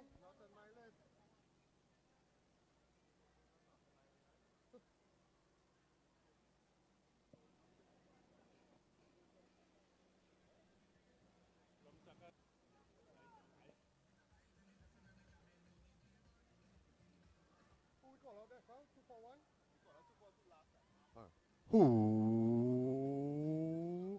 245. Thank you for recognizing that you were the last rider over the line. We'd like to thank Mr. Francis of First Citizens for assisting us with the prize distribution. Cyclists, once you are eliminated, you are asked to vacate the track. Cyclists, once you are eliminated, you are asked to vacate the track. Who?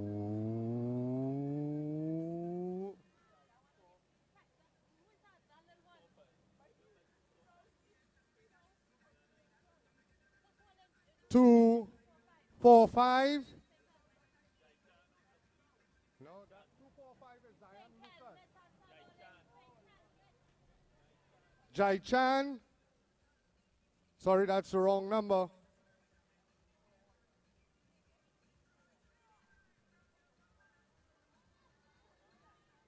No elimination. We can't see the number. 245 is Diane Lucas. Title Rima Wheelers. He is CSL. Yeah, I know.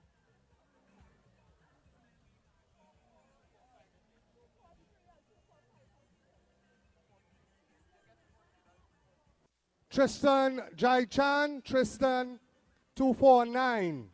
His number is badly. Thank you very much.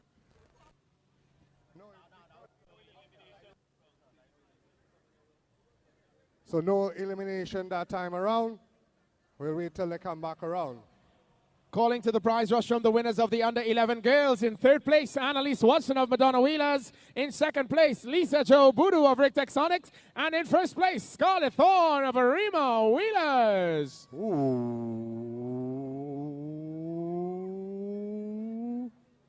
244. 244. Ned. Arima Wheelers. Ned. Assisting us with prize distribution, Mr. Johan Mendoza of Subway.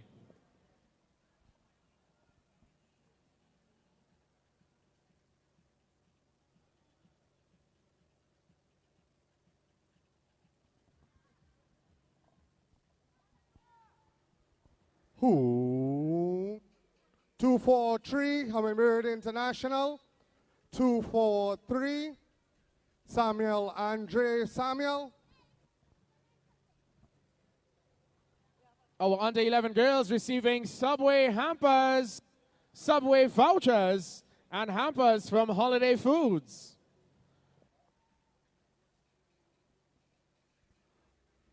Who?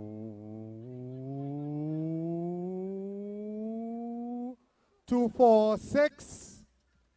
246. Gabriel Fortune. Again, cyclists, once you're eliminated, your race is over, so kindly vacate the track. Do not roll around. At this time, I would like to present Mr. Jordan Fifield, one of our door prize winners, with a hamper from Brighton Pie. Who? 503, Daniel Lashley. 503, Daniel Lashley.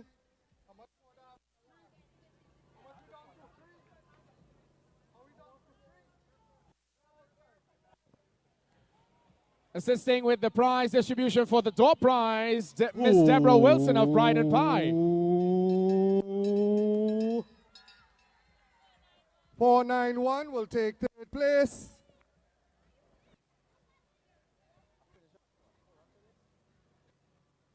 That's Matthew De Costa Hines taking third.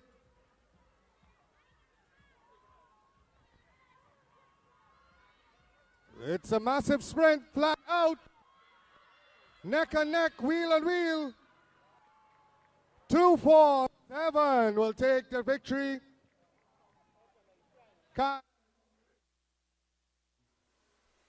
So another fantastic ride here, timed it well and able to come over and complete the victory. And I know that he would have been very happy with that performance there, because it was not an easy race. It was a pretty big group, so there are a lot of eliminations. But again, able to come back and complete open road challenge accepted.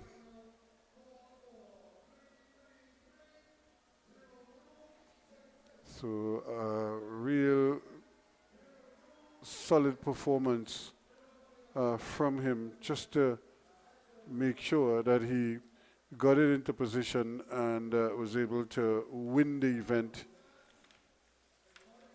in the end. So a fine ride and a fitting result for him. He thoroughly deserved it. and I'm sure he will celebrate it as well as they continue on here this evening. So here they go again. We had the first ride. That was won easily by the rider from Arima Wheelers. And I'm sure she'll be trying to do a similar thing the second time around.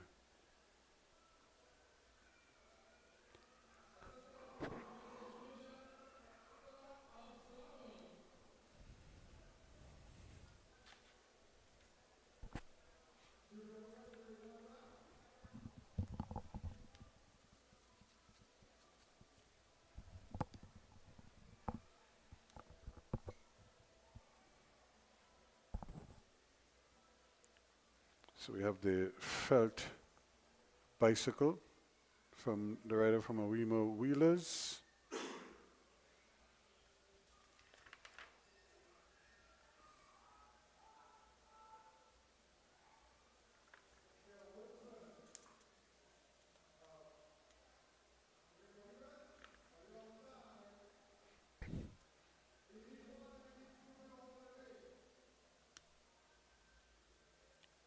But here she goes again. And another solid ride, trying to come over, but it's much too late. And again, Wilson from Arima Wheelers showing that she is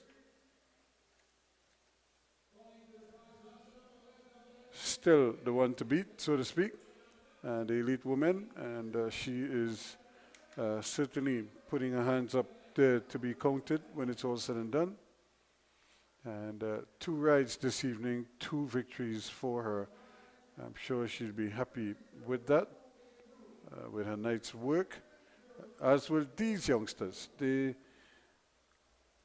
probably can't stop smiling right now. They have a medal and they're getting the pictures taken as well, and they get to stand on the podium and do all the things they see the big boys and big girls doing.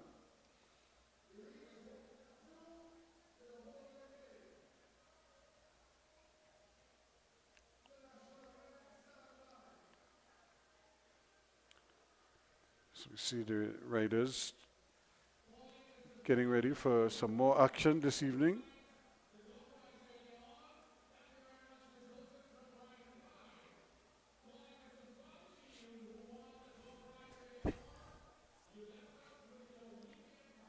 It's constant work. Even when they're not riding themselves in a race, they're constantly warming up or warming down, as the case may be sometimes.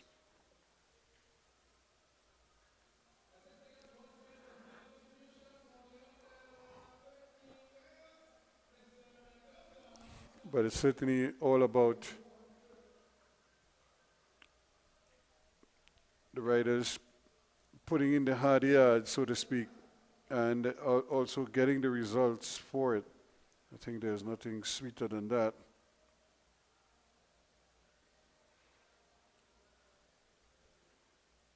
So we're looking at the more prizes being distributed.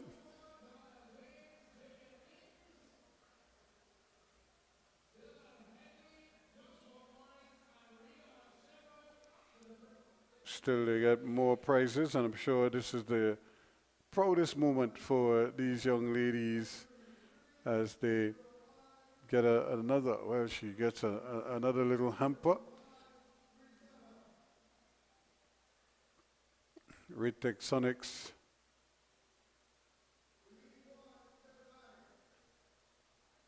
And another broad smile on the faces of these youngsters after tasting success on the track. 1, 2, 3 to Ritech Sonics. In fact, it's 1, 2, 3, 4 in their favor as well. So we're just looking for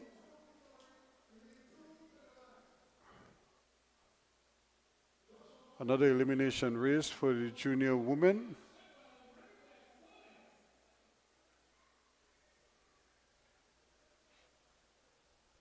So you see the Trinidad and Tobago riders holding their form, just keeping those muscles as free as possible, and I'm sure they love the opportunity to do it over and over and over again. Here we're seeing riders coming to the line.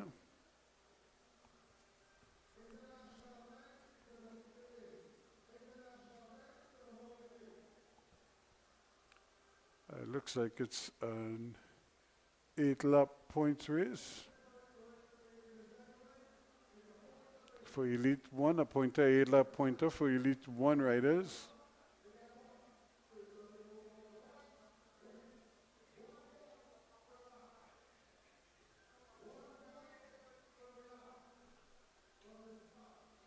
So is it 100 per lap from the start of this race? So that should make for interesting riding.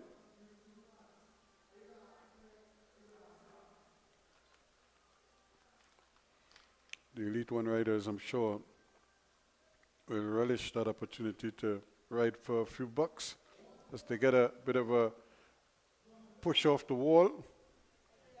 So the riders will be coming for a point. Congratulations to our youngsters on the prize rostrum. Moving right along into the junior men elimination. In third place, Dave Cooper of Trinidad and Tobago. In second place, Donald James of Trinidad and Tobago. And in first place, Jaden Neves of Trinidad and Tobago.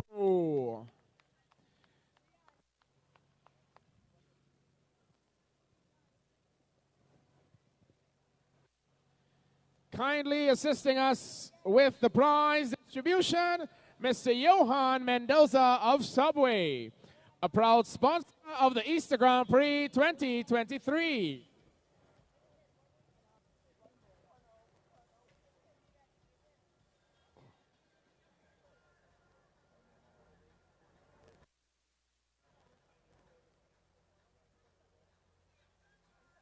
So Michael Aki got some points. Daryl Pereira getting a point.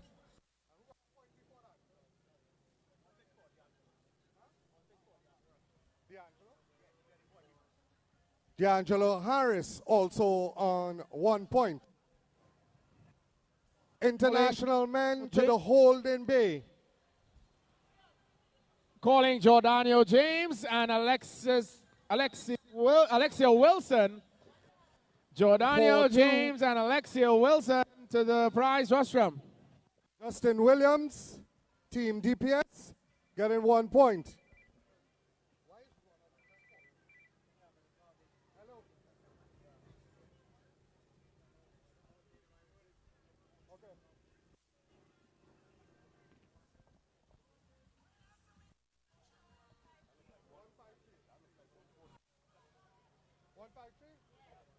One 153 getting another point, Daryl Pereira. This is a warning for D'Angelo Harris. This is a warning from the commissaire to D'Angelo Harris, Rig Texonics.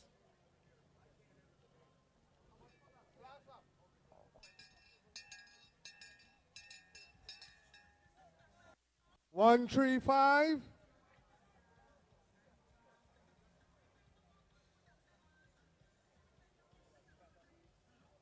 Adam Francis getting a point.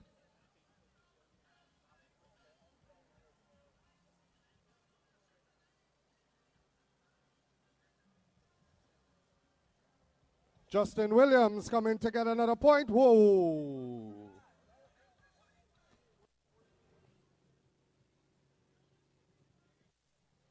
Calling to the prize rostrum, Matthew DaCosta Hines in third for the juveniles. In second place, Judah Neverson of Rig Texonics. And in first place, Kyle Hospitalis of Open Road.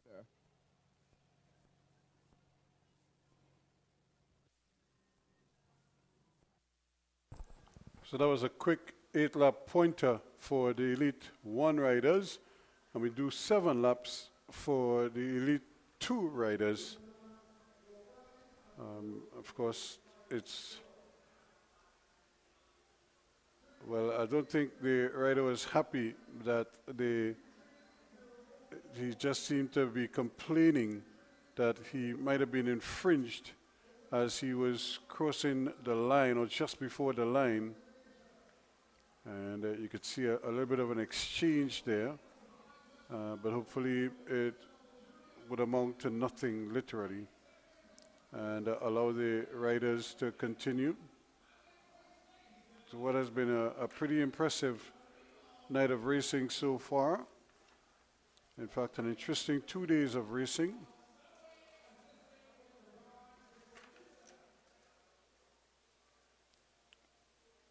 Sanjeev Sunilal of Rigtech Sonics, the man who was being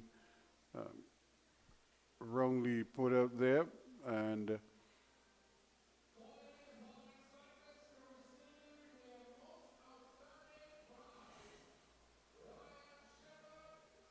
right out of Hummingbird was the one who was not too happy with that. So again, we see these young ladies showing their capabilities.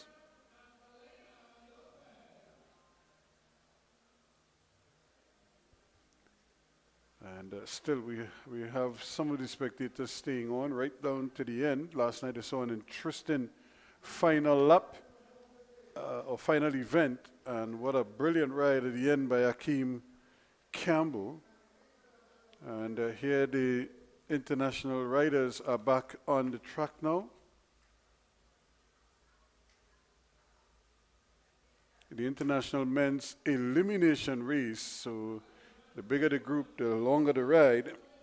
So we'll see how many of the TNT riders opt to take part in this event. I know all the top riders used to love to take part in it, even after they just finished a hectic race or a hectic program. They always seem to like riding those final events and try to win out all the Prims. So even though you may not win the race, you could collect a handsome fee, providing that you can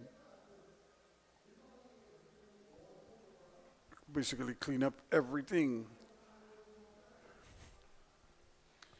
So we're looking at a fairly big bunch of riders.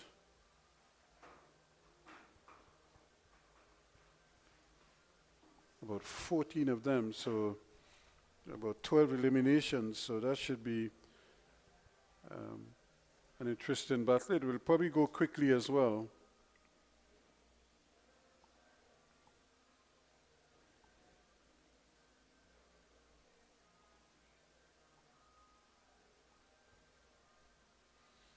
So the riders just getting their final bit of instructions before they start this grind. But we see how quickly they tend to get through these races. And I thought for a moment there we had the one rider come to the line, but then again he's opted not to stay in the race. So I don't know, maybe out of Jamaica, maybe he's not feeling all that well.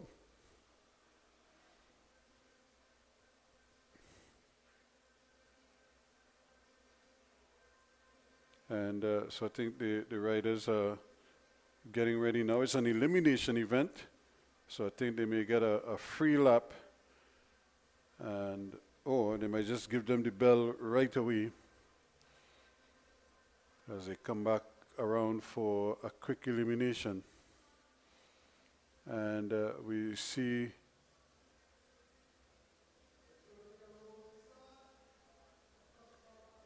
so a rolling start to this event, and we see yet another rider from Trinidad and Tobago opt out. So it's a little bit of a mystery, but we'll see how many of them in the end.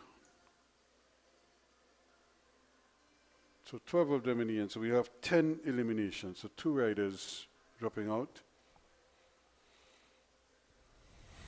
Opting maybe to save their legs for another event later on, probably, or for tomorrow. So this is the elimination. Riders don't want to be at the back. It's the last wheel that crosses the line that will be eliminated.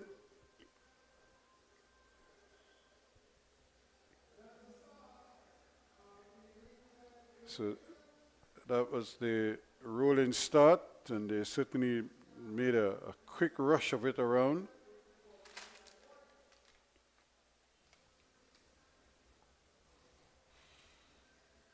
So now this is always interesting. Riders look for areas where there's no room. As we always say, no room at the inn, and that's an easy elimination. Jamaica.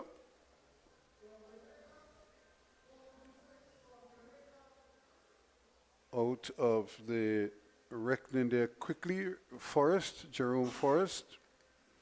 Number 426 is out. And another Jamaican might be in some problems here. Let's see how it pans out. And it is his teammate, 425 Andrew Ramsey. Quickly eliminated. Now this could be a tough one for Trinidad and Tobago. Riders are looking for room on the outside. He's coming all the way over the top and trying to get into safety. And there's a third Jamaican. So it's 3 laps, 3 Jamaican riders. Daniel Palmer also eliminated. So the 3 Jamaican riders in quick succession. Now here is the challenge now as it comes.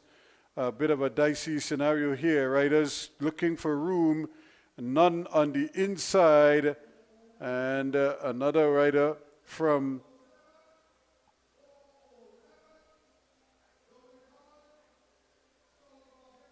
Dominic Howard from Barbados and Team Stole. Coming again for another elimination. Trinidad and Tobago could lose a rider here quickly. And an easy elimination, looking around, thinking that there might be somebody behind, but there was nobody there.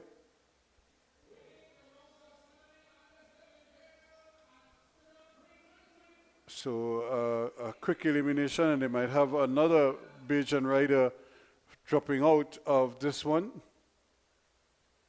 as well. So an easy elimination there. So the pace beginning to hot up now.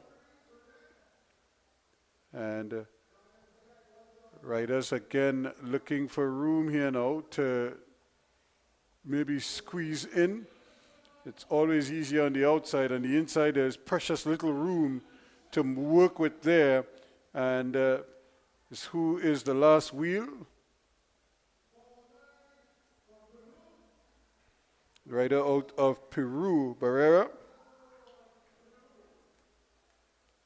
So Trinidad and Tobago well positioned here. They have 3 riders in the mix.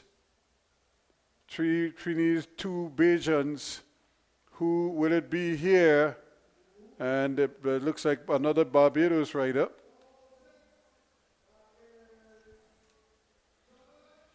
Edwin Sutherland of Barbados, just not getting up in time. So who will it be here now? This one is a crucial one here. Trinidad and Tobago with 3 riders in there, and now it's a mad rush to try to come over. And easy elimination. Tariq Woods, the man out. Still 2 riders to go. And it looks like Adam Alexander is the man in some trouble here. Can he hold on? Or will they squeeze him out here? This is going to be tight.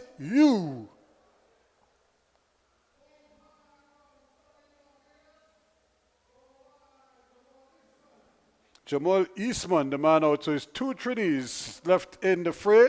They should actually be sprinting now. And they never got the bell. Adam Alexander is going to take it. And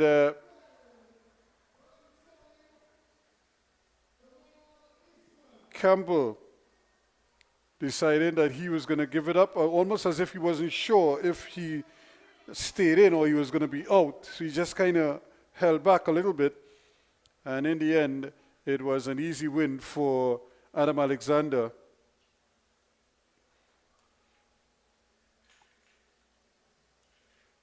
And so I think it was good. And in a sense, I want to believe that Akil Campbell wanted to let Adam Alexander win this event because he has been working so well for the other riders, sacrificing his own individual success for the team.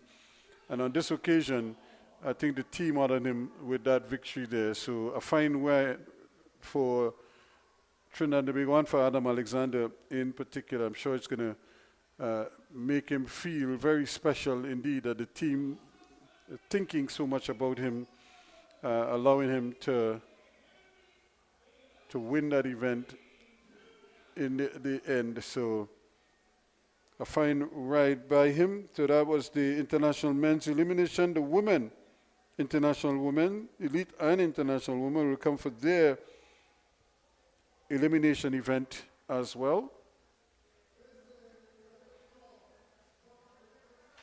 And we have the youngster, that is the young man on the podium there, that is Elijah Green Jr. He's probably the most outstanding rider in his category.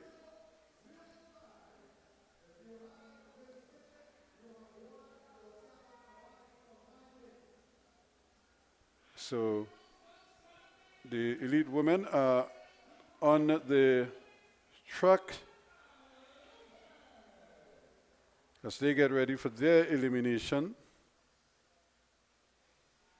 And there's the most outstanding rider in this category as well.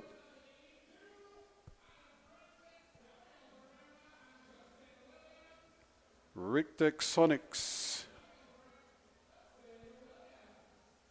Certainly one for the future.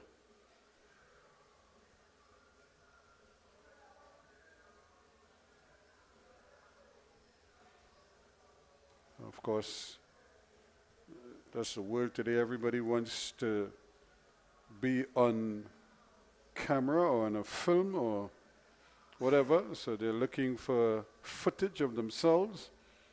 She'd love to have a picture of herself taken on the track. And here we go, just before the race. And I think we kind of take it for granted as we hear, but certainly these riders they're thrilled to be here in Trinidad and Tobago. It's nice and sunny and dry conditions. They get to train very well in the day. They get to race at nights. Hey, life is wonderful. And again, they get to maybe go to the beach on occasion. And some of them might actually stay on till the end of the month because there's another big cycle meet coming up at the end of the month as well. Or they may go home and come back, you never know. But I know some riders, especially ones who come from Europe, they tend to stay on and train and prepare because they don't get this kind of bunch racing in Europe, not much of it anyway. So they always tend to appreciate this a little bit more and they get these opportunities to ride here at home. So there is the rolling start for the elimination for the elite women.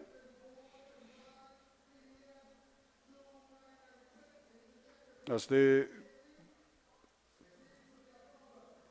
come around, and they should be coming for the official start of the race. I don't think there's an elimination right away. They'll come for the official start of the race. They'll get the whistle now. Riders will be coming back around for the first elimination.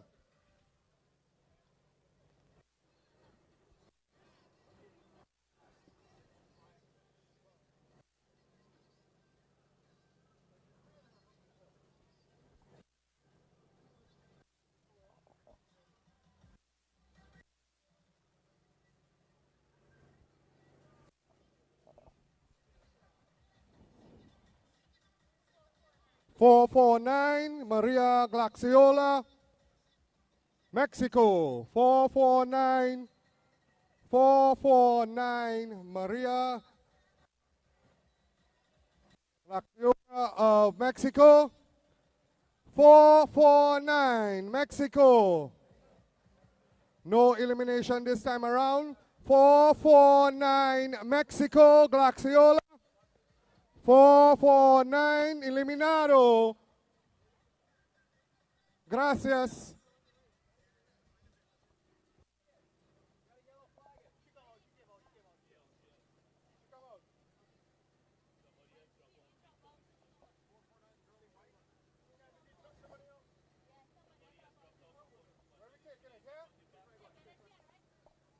Elimination right here. 446, Adriana Sijagat. There are rules. If they drop out before the 200-meter mark, they are out of the event and we take it from the bunch.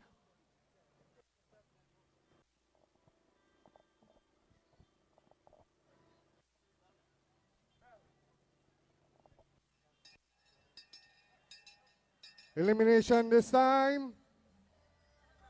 410. Gasparato.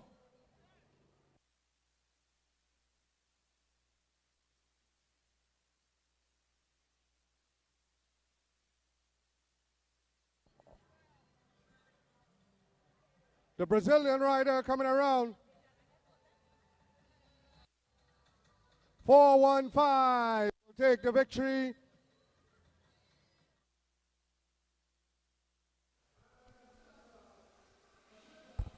So we're Alexi Ramirez finishing in second place there.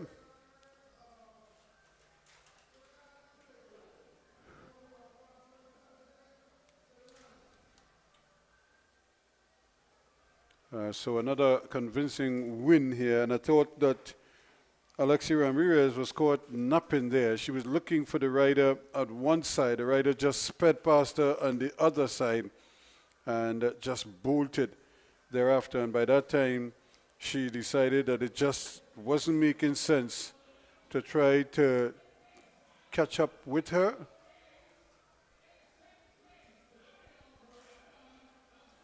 And that proved to be a great one. So Ana Paula Cassetta from Brazil taking the victory here. And of course, Team DPS on the top of the podium in this one.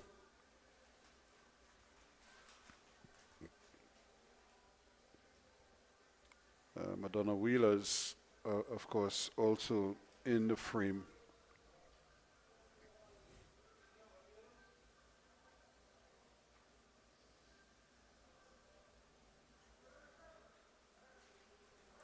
So again, this is like the instant reward for your success on the track from earlier, where you get your prizes almost immediately. And I know for the youngsters, getting those medals and those trophies, it means a lot to them. At least they have some hardware to take home with them. And it just sets them up and just gives them encouragement to want to do better and to win even more medals as they go along. So their program is done for the night, but not for the others. We have a Masters 70 plus, 2 laps.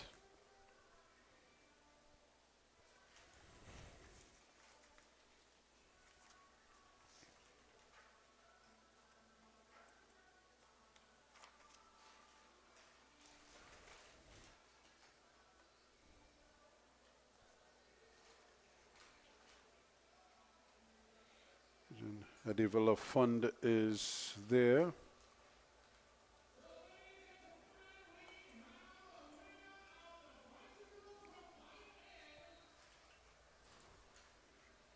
So as they make their way around quickly,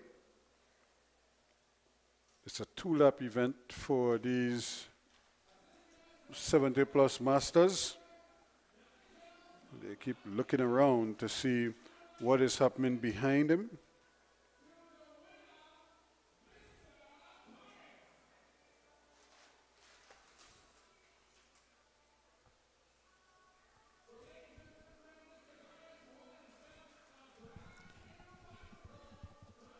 So here is the movement now coming over the top, trying to push on here. Earl Henry.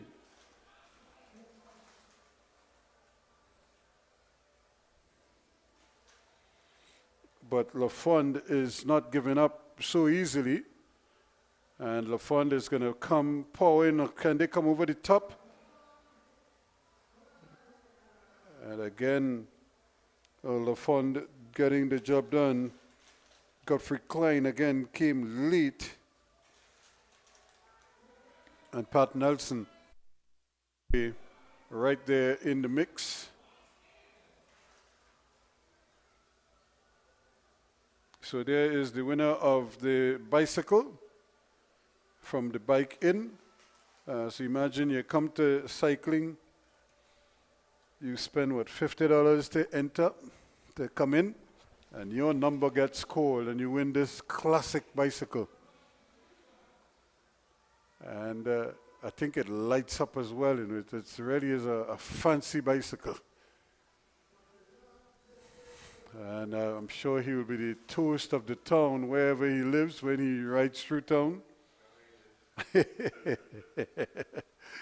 And so, very interesting. Now, the challenge with that is if he has to ride home with it now, tonight. Let's hope he's not living too far and it's not too much of a ride to get home there. So congratulations to him as well. Now we get a 3-lap event for Masters 60 to 69.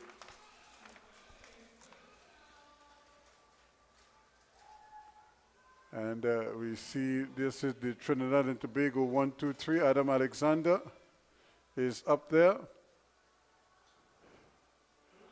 And of course, Jamal Eastman just joining the fray there. Akil Campbell.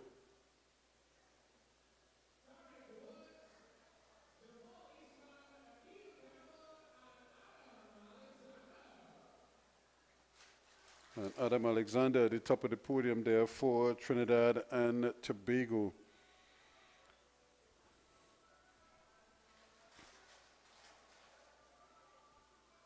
So we have 5 riders in this 60 to 69 category. And of course, remember earlier, we had James Joseph had an unfortunate spill, but he's back in the saddle. It's good to see.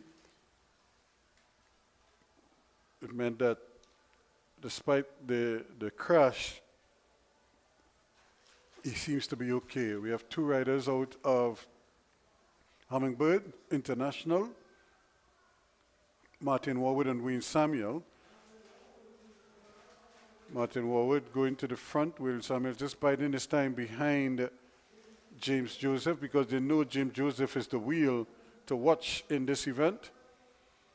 He's right currently in 2nd position. Now going past him on the outside is Joel Brown of Arima Wheelers.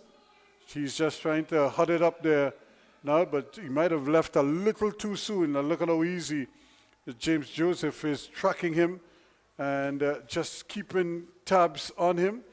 I don't think he's ready to move as yet. He's still waiting.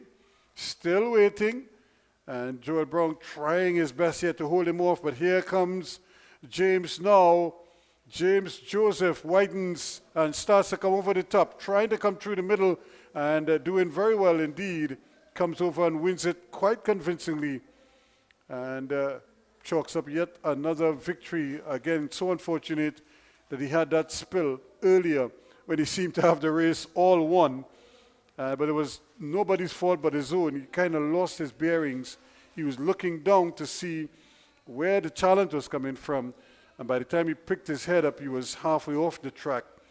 And he just couldn't regain control to bring it back on the track.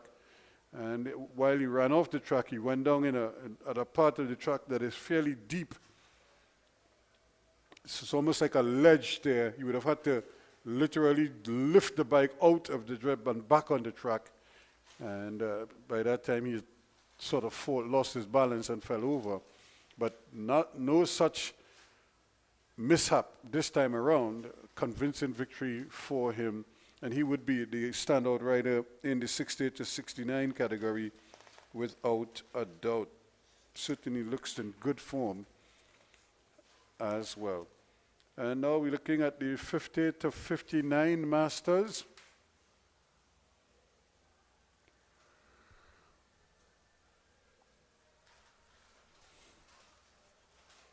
Again, Hummingbirds well represented in this one.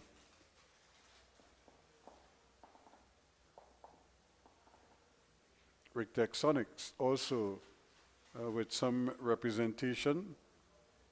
The Raiders Cycle Club.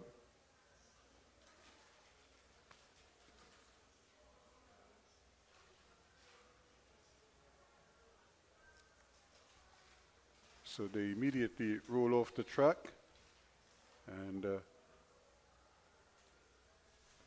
for this event they are going 3 laps as well, so this is going to go fairly quickly.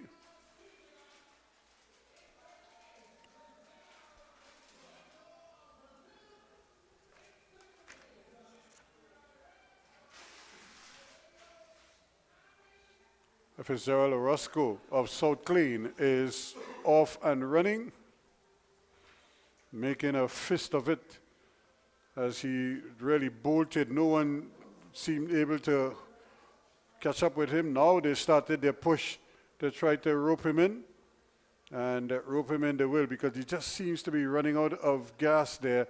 Here comes Hummingbird International, pushing hard to come over, and here they go. Down the back straightaway they go. This is where things get really tight. Now, Hummingbird International trying to get a 1-2 here as they push hard, straining every muscle to come to the finish line, and just getting up there to get it done in the end. Marlon Joseph, or Mario Joseph again, of Hummingbird International. Rocky Hussein also in the frame. So it's a 1-2 to the Hummingbird International Cycle Club. And a good reason to celebrate as well for them. Rocky Hussein came late, but by that time, his teammate Orozco, or rather Marlon Joseph, was pretty much set for the victory. And he took that one with some style.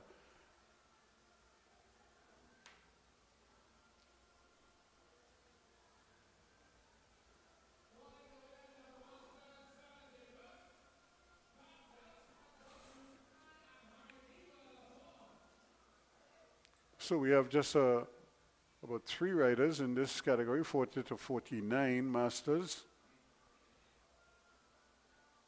And again, these are riders who may not be as competitive as they once were, but still enjoy a fair amount of competition, and still feel that they can get the job done despite their advanced ages.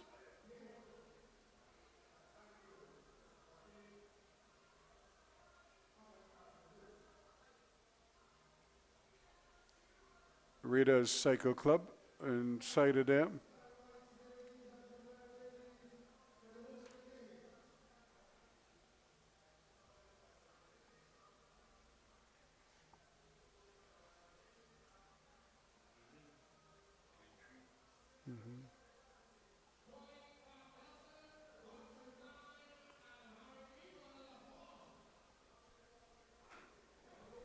For Elite 3,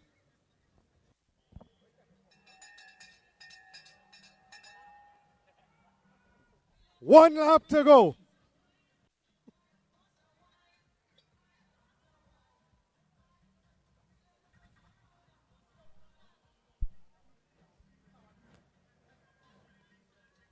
They coming to finish. Elite 3 coming to finish. Open road number 143. Small and Scott of Open Road taking the victory. So Small and Scott there from Open Road with that victory. And this is the Elite 3 riders. So what they probably would have done is either just not leave the 40 to 49 by themselves and just mix them in with the other category, the 50 to 59s. But what a fine ride again from Small and Scott, showing again that he's quite capable and held off the opposition there very well in the final analysis to cap a good night for him as well. Another one of those double winners on the night. So as the crowd just disperses here somewhat, the riders just getting ready to bring the curtains down on day 2 of the Easter Grand Prix. We have the Tiny Mites and Tiny Mites and Juvenile Ladies, and then we have 2 scratch races, the international riders. One last time we get to see them for tonight before they go indoors tomorrow at the National Cycling Center, Cycling Velodrome in Balmain, Kufa. And we certainly hope you could join us for that. That's a different kind of excitement indoors tomorrow.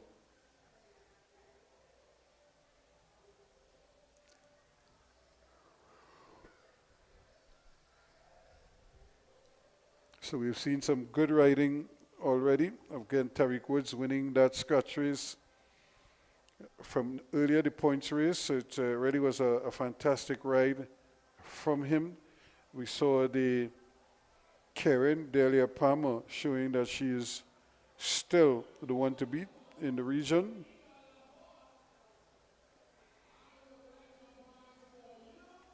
And of course, the women's equivalent of that points race was really was a tie, 38 points each. But Ramirez of Trinidad and Tobago just getting nosed out because she finished 3rd in the final sprint, and the winner was 2nd overall. So a tight finish all the same, a good finish, that one might add.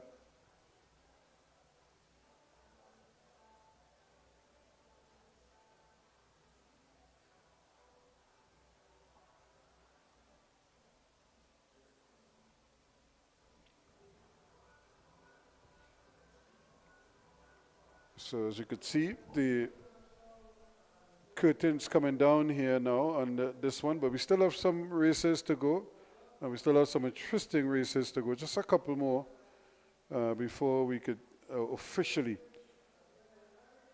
draw the curtain on tonight's activity. We had a winner of a bicycle and a really good looking bicycle as well.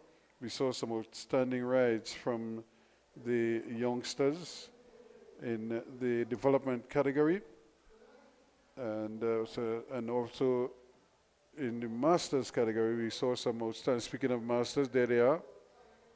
So we saw some good rides from them. Again, Klein, Lafond are the ones to beat in this category. Haven't lost much of their competitive juices. Still feel they could turn back the clock, if you know what I mean, and get the job done. So here come the Tiny Mites now for their 4-lap event.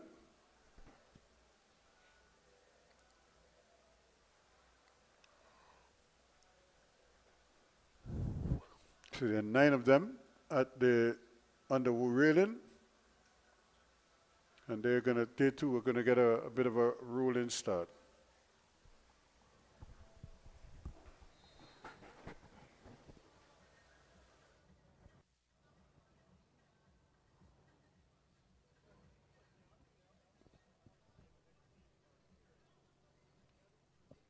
That's the start of the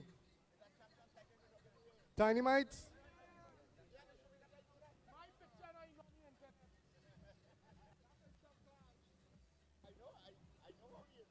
Calling to the prize rostrum, Mr. Joel Brown and Wayne Samuel.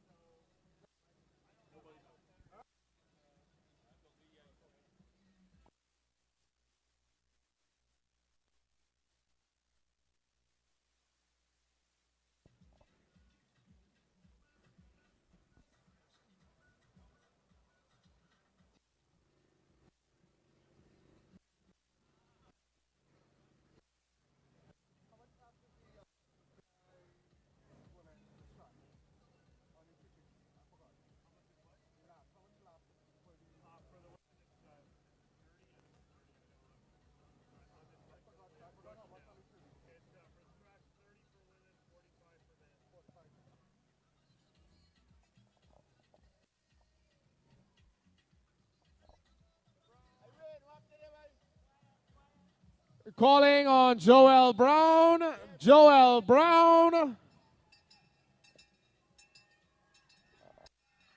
And that's the bell. Whoa, rider going down.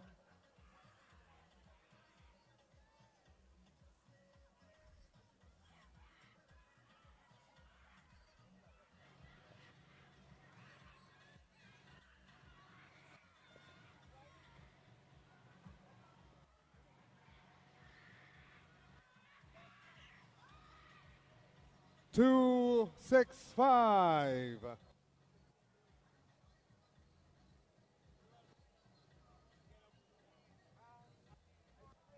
Taking that victory.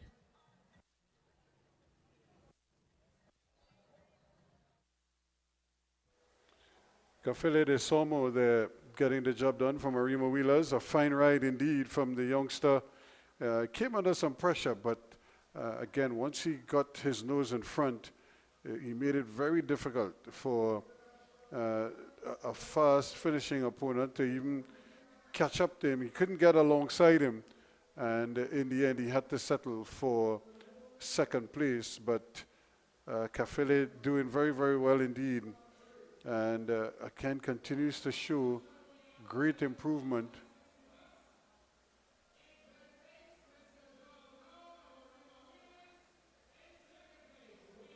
And I'm sure his coaches will be very happy with him as he continues to make strides in the sport. We have one other Tiny Mites and Juvenile ladies event before we get to the international riders to bring the curtains, pull the curtains on another fine night of cycling out here at the Skinner Park in San Fernando, the spanking new Skinner Park.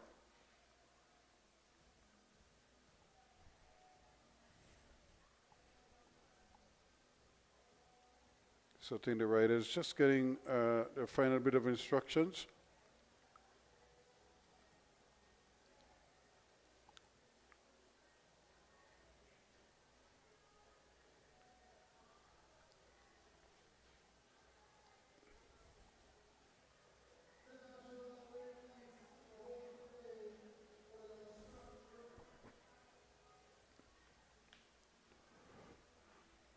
So this would be another 4 laps for the Tiny Mites and Juvenile ladies.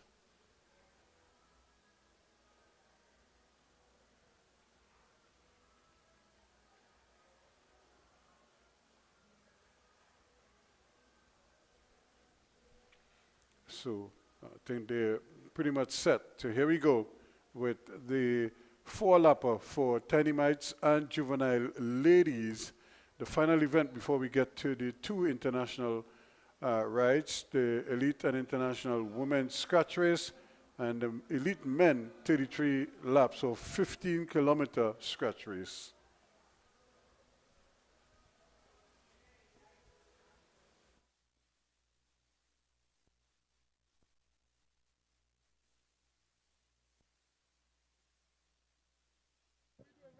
The juvenile and dynamite ladies doing a distance of 4 laps. In this event, we have Kylie, Rayan Shepherd, Shamika Hoyt, Renelle Bernard, Kyla Hospitalis, Kyra Williams, and Ariel Greaves. Leading at this time is Shamika Hoyt of Vapor Wake Multisport.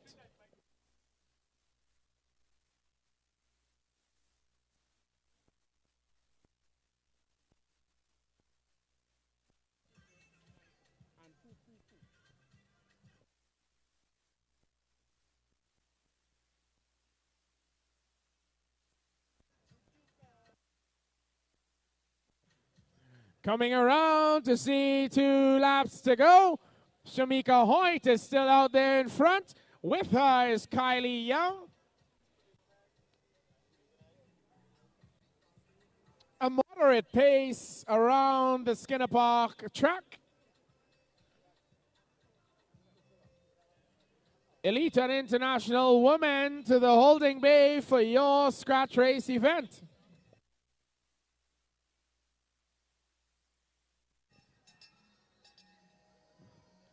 And that's the bell. Shamika Hoyt of Vaporwake is still out there. But look at the speed of Kyra Williams of Vaporwake Multisport. And she is being challenged by the cyclist out of Madonna Wheelers. I believe that's Renelle Bernard. 2-2-0, Renelle Bernard of Madonna Wheelers.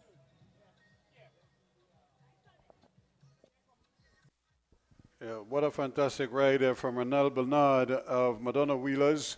Really timed it to perfection. She didn't panic when the rush started. She just kind of got it into gear, allow the others to go past her, but then she was able to come late, as they say, and just cruise past them coming around that bend.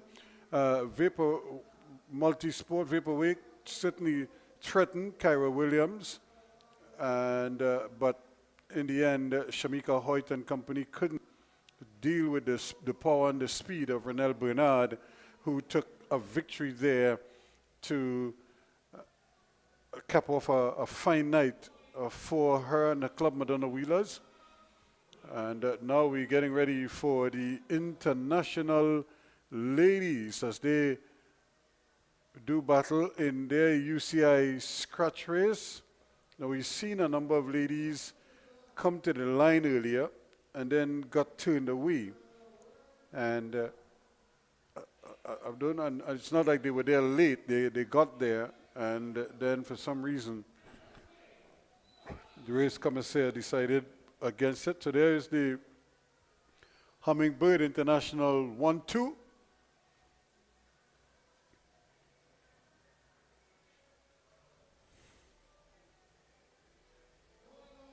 Rocky Hussein in second place. And of course, the big winner on the night there,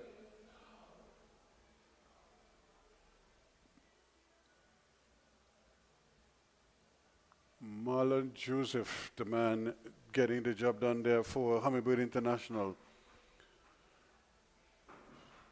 So this is the final event for the ladies tonight, the international women.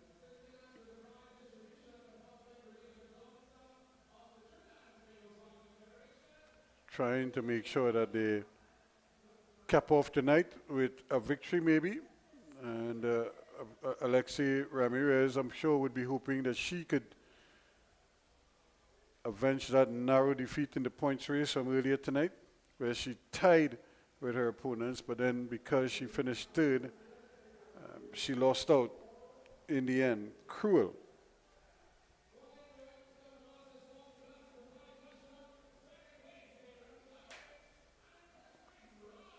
30 laps.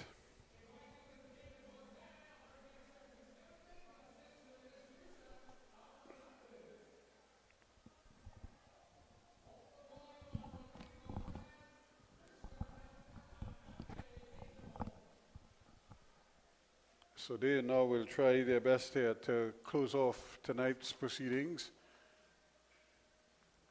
in style. Cheyenne Y also there for Trinidad and Tobago. Camila Alberta Angulo, also Brazil. Of course, the Mexico is Gonzalez, Maria Antonieta Gonzalez, Alexi Ramirez, and Rodriguez, Waldia Rodriguez, and here they go.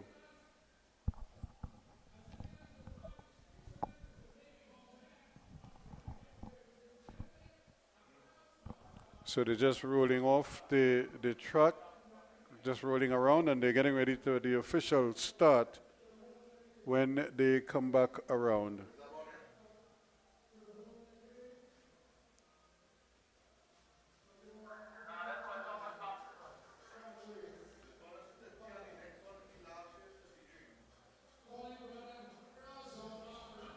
So here they come as they get ready for the official start to the race.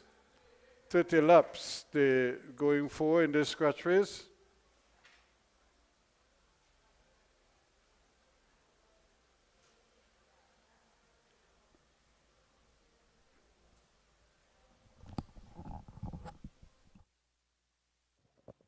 Calling to the prize rush from the winners of the Elite 3 unknown event. In third place, Brandon Herrera of Madonna Wheelers. In second place, Jean-Marc Grandson of Sonics. And in first place, Marlon Scott of Open Road.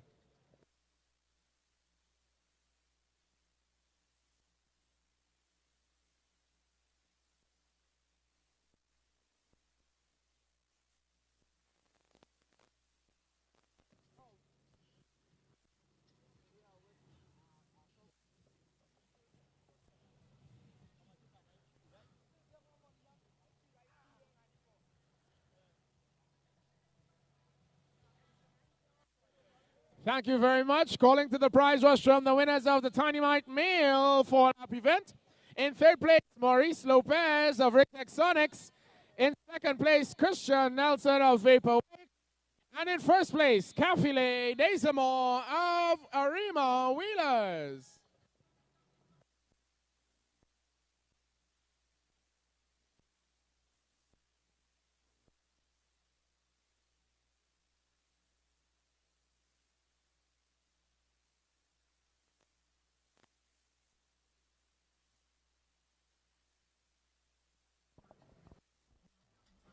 Ramirez leading them around with 27 laps to go.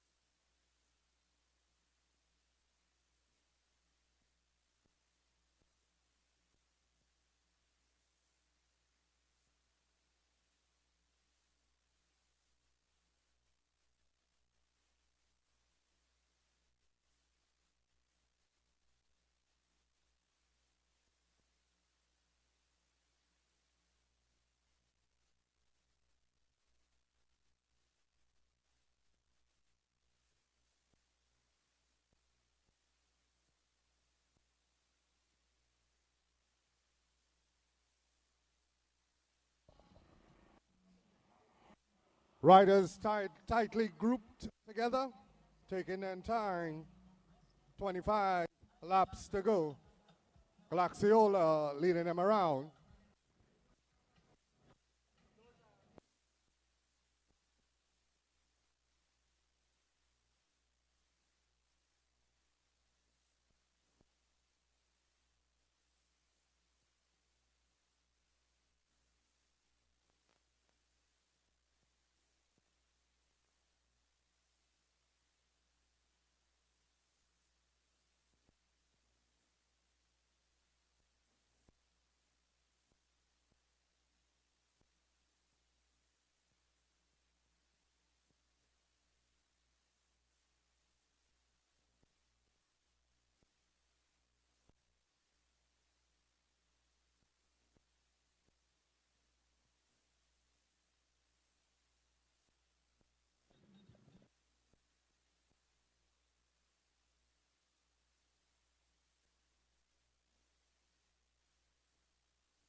So these ladies, again, just not really racing as quickly as such. They're just kind of cruising around the track, lap by lap.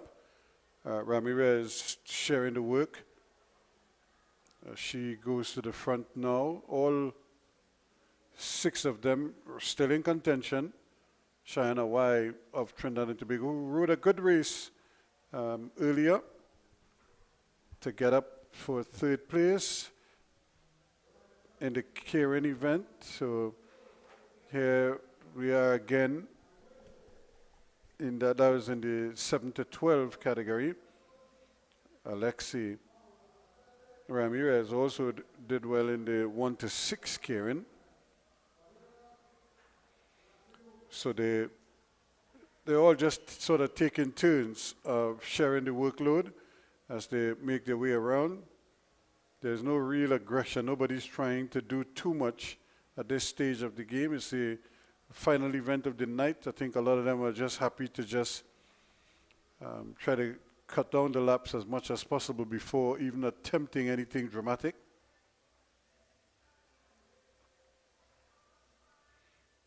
So now we have Mexico in the ascendancy here.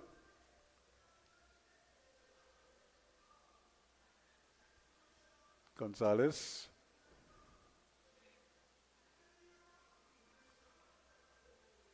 So she's doing some work, and pretty soon she's going to pull up and allow somebody else to do the heavy lifting, and so said, so done.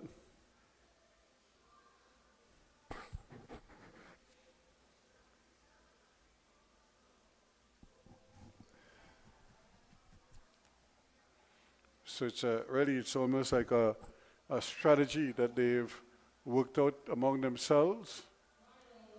Nobody is going to overextend themselves, maybe a little bit too much. Suriname now doing the Tatiana Dalgra.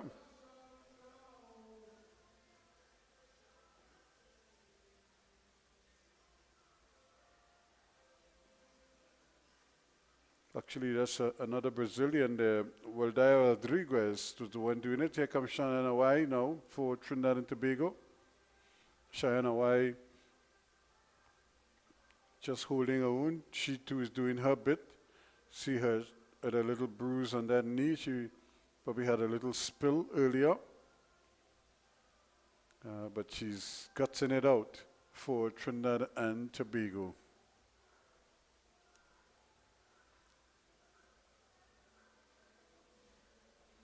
And João Victor da Silva as another one of those riders that we saw earlier tonight from Brazil, who did very well. And these Brazilians have really come here and have shown their capabilities. Camila Angulo also in the mix.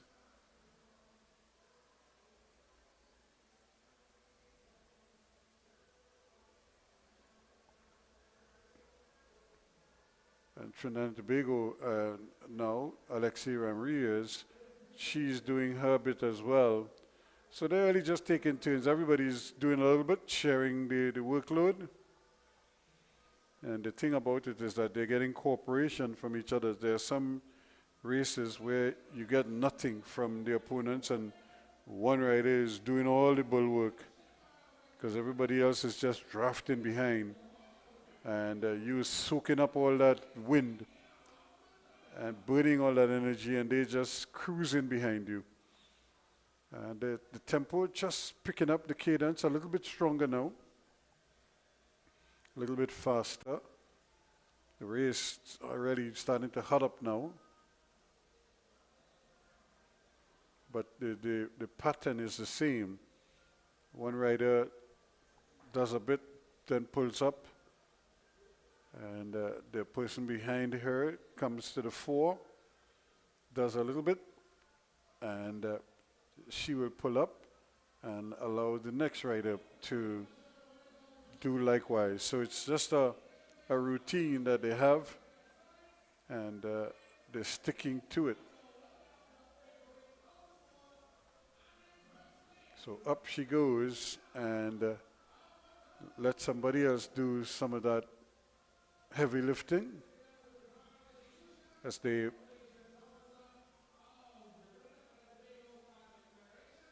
keep themselves. Cheyenne Y is still in there, battling away for Trinidad and Tobago. Cheyenne Y. She's in second position now.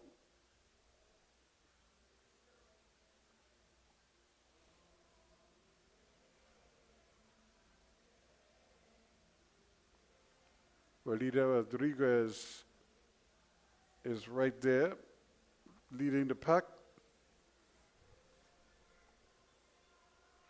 She pulls up. Cheyenne Y does a little stint. Then she will do likewise. She will pull up, allow next rider to come to the fore. And so they're just taking turns of doing that. Nobody's attacking anybody else in the race. Nobody's trying to be a hero, as they say. But that's only maybe before the last stages of the race, when it's every man for himself.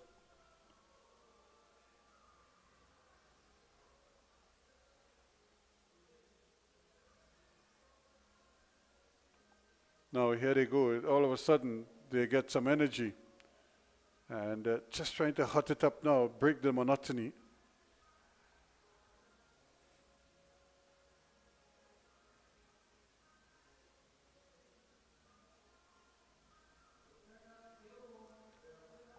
So you could see them just putting a little wrinkle in proceedings here now. They picked up the pace ever so slightly.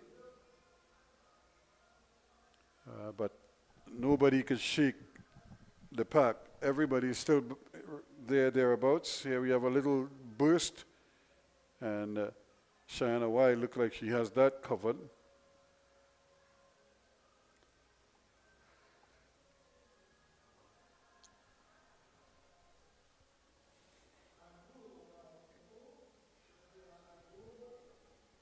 No.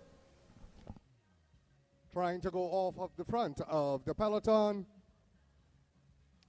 She's brought back by Axiola of Mexico.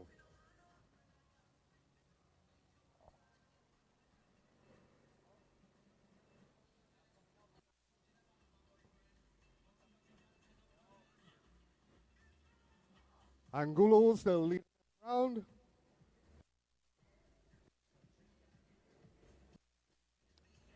Cheyenne Y of Trinidad and Tobago coming to see 7 laps to go. She makes a move. Gaxiola of Mexico will have none of it and will keep the group together with 7 laps to go.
Five laps to go for the international women. Angulo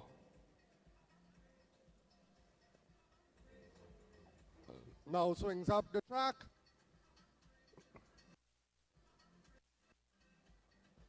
This will be a race for the sprinters.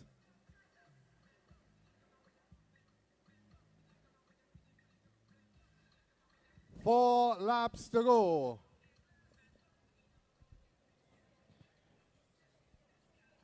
Four laps to go.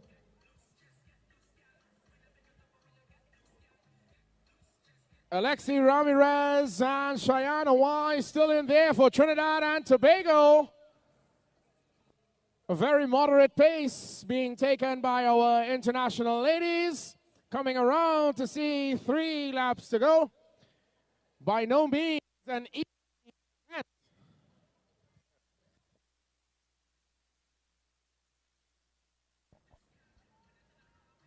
Three laps to go.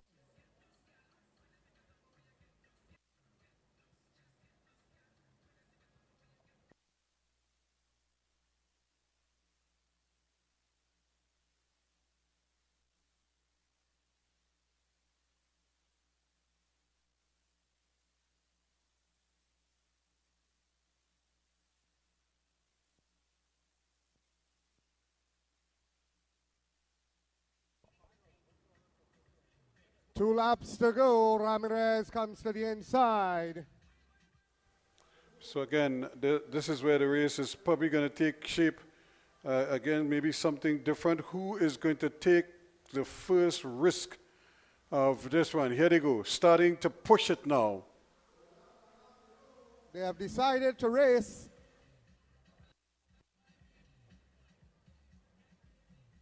Rider coming through the middle very fast from Brazil.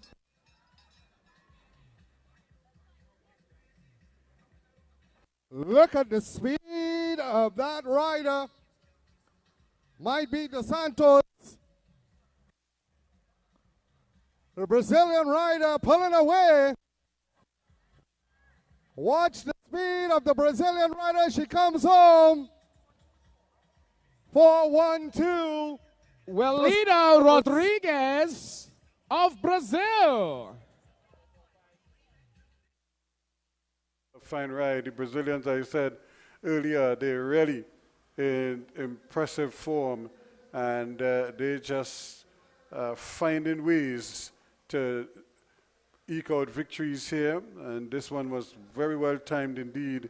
Fresh leg. She just bolted almost from 0 to 60 in a flash. And she was racing, going. Nobody could catch up with her. And a fantastic victory all the same for Welida Rodriguez out of Brazil, and one of several Brazilians here. 6 female Brazilian riders and 5 male, or rather 2 male and 6 female Brazilian riders. So they have really given a pretty good account of themselves so far in this event. So now we have the men's scratch race. Trinidad and Tobago should be well represented in this one. There's all of the big guns will go again, but it's just the one name that everybody will be looking out for, and that is Akil Campbell, to see what he has in those legs left for tonight. In the points race, he was attacking. Even in the final lap, he was still showing determination. Does he have anything in the tank left? He went, what, 90 laps earlier? And we'll see if he saved anything for this final event.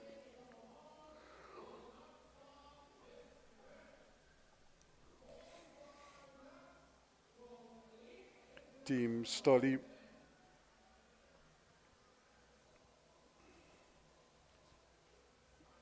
One, two, 3 Team Study riders in there. In fact, there are 4 of them. Jamal Eastman is there as well. So they've upped it to 45 laps. But hey, it's half of what they did earlier. They did 90 earlier. So they decided to give them a bly. And they now have 45 laps to negotiate.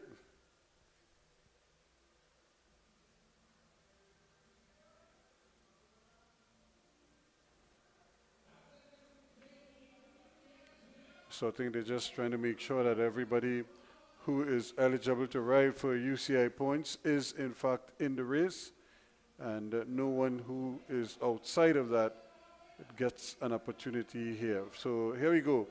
A rolling start for this 45 lapper to bring the curtains down on tonight's action, day 2 of the Easter Grand Prix out here at Skinner Park in San Fernando, blazing the track. And boy, have they blazed the track here at Skinner Park. We've seen some outstanding rides throughout, and we anticipate more of the same. Edwin Sunderland has more than played his part in this race, in this event, I should say, over the last 2 days, and we anticipate that he'll be fresh and raring to go tomorrow inside the velodrome in Couva, where the 3rd and final day of the 3-day Easter Grand Prix takes center stage. Here we go to start officially the Earth and Racing.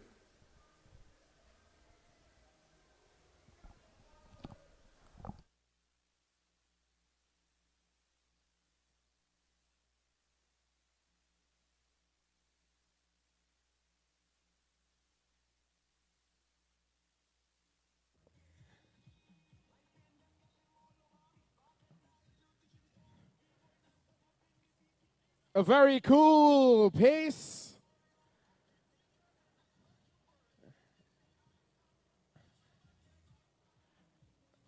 But I suspect these 45 laps will end very quickly.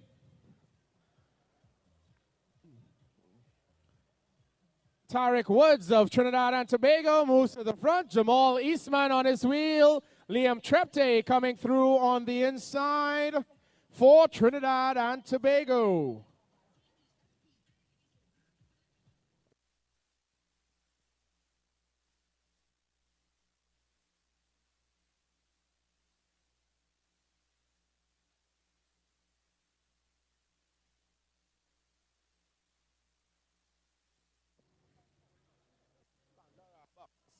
Adam Francis of the Braves is out front with Liam Trepte. Maurice Burnett as well is in there.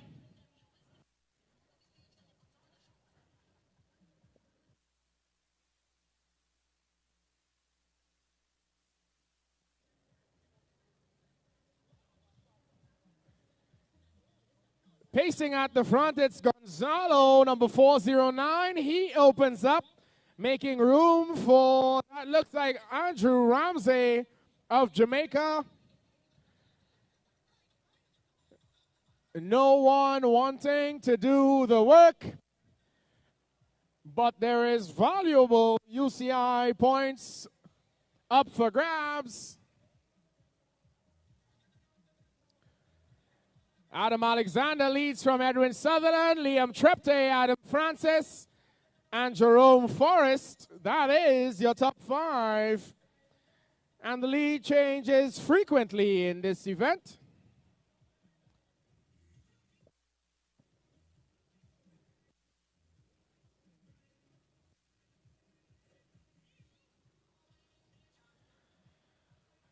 Going right down indeed. Adam Alexander from Edwin Sutherland, Gonzalo, Tarek Woods is in the mix, Akil Campbell as well.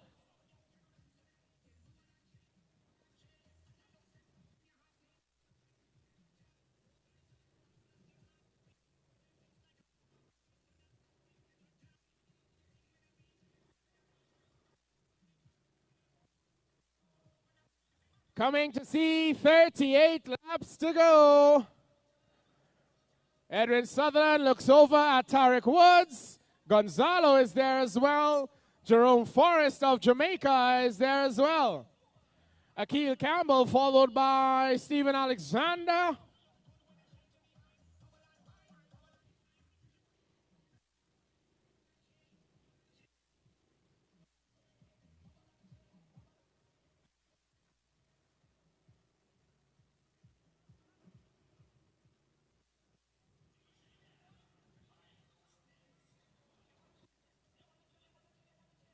There goes Adam Alexander. Edwin Sutherland gets on to his wheel.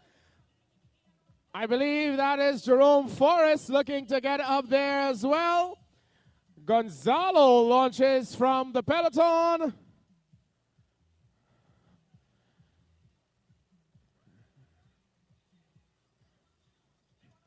That is Andrew Ramsey of Jamaica connecting with the lead bunch. And they are all back together again.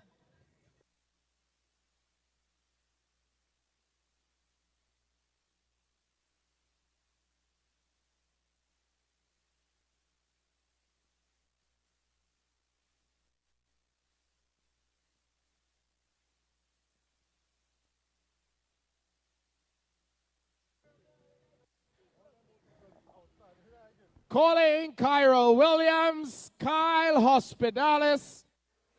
So, of course, as they continue to just kind of move down these laps here at the Skinner Park, the new track here at Skinner Park in San Fernando, we have some mini attacks, nothing major just yet, just some small attacks, just to keep everybody in their P's and Q's, I suppose. No one has decided yet to really make a big, bold move to try to maybe splinter the group somewhat. But there's still plenty of time for that. And you never know who might decide they would like to go out front and see if they can dictate the pace of the race from the front. Trinidad and Tobago, no doubt, with some very young, talented riders.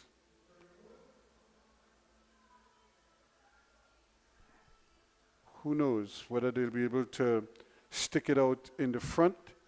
But you want to believe the riders are getting a little antsy at the moment. Somebody is probably going to try his luck, see if he can't get away undetected, which is almost impossible to do. Everybody's looking out for movement.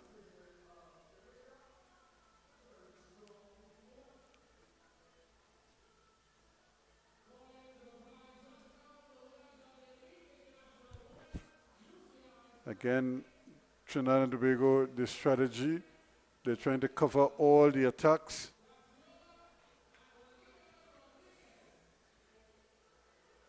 Trying to always stay right there in contention, and that's the beauty when you have 3 and 4 quality riders. You can basically wear them down.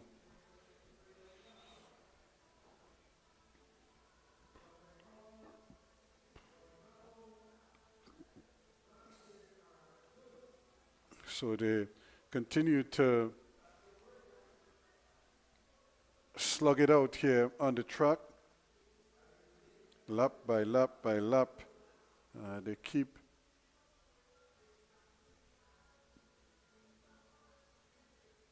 forcing the issue, but nobody yet trying to really go for the jugular here.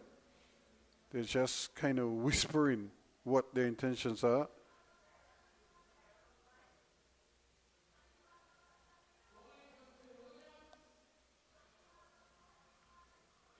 Again, no one is really trying their best here to see if they can't splinter the group even more. But it's this group of 5 riders that are out front. Actually, it's 4 of them out front. But Trinidad and Tobago with no help up there.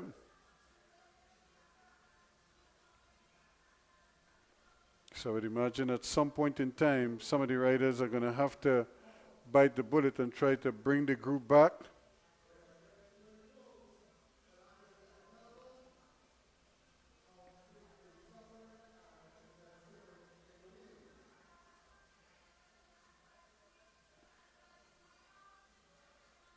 But still they're churning over the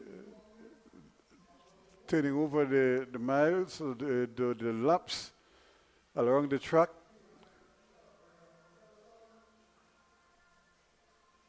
As this is a fairly long race, but Tariq Woods, no stranger to an event like this, so he's right there in the mix.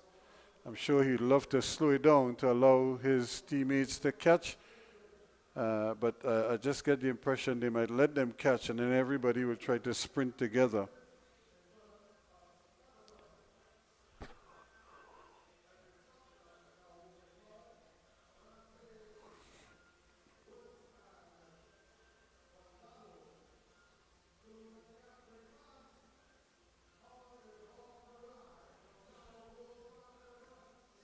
So here they come.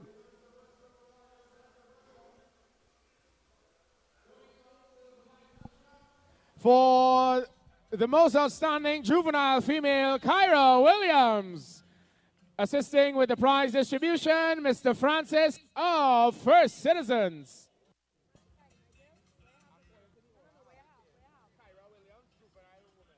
They're just quarter lap. Gonzalo is on his own. The rest of the riders cannot keep at his pace as he tries to close the gap. 409, Gonzalo, Tariq Woods. What a ride by the rider from Peru. Put your hands together, ladies and gentlemen. Gonzalo and Woods lapping the field. So too Ramsey. The most outstanding juvenile male, Kyle Hospitalis.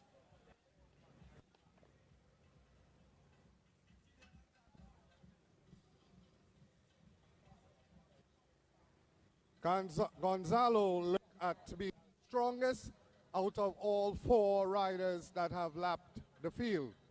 He only has to pay attention to Woods, but he does not just do that. Sorry about that, Ronald. Go ahead. He pays attention to everyone in the race. A very smart rider, Gonzalo of Peru. 21 laps to go. The most outstanding Dynamite male, Kafile Dezamo.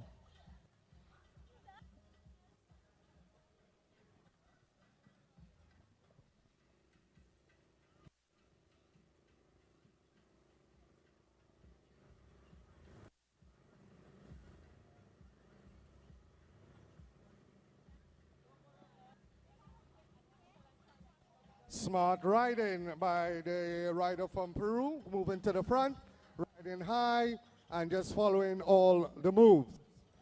The most outstanding Dynamite female, Kylie Young. 19 laps to go.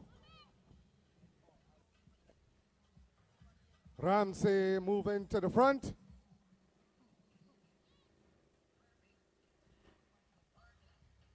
Stephen Alexander, a lot of tired legs out there. We had a very hard point race earlier this evening, this afternoon.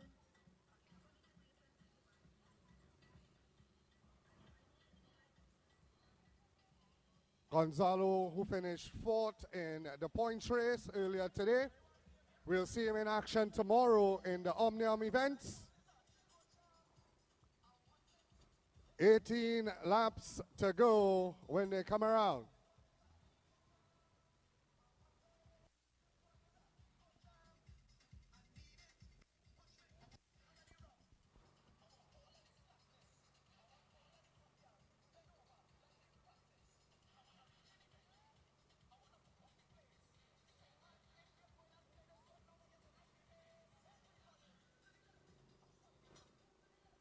Seventeen laps to go.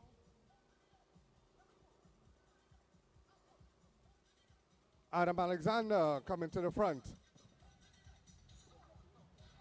The most outstanding Elite 3, Marlon Scott.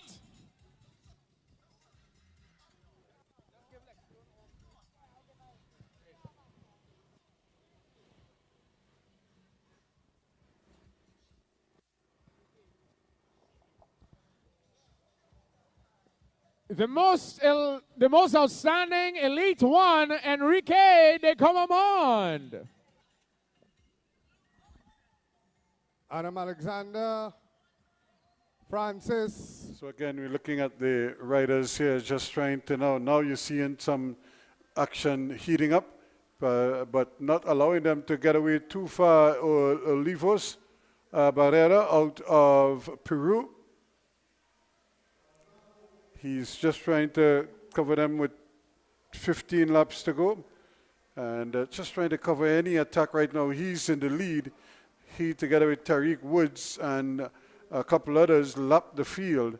And but somebody might try to get away from the lap field and maybe try to come back around and join them in the mix.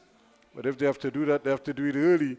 And then try to see if they can't get back on an even key. But they're going to need maybe a group of about 2 or 3 riders to force the issue.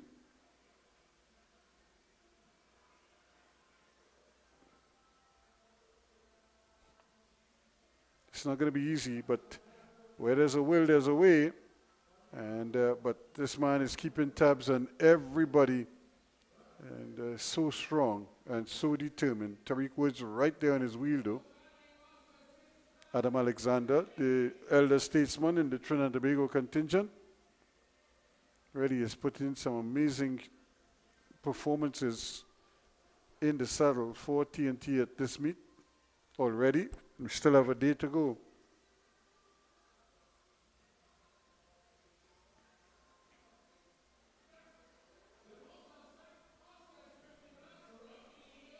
So now they're still racing, going around the track here and taking turns at the front of the peloton. They almost are in an Indian file, one behind the other, all the way from the rider to the front, the one to the back. So they obviously working according to a plan here.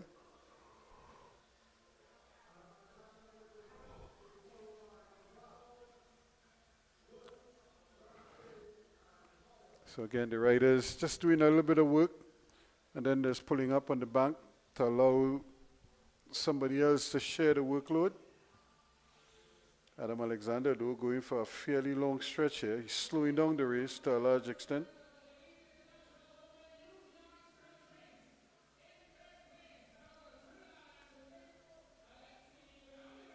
Again, they're pushing around here, just covering over the laps, but nobody prepared to make that move just yet.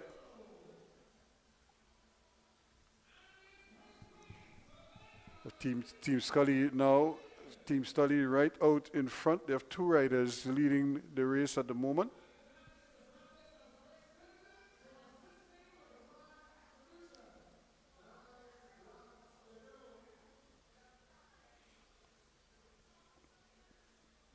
Who is going to take the first real risk of this race?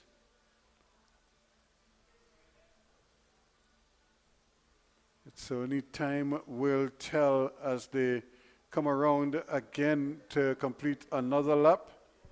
But look who's covering all the attacks. He's right there, thereabouts. He's not letting anyone get away from him,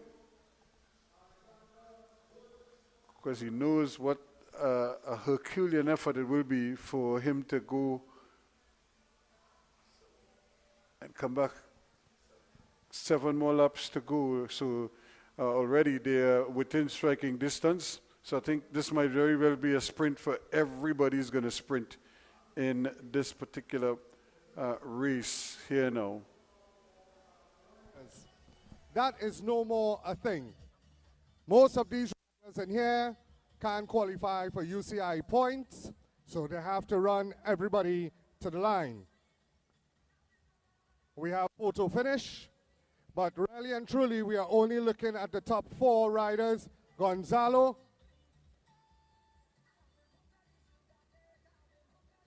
Woods, Ramsey,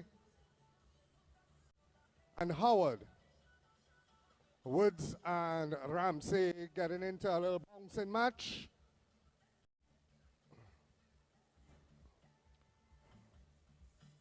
Five laps to go.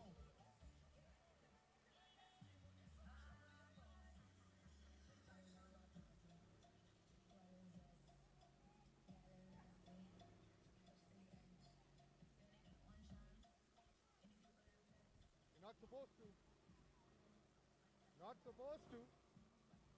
And watch it. The man watching it.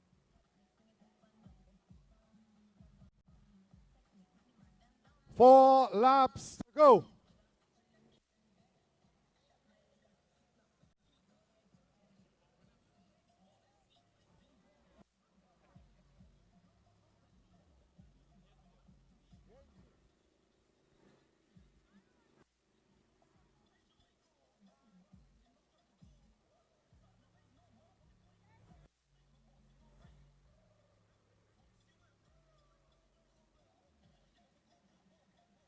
Three laps to go. Will it be Woods? Will it be Ramsey? Will it be Howard? Or will it be the rider from Peru, Gonzalo? 2 laps to go.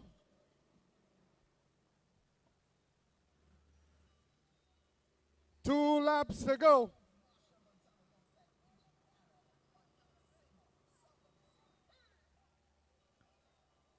Would it be Barbados? Would it be Trinidad and Tobago? Would it be Peru or Jamaica? And that's the bell. That's the bell. Jamal Eastman leading them around. Gonzalo on the inside. Woods looking for room. Tariq Woods. Tariq Woods. Tariq Woods of Trinidad and Tobago. Ramsey.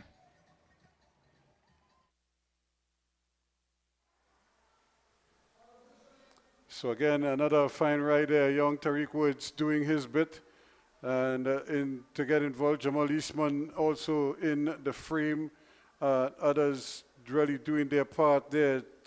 Tariq Woods, though, remember he lapped the field. He was part of that bunch together with Gonzalo to lap the field and still had the legs in the end to come around and produce something special there across the line in second place. So congratulations to him and to all the other riders for another fine day of racing out here at Skinner Park in San Fernando.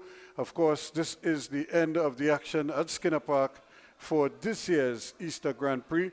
The action continues tomorrow at the Cycling Velodrome in Balmain Couva, and we hope you can join us for that. We'll be on the air again from about 5 o'clock in the afternoon, hoping that you could join us here on 360 TV, and we'll be more than happy to bring you the highlights there. The sprints will be part of the action tomorrow, and that is always very exciting indeed. The junior men, the elite women, and so they have their qualifiers, so to speak, first thing in the morning, and then in the evening, well, this is when things really start to heat up with the semi-final of the sprints, and so they'll have the flying 200s in the early morning period, and then they'll have the sprints later on. There's also the Omnium. That is another demanding race. The first, they have the elimination race, and then they have the points race, and that is just part of it. And they also have a Madison inside of there as well. So quite a lot to look forward to come tomorrow. We hope you'll be part of the action with us. So we'll be more than happy to bring you all of that action yet another time. So for tonight, I leave you at Skinner Park as day 2 of the Easter Grand Prix is in the books. And we encourage you to be with us here on 360 TV tomorrow when we bring you continued coverage of Blazing the Track, the Easter International Grand Prix put on by the Trinidad and Tobago Cycling Federation. I'm Ruskin Mark. See you tomorrow.